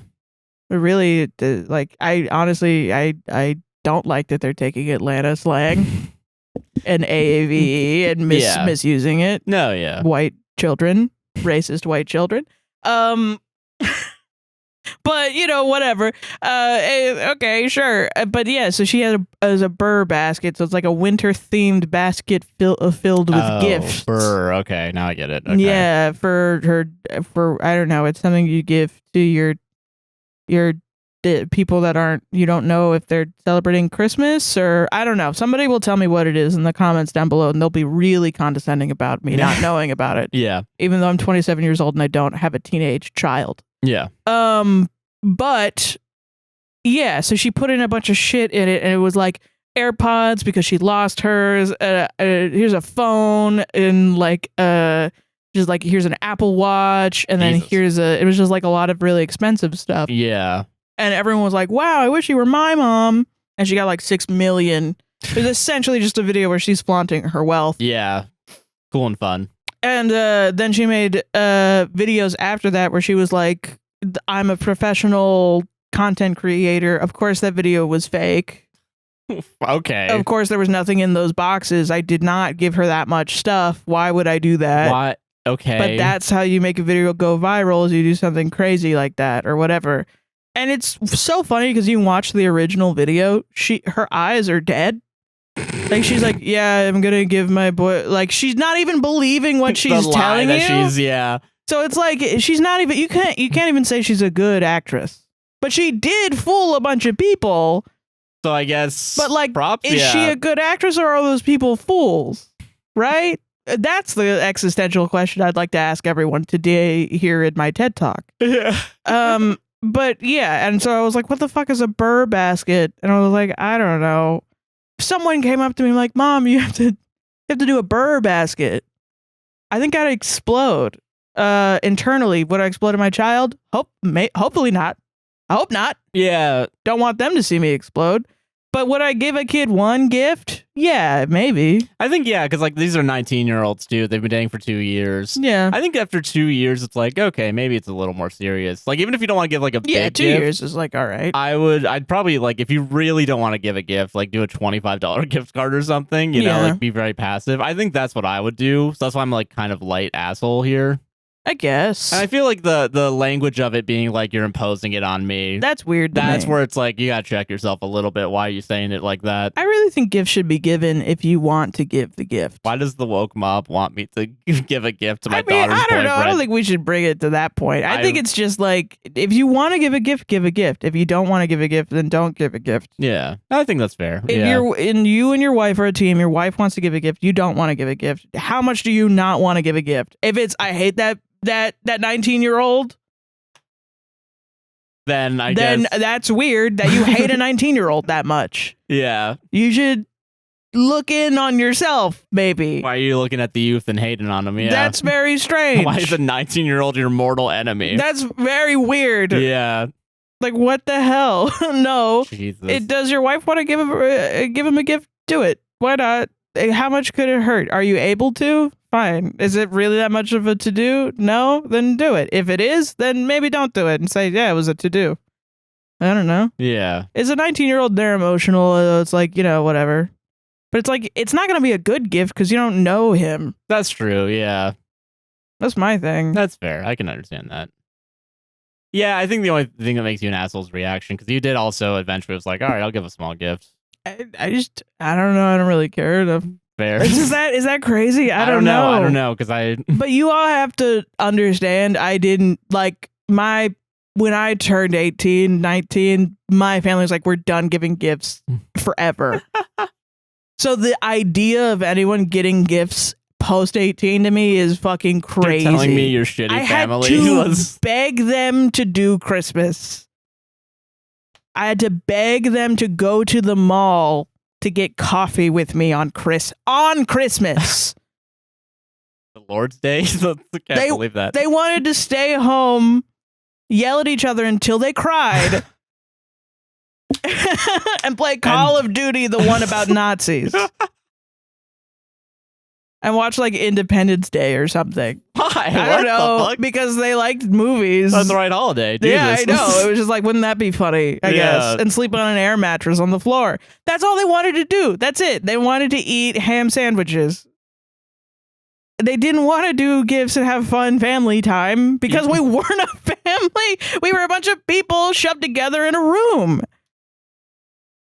that knew each other for too long. Yeah, I can understand. I can understand having that and being like, you don't give a shit about this. Yeah. Because I don't know. What's a normal family dynamic? They had their Christmas already with their actual friends, with their actual people that they cared about. Yeah. Jesus Christ. I don't know what they wanted. I didn't even know what my brothers wanted. I was like, hey, do you want a coffee? And he was like, yeah, sure, I guess. And that was what I gave him for Christmas that year, was a Starbucks coffee. Damn. Better than nothing, I guess. But I guess. Jesus. He was like really pissed off that I was giving him a gift. Jesus, man. That's so... So I don't know. I can't give you the right answer. I'm not the right person for this. And I'm wrong. I will admit I'm wrong. Yeah. How fucking dare you be wrong though, dude? But it's just I don't have the capacity. I'm sorry. No, it's all right. Yeah. I think Light, you're the asshole for the reaction, but other than that, I don't really give a shit. You do come from quite a generous family. That is true, like, though. As soon as your family met me, I was getting Christmas pajamas. Yeah, true. You were indoctrinated. Yeah. She was like, the first time I met your mother, she was like, what? Let me measure you. You pulled out the tape measure. Yeah. For the clothes I'm going to give you already. Yeah. Yeah. God. So I mean, I get why. I think it's just different strokes to different folks. You know what I mean? Yeah, that's fair. Yeah. Yeah. Solved it. Okay, this is something I want to know what your opinion is. Oh, okay. So this is a real one. Nice. Yeah. Or it might not be a real one, but it's still a real one. So yeah, it could still be fake though. You can still get my opinion from a fake one, I guess. I guess so. Yeah. I mean, really, I treat them all like they're fake. So. Okay, that's fair. Yeah. But this one, I'd want to know what you would think. Okay. Also, it's one of the, when we picked these, all the Reddit posts, the bad woman in them was named Sarah. Yeah. No, that was also a weird Which, let's calm down, guys. Yeah. Okay. Jeez, you don't like me that much. I get it. Yeah. My 20 female girlfriend, 21 female, is likely being kicked out of our university soon. She wants to know our relationship will be okay, and I do not know what to tell her. Okay. Hello, Reddit. I am facing a dilemma with my girlfriend, quote unquote, Sarah, of approximately 18 months, and would very much appreciate any advice you can give. To begin with, she and I met last year, our freshman year at university. Of course, it was a time for chasing new things and meeting new people, and we met at orientation and fell for each other very hard. Sarah has many, many great qualities. She's beautiful and lovely. She's very kind and attentive to me, and I do love her dearly. I have been happy with her for the time we have been together. One problem we have had is that I feel like I am noticeably more dedicated to my academics than she is. I have maintained a high GPA and work hard for my grades and have not missed a class in the 3 semesters I have been here. Sarah is a little more interested in the social aspects of college. She tends to go out many nights of the week for drinks or to party, and it's gotten a bit worse since turning 21. She has a habit of sleeping in the morning and missing class. It's common for her to stay in my dorm overnight, and I will frequently leave her in the morning just to come back from class a few hours later to find her still sleeping in my bed. I am not someone who will hover over her and nag her to go to class, so I try waking her up, but when she says she will handle herself, I leave her to it. Unfortunately, Sarah's grades have not been great. She was put onto academic probation after the spring 24 semester, and was informed that she has until the end of the current semester to raise her GPA to an acceptable level, or she will be dismissed from university. Good. Okay. Sarah did try at the beginning of the semester, and she had a strong start. She was going to class, working on assignments, but of course, I did what I could to help her. But her old habits began returning, and her grades are suffering again. Over the last few weeks before leaving for fall break, she seemed to be getting frantic. She was constantly asking me to help her with assignments. I've been doing my best, but she wasn't really meeting standard, and there was only so much I could do for her. Just before we left for break, I had to sit down and tried to kindly tell her that it might be time to consider what she was going to do if she cannot return to university after winter. I think reality began setting in for her at that point. She cried on my shoulder, and I was going to comfort her, and she began asking me what was going to happen with us. I tried to tell her that for right now, maybe she should focus on making a plan for herself, and we can go from there, which I did mean sincerely. She practically begged me to tell her that we would still be together, and at that time I reassured her that I did not intend to break up. Over break, she has been texting me some vague plans about getting a job in the same city as our university. She's been talking a bit about staying some nights at my dorm and maybe getting an off-campus apartment together at some point. She is again asking me to promise her that we will stay together even if she is expelled. But honestly, while I do love her, I'm having some doubts. I know she is having a hard time and I'm not trying to pile it on her, but to an extent, I am angry at her. I did every reasonable thing I could to help her pass, and I feel like she didn't do everything she could to remain in college. I don't want to say it is her fault, but she didn't get sick or experience a tragedy. She partied and didn't go to class, and it annoys me that she is expecting me to accommodate the change to her life now. Is getting sick and not having someone die the only reasons? I know I'm nitpicking there because I'm in the middle still right now, but okay, yeah. I mean, I'm coming at this from a point of like they're both very young. Yeah, no, that's true. Yeah. You know what I mean? Yeah. And while I feel like a total snob, to some extent, I feel I am advancing in my life, and I don't know if I really want to commit to someone who is not doing that for right now. I still love her and want her to succeed, but it seems like she will be stuck for a bit, and I don't want to be. Has anyone experienced something like this? Were you able to navigate it? Are Sarah and I doomed? Too long didn't read. My girlfriend is likely being expelled from university. Is asking me to reassure her that we will stay together. I don't know if I can promise her that anymore. What should I do? Okay. Because two things, right? Yeah, two things. Yeah, okay. I don't think it's a bad thing if you are like, I don't know that I don't think we should be together because of this. I do think in general for young people, when they're like, I don't want to punish them by breaking up with them. Breaking up with someone is not a punishment. You break up with someone because you don't want to be with them anymore. And that's the long and short of it. Yeah. It is never a punishment. Yeah. You shouldn't break up with someone to punish them. Yeah, because it feels like, to me... I don't think so. I think he's just like, I don't know. I want to be with someone that is, Yeah. He doesn't want to spend extra time, like, helping someone go through this process. He wants someone in the same level of the same lifestyle that he's in, which I think is like... I think that's valid. That's what most people think of with a relationship, you know what I mean? Yeah, and I know they're young too. It's, man. It does seem like he has like the meritocracy thing where it's like, no, you need to experience a tragedy or get sick to drop out of college. Otherwise, you need to be in college. But that's his value, right? Yeah, that's his life, like, moral, I guess. Yeah. Huh. And, I think there are some good advice in the comments. Like, some people are just saying, like, just break up with her. You're going through different pathways.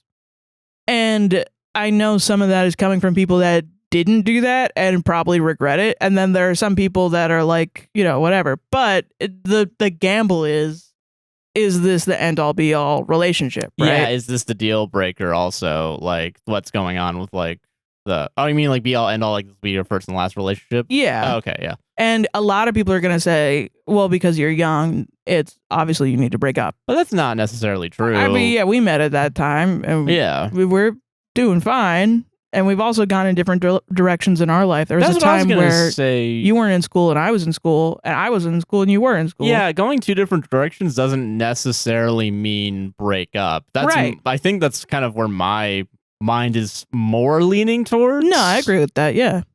But, I mean...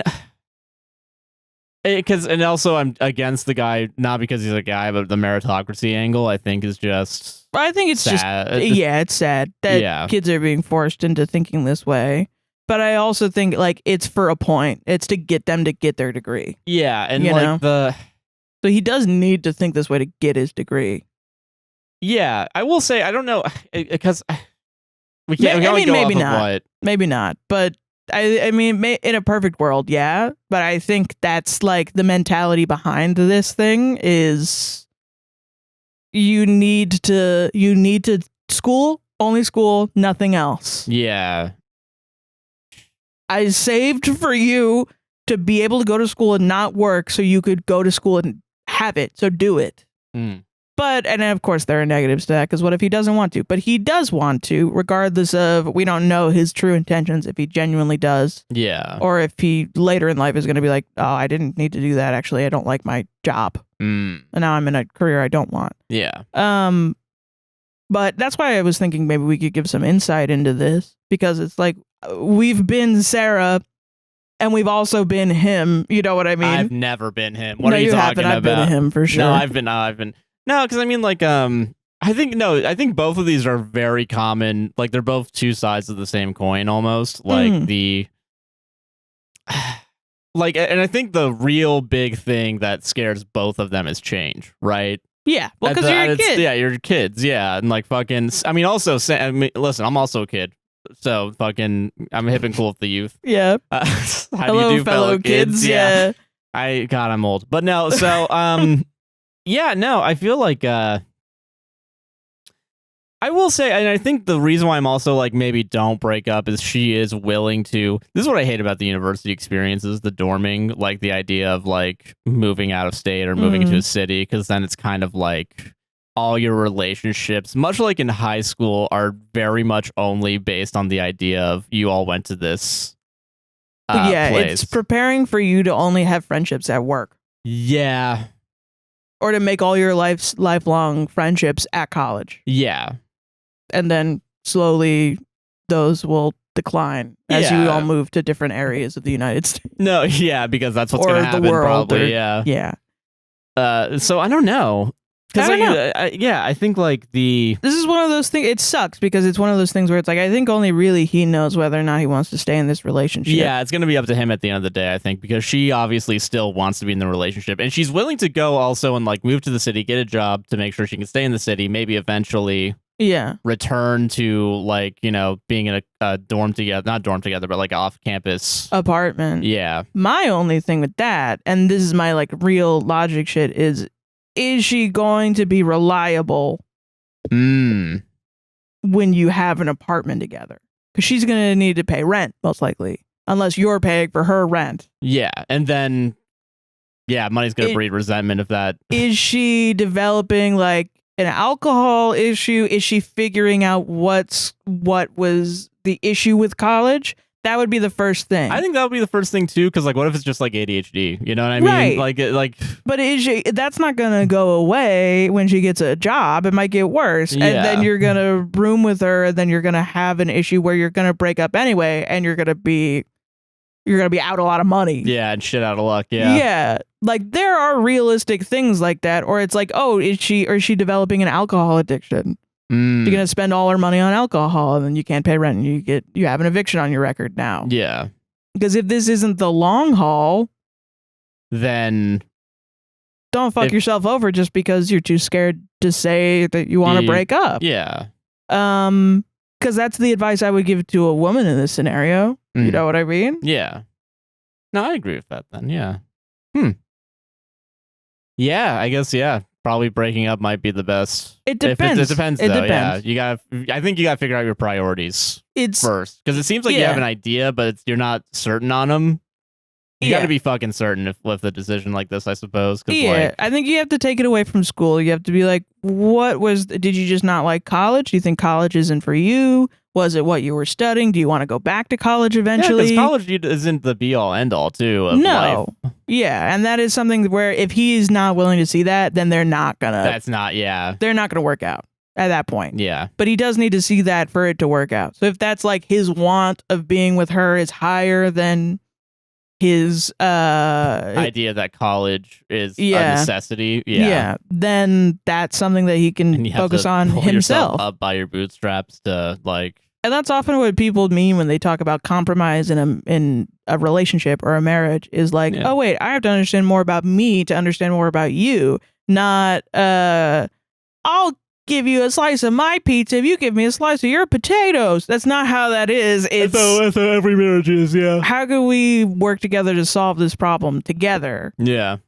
Are you in like an early stage of a relationship, year 1 or year 2, you have to figure out, are you willing to work for this relationship? Okay. Am I willing to work for this relationship?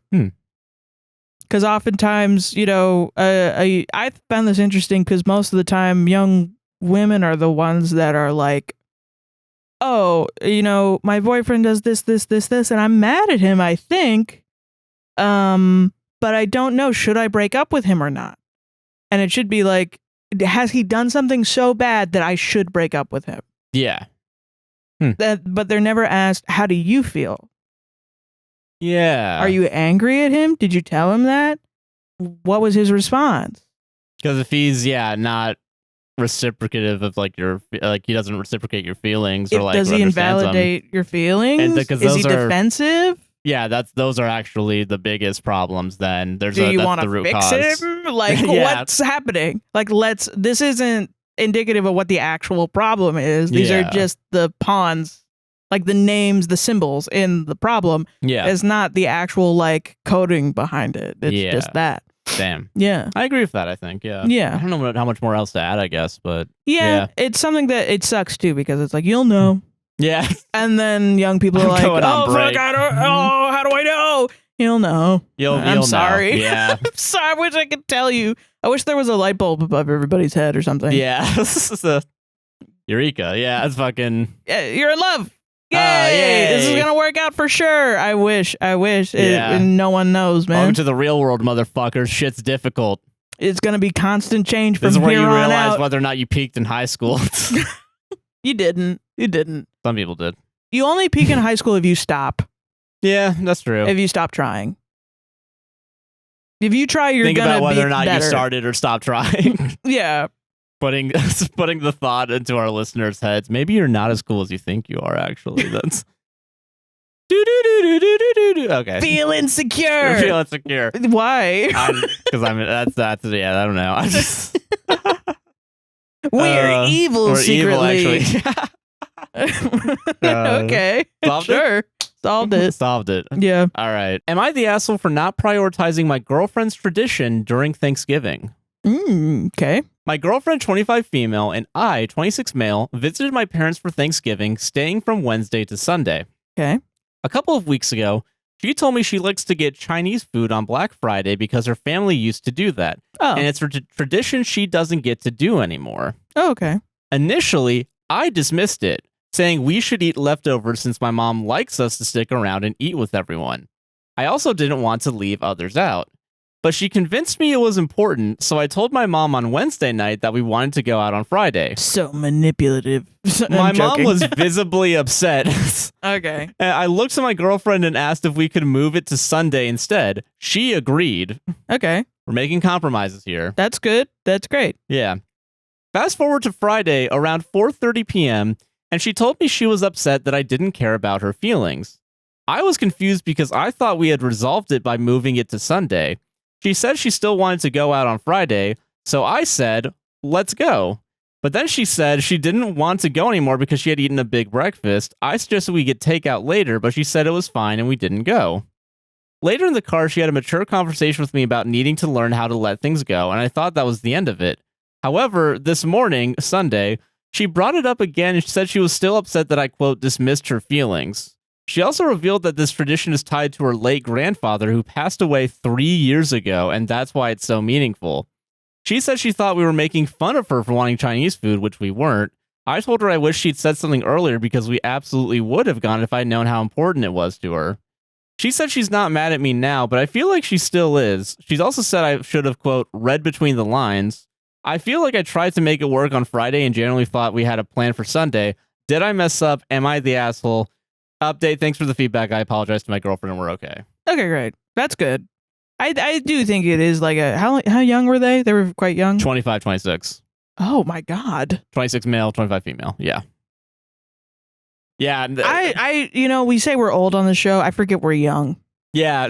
Because they are young. No, we're 37 like everyone thinks we are, right? Like, but we act like we're 37. We really do, man. God, our communication is like leagues above other people. It's like actually crazy. Like we should do a fucking podcast. Yeah, that's wild, dude.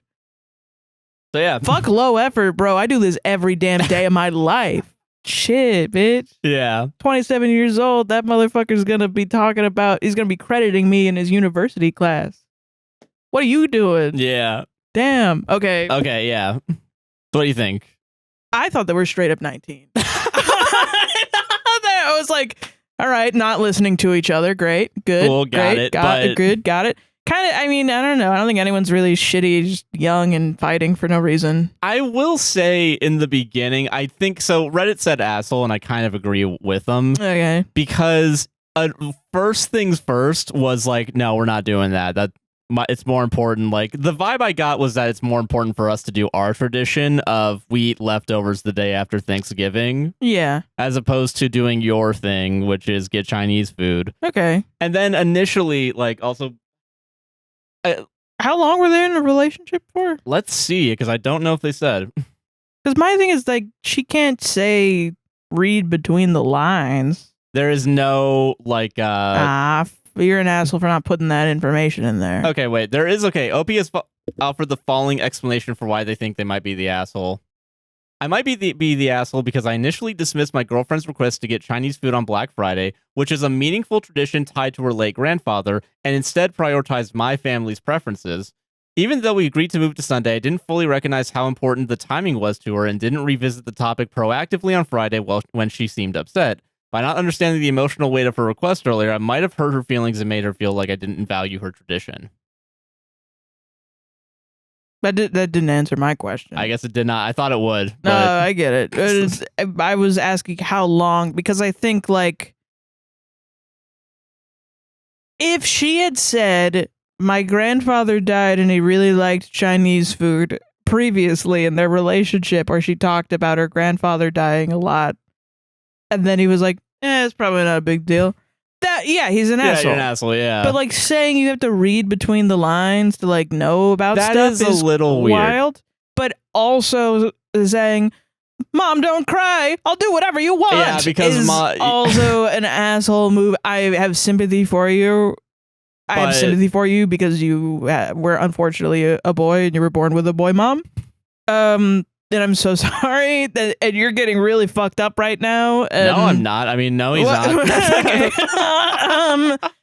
Like, I do have a bit of sympathy. Like, I know that can be scary, and I know people are just gonna dunk on you and say, "Tell your mom she's a bitch," and it's like that's not how that works in real life at all. Yeah, get one up on your mom. And I am giving him a couple points because he's like, maybe I was a dick. That is true. I think, yeah, like. And, you know, he did apologize at the end. He's trying to come into it earnestly. I'm trying to give him points. No, yeah. The bar is in hell. That is true. Come on, man. He's not as bad as the guy that went to Hawaii for 2 weeks, came back and screamed at his wife. Fucking classic, yeah. You know what I mean? He's just a kid. He's just a kid trying to do the right thing and accidentally putting himself in the middle of a Curb Your Enthusiasm episode. Yeah, that's fair. So he's like an asshole, but he's like an unwitting asshole. Yeah. You know? That's fair. I guess as long as there wasn't any, like, ulterior motives with, like, making it to where, like... Because I guess, yeah, you did get kind of fucked over by your mom because she started crying the second when like leftovers... Shit. I really think the mom's the asshole. She's a grown-ass woman. And you can't... And he obviously wants to have a Thanksgiving thing with... His partner. And she's like, my baby's crying. He's 25. Please, just let him grow up. Yeah. Holy shit. Oh my God. Yeah. He's 25. Yeah. He's five more years and he'll be 30. You're going to cry when he's 30? And he's like... But I'm also not a parent, so maybe, I don't know, we're going to get so many boy moms that are like, yes, I'll cry when he's 30. I wonder, yeah, I don't think, yeah. Oh, man. I mean, yeah, I don't know. Ooh. Oh. So someone in the thing, the reason why someone called him an asshole apparently is that in their family, he had two sisters that it is, you know, it's probably the mom's the biggest asshole in here because I think so. He had two sisters. I just kind of skimmed it real quick just to see what people were saying. Yeah. Someone said like they left their husbands because the husband's moms wouldn't get the fuck out of the relationship. Yeah. And so he's the asshole for not standing up to his mom. Yeah. But I think I think it was just a big lapse of communication. And I mean, the internet's gonna say stand up to your mom as if he's a 35-year-old husband of 10 years. But no, yeah. No, he's like a 25-year-old idiot is what he is. Treat him like that, you know? God damn. Yeah. But he is too old. I mean, he's 25. He is an adult. He should be an adult and stand up to his mom. Yeah. Ultimately, I do think, he is kind of an asshole. For that, at least. For that. But do I think I'm as mad at him? I just think this is a lesson that he needs to learn. And I get that she's upset as well. And she should be upset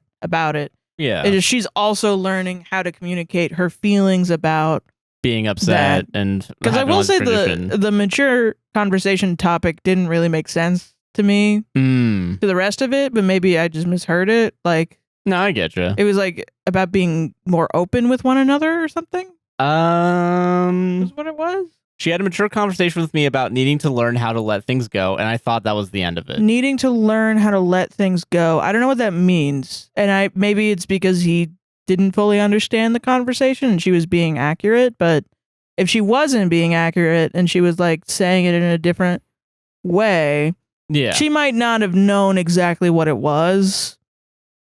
And honestly, this is internalized misogyny on my part.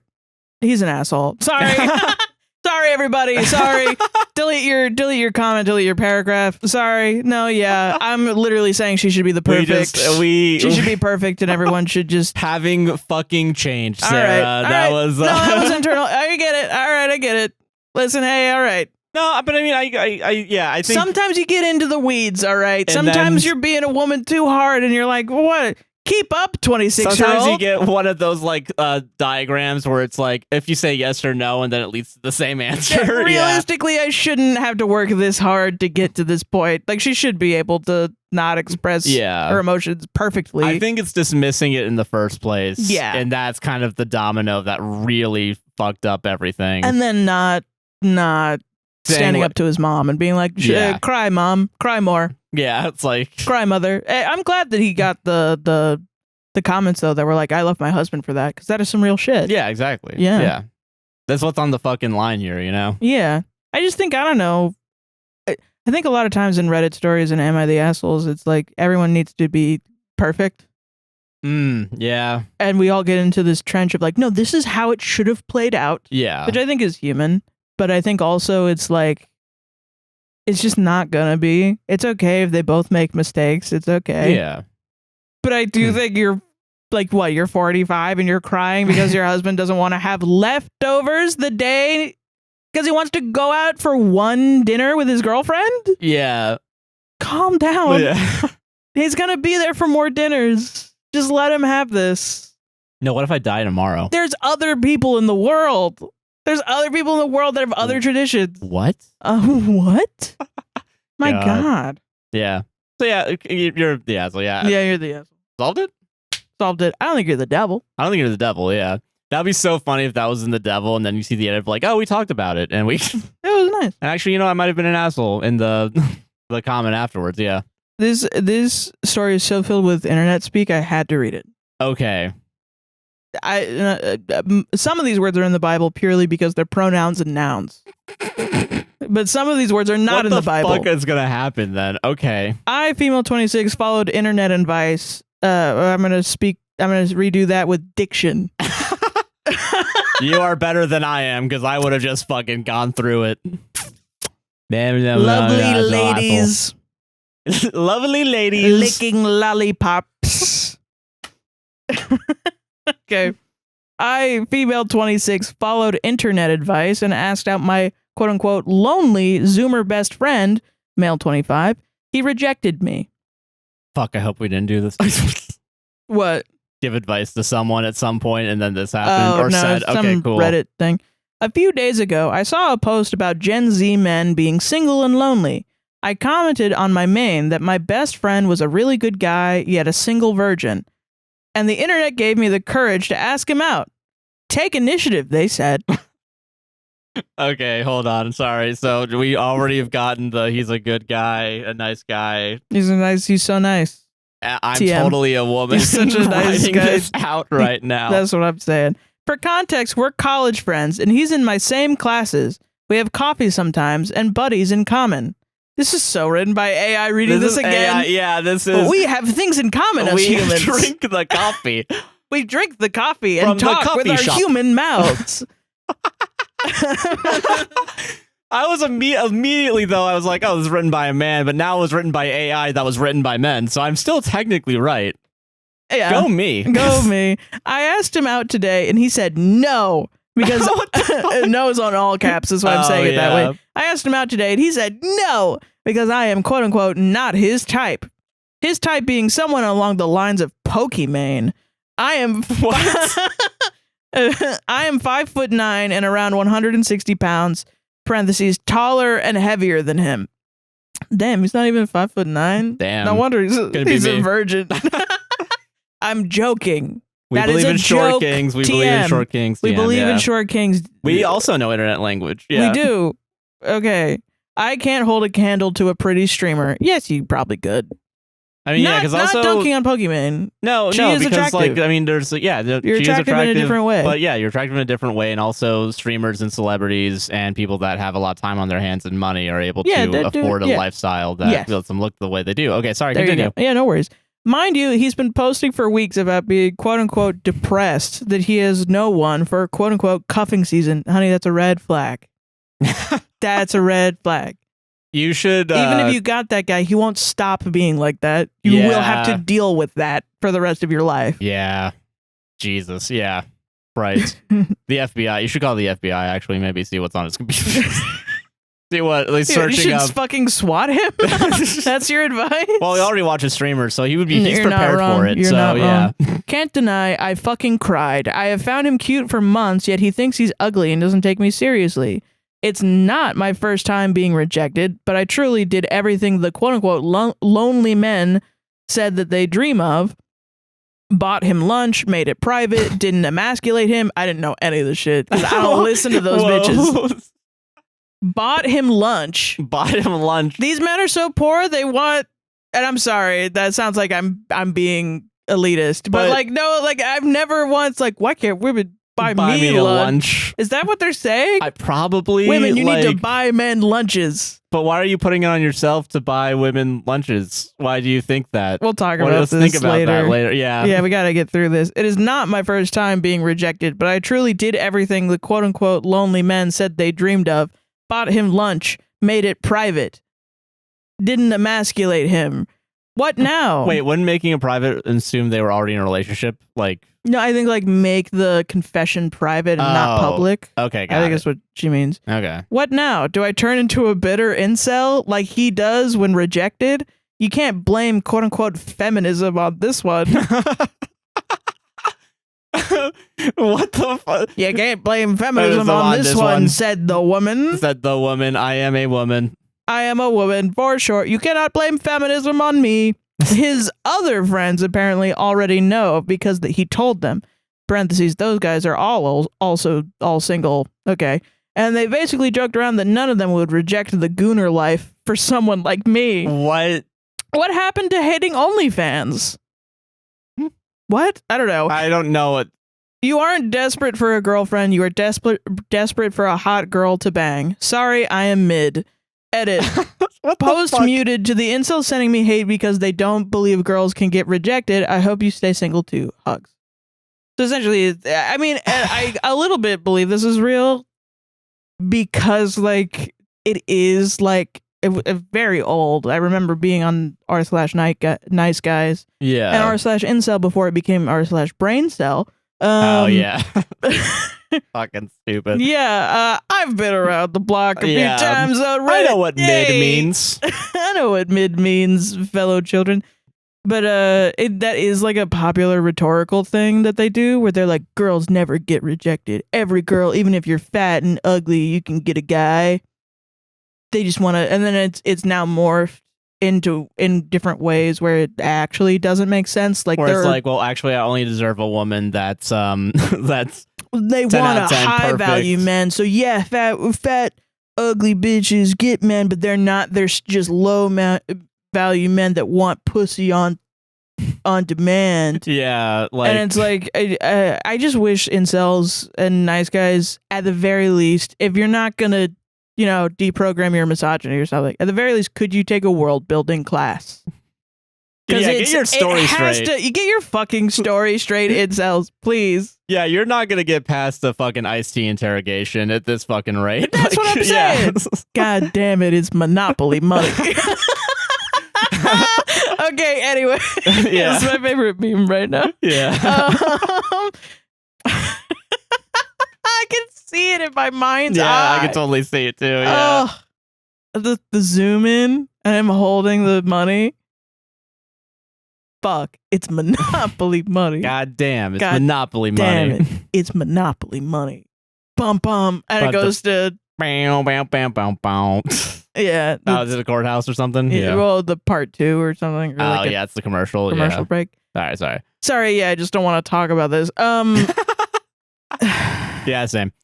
Yeah, so I get what she's saying. She's saying I was rejected. Well, look at me. I'm not going to go become a fucking incel. Yeah. You know, I'm going to go be a human woman. Yeah. Empathetic to other men. Just because one guy rejected me doesn't mean I'm not going to whatever. But it's also written in a way to, I think, shits on the guy in a way that is like, I mean, she's allowed to shit on the guy. I just think it's a dude unnecessarily shitting on the guy to cause more gender war shit. Yeah. Which is hilarious because those guys won't get called out, but we are for saying maybe you should hang out with your wife during the day.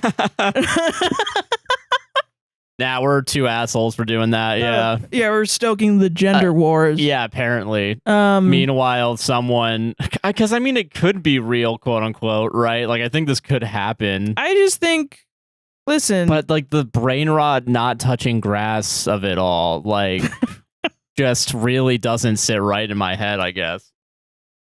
I really hope, because they're also 25, 26. Yeah, but I really why hope are people young. I know. I really hope young women, and including women my age. I'm talking to myself here. I'm talking to myself here too. Don't like compare yourselves too much to other women to the point where you are mad at them. You know, like I hate seeing that because it's not their fucking fault. No, yeah. Unless they're women that are like, if you don't look like me, fuck you. But I haven't seen one lately. Yeah, like. But that's also because I don't make that the content that I consume, you know? Yeah, that's true. And it's like, if you're around content like that where it's men saying women need to do this or women need to do that, whatever, it's not really for women, it's for men to oppress you with. Yeah, and objectify and it's really just going to do more shit to your mental health than anything else. It's just going to make you feel like less than human. You're essentially just, take this from someone who went through nice guys all the time as like a form of, I think, self-harm. Because I think I identified with a neurodivergent sense of not belonging in a greater community, and I wanted to make sure I wasn't coming off like an incel. You know what I mean? No, I kind of get that, yeah. Because I do think there's part of it where it's like, I knew I was neurodivergent, I knew I wasn't part of the in-group. Yeah. And there were these other people that were obviously dunked on constantly that were also not part of an in-group. And I wanted to make sure I wasn't a part of them so that I would maybe someday be in the in-group, even though knowing now I'm never going to be. But I've grown to develop morals that would mean that I'm not joining them as well. Yeah. Which takes courage, because that means you're your own special thing. And it means you're alone, you know? That's why I think a lot of men go to these things, but it's also why I think they're weak. Sorry. There's gonna be a cut there, and you guys can that was the loudest laugh I think you've ever fucking made. Just fucking, if you're a MGTOW, men going your own way, fucking do that then, bitch. Fucking maybe don't go with the damn herd then, motherfucker.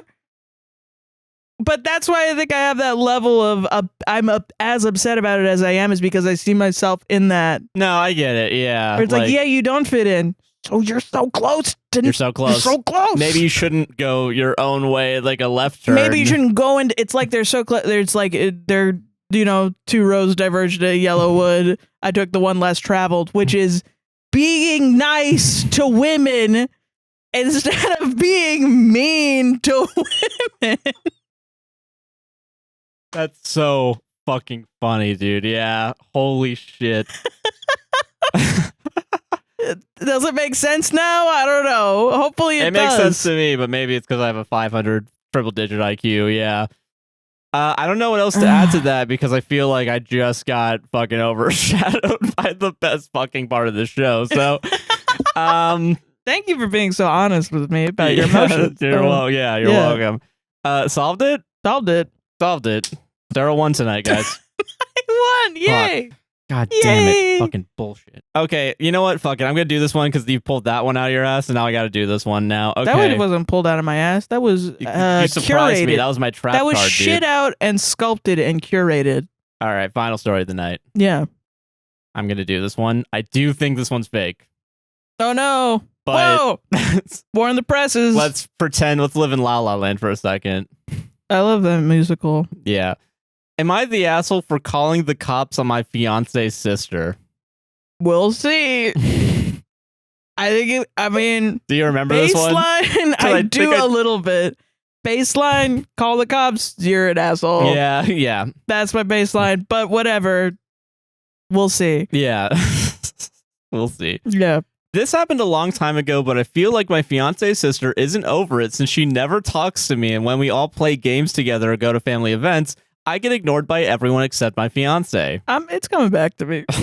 I am not able to explain all the reasons why I believe she doesn't like me due to character limits, but the world famous Reddit character limits, as if these things aren't the longest fucking things I've ever read in my goddamn life. And you want to know if you're a good person? Someone hates me so much that all the shit I did extends past the character limits, and I think I'm still a good person. Okay. I am not able to explain all the reasons why I believe she doesn't like me due to character limits. Crazy. But I believe the main one is that I called the cops on her. Okay. Could be. I have tried to fix mine and hers relationship. I offered her some stuff from Bath and Body Works. Whenever there were holidays, I asked my fiance. It's all good. I asked my fiance to go out with me to get her something, which she usually never did. I forgot that part. I made homemade mood. I made homemade food. It's written mood, and made sure I started cooking a little before she got home, so it was warm for her. Parentheses, she worked night shifts. That is kind. Yeah, that is kind. And I would try and talk / play games / buy food for her, and yet I am still being ignored at every family event and during games.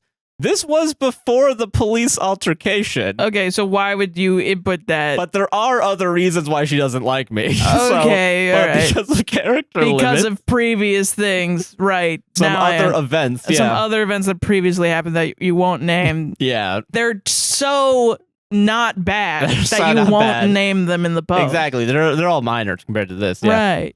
Here's the story where I called the cops on her. Okay, yay. I'll sit down with popcorn. Let's go. What do you got? Last February, me and fiance were living at my house, and he ended up breaking up with me. He left the house, went to his sister's, and ignored me. I ended up leaving the house to go for a drive, and I received a text message from him saying, "Me and my sister are coming to grab my stuff." Prior to this, she didn't know where I lived, and I liked it that way due to all the stuff that happened in the past, and I don't feel comfortable with someone knowing where I live when they hate me. Okay, and I texted him right back and said, "You can get your stuff and move it all by yourself, which you have done in the past when we moved your stuff to my house." And I followed up with, "If she comes, I will call the cops, and if you really need help, ask your friend, your mom, or your dad." I turned around heading back to the house, and they were there. His sister was parked on the road by my house, and he was in the driveway. She's not even in the house. That's actually okay. I warned him and her prior that if she was on my property, that I would call the cops, which is exactly what I did. I told her that if she didn't leave, that I would call the cop, and she refused, so I called them. She even tried to enter my house. No cops showed up, and nothing happened legally. Okay. I'm reading it as is. I don't know. Okay. Someone commented, Opie chose a chapter from the middle of the story to share. That's so funny. That is funny. Anyways, yes, we were toxic then, and I'll admit, I have a lot of flaws. We are now good. We are living together and happy. I made sacrifices, and so did he to fix the relationship, and now me and him are the happiest. But since holidays are coming up, I've been ignored by his sister during Thanksgiving and while playing games online. I don't know what to do, and me and my fiance think I don't deserve this since I have tried to redeem myself by buying Bath and Body Works and making food a couple times and show that I am willing to be friends with his sister. I also want to say that me and him agreed she wasn't allowed over or to even know my address before he moved in. Anyway, I'm sorry this was so long, but am I the a-hole? I don't.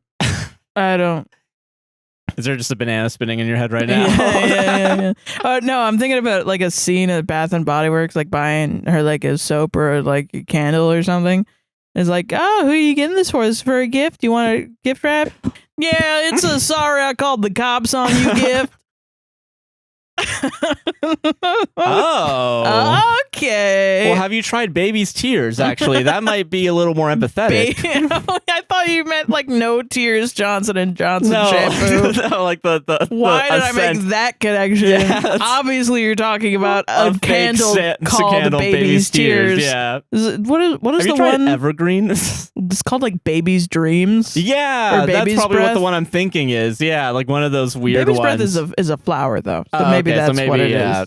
I don't know which. That's one is weird enough that they put a baby in the fucking title, but yeah, sure, whatever. I know I've seen it. And it's like a photo of a baby sleeping. Yeah, and it's like that's strange. Yeah, it's really weird. This is canned baby.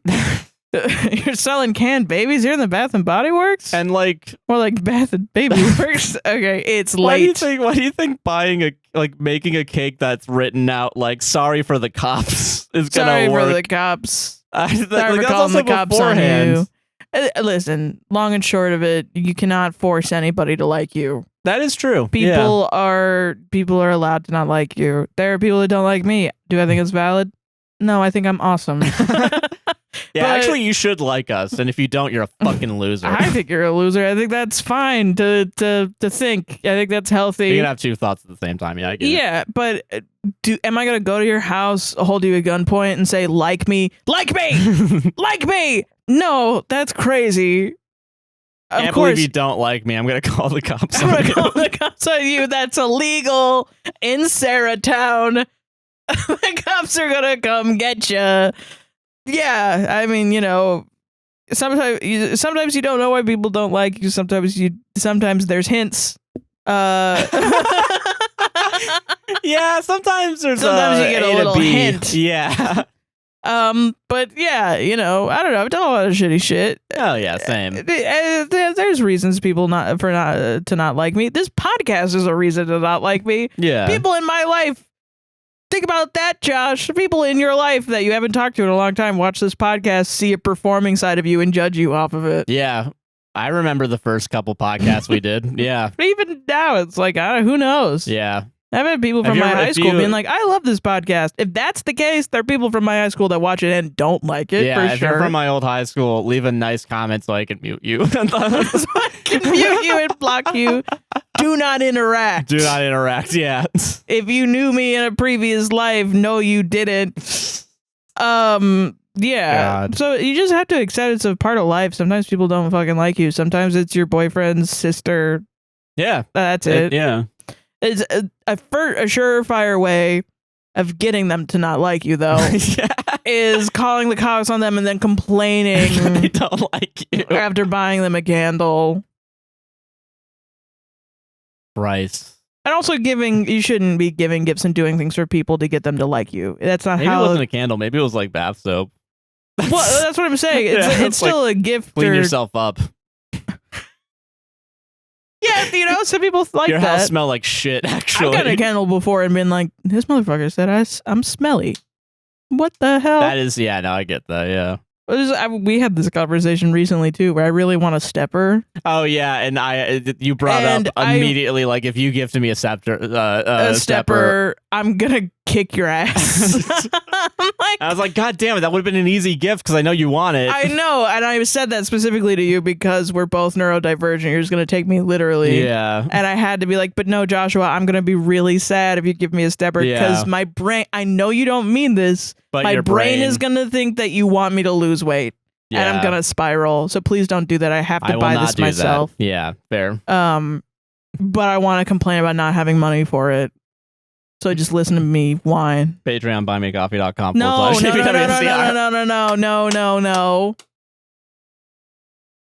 love doing that. I don't know why you keep. I'm gonna do prolific, and I'm gonna do it until I have $100, and then I'm gonna buy a stepper, and I'm gonna use the stepper and watch Dan to Dan and Dungeon Meshi and all the animes that my friends who like animes want me to watch. While I do the stepper for 30 minutes every day, so I get my fucking blood pressure down because it's getting bad. Yeah, no, I get that. God. And I'll feel like a whole human being finally. Having changed.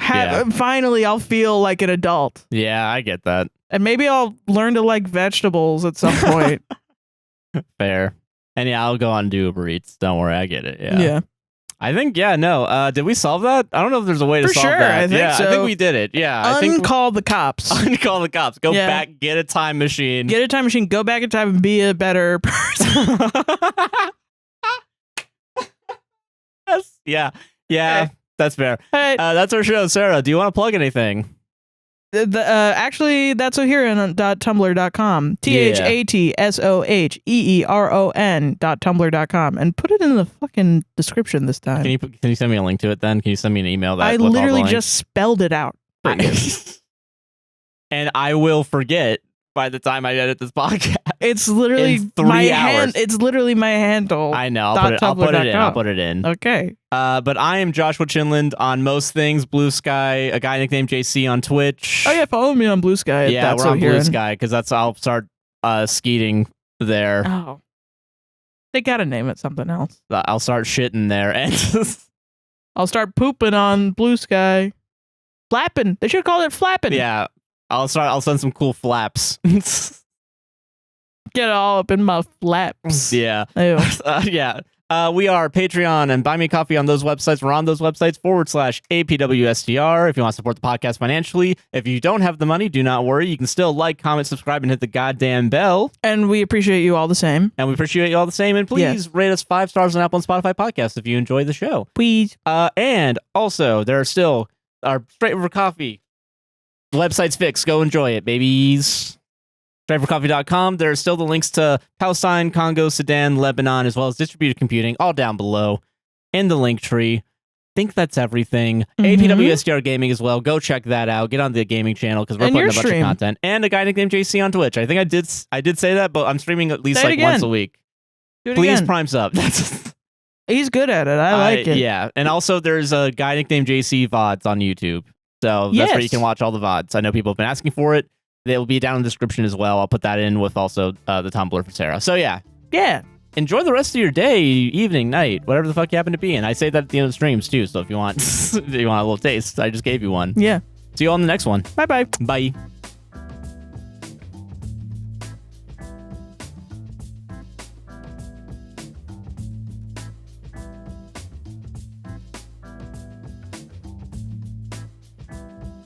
I'm gonna roll this. All right, you're on the D20. Rolling. The D20 of Now You See Me Too, because he did that yesterday. Yeah, rolling to end the show. Okay. Damn it, we gotta keep doing the show. No, we don't. Fuck. Advantage. We have advantage. We have advantage. We got, actually 17. I think that passes, right? Yeah, and I have a +3 to ending the fucking show.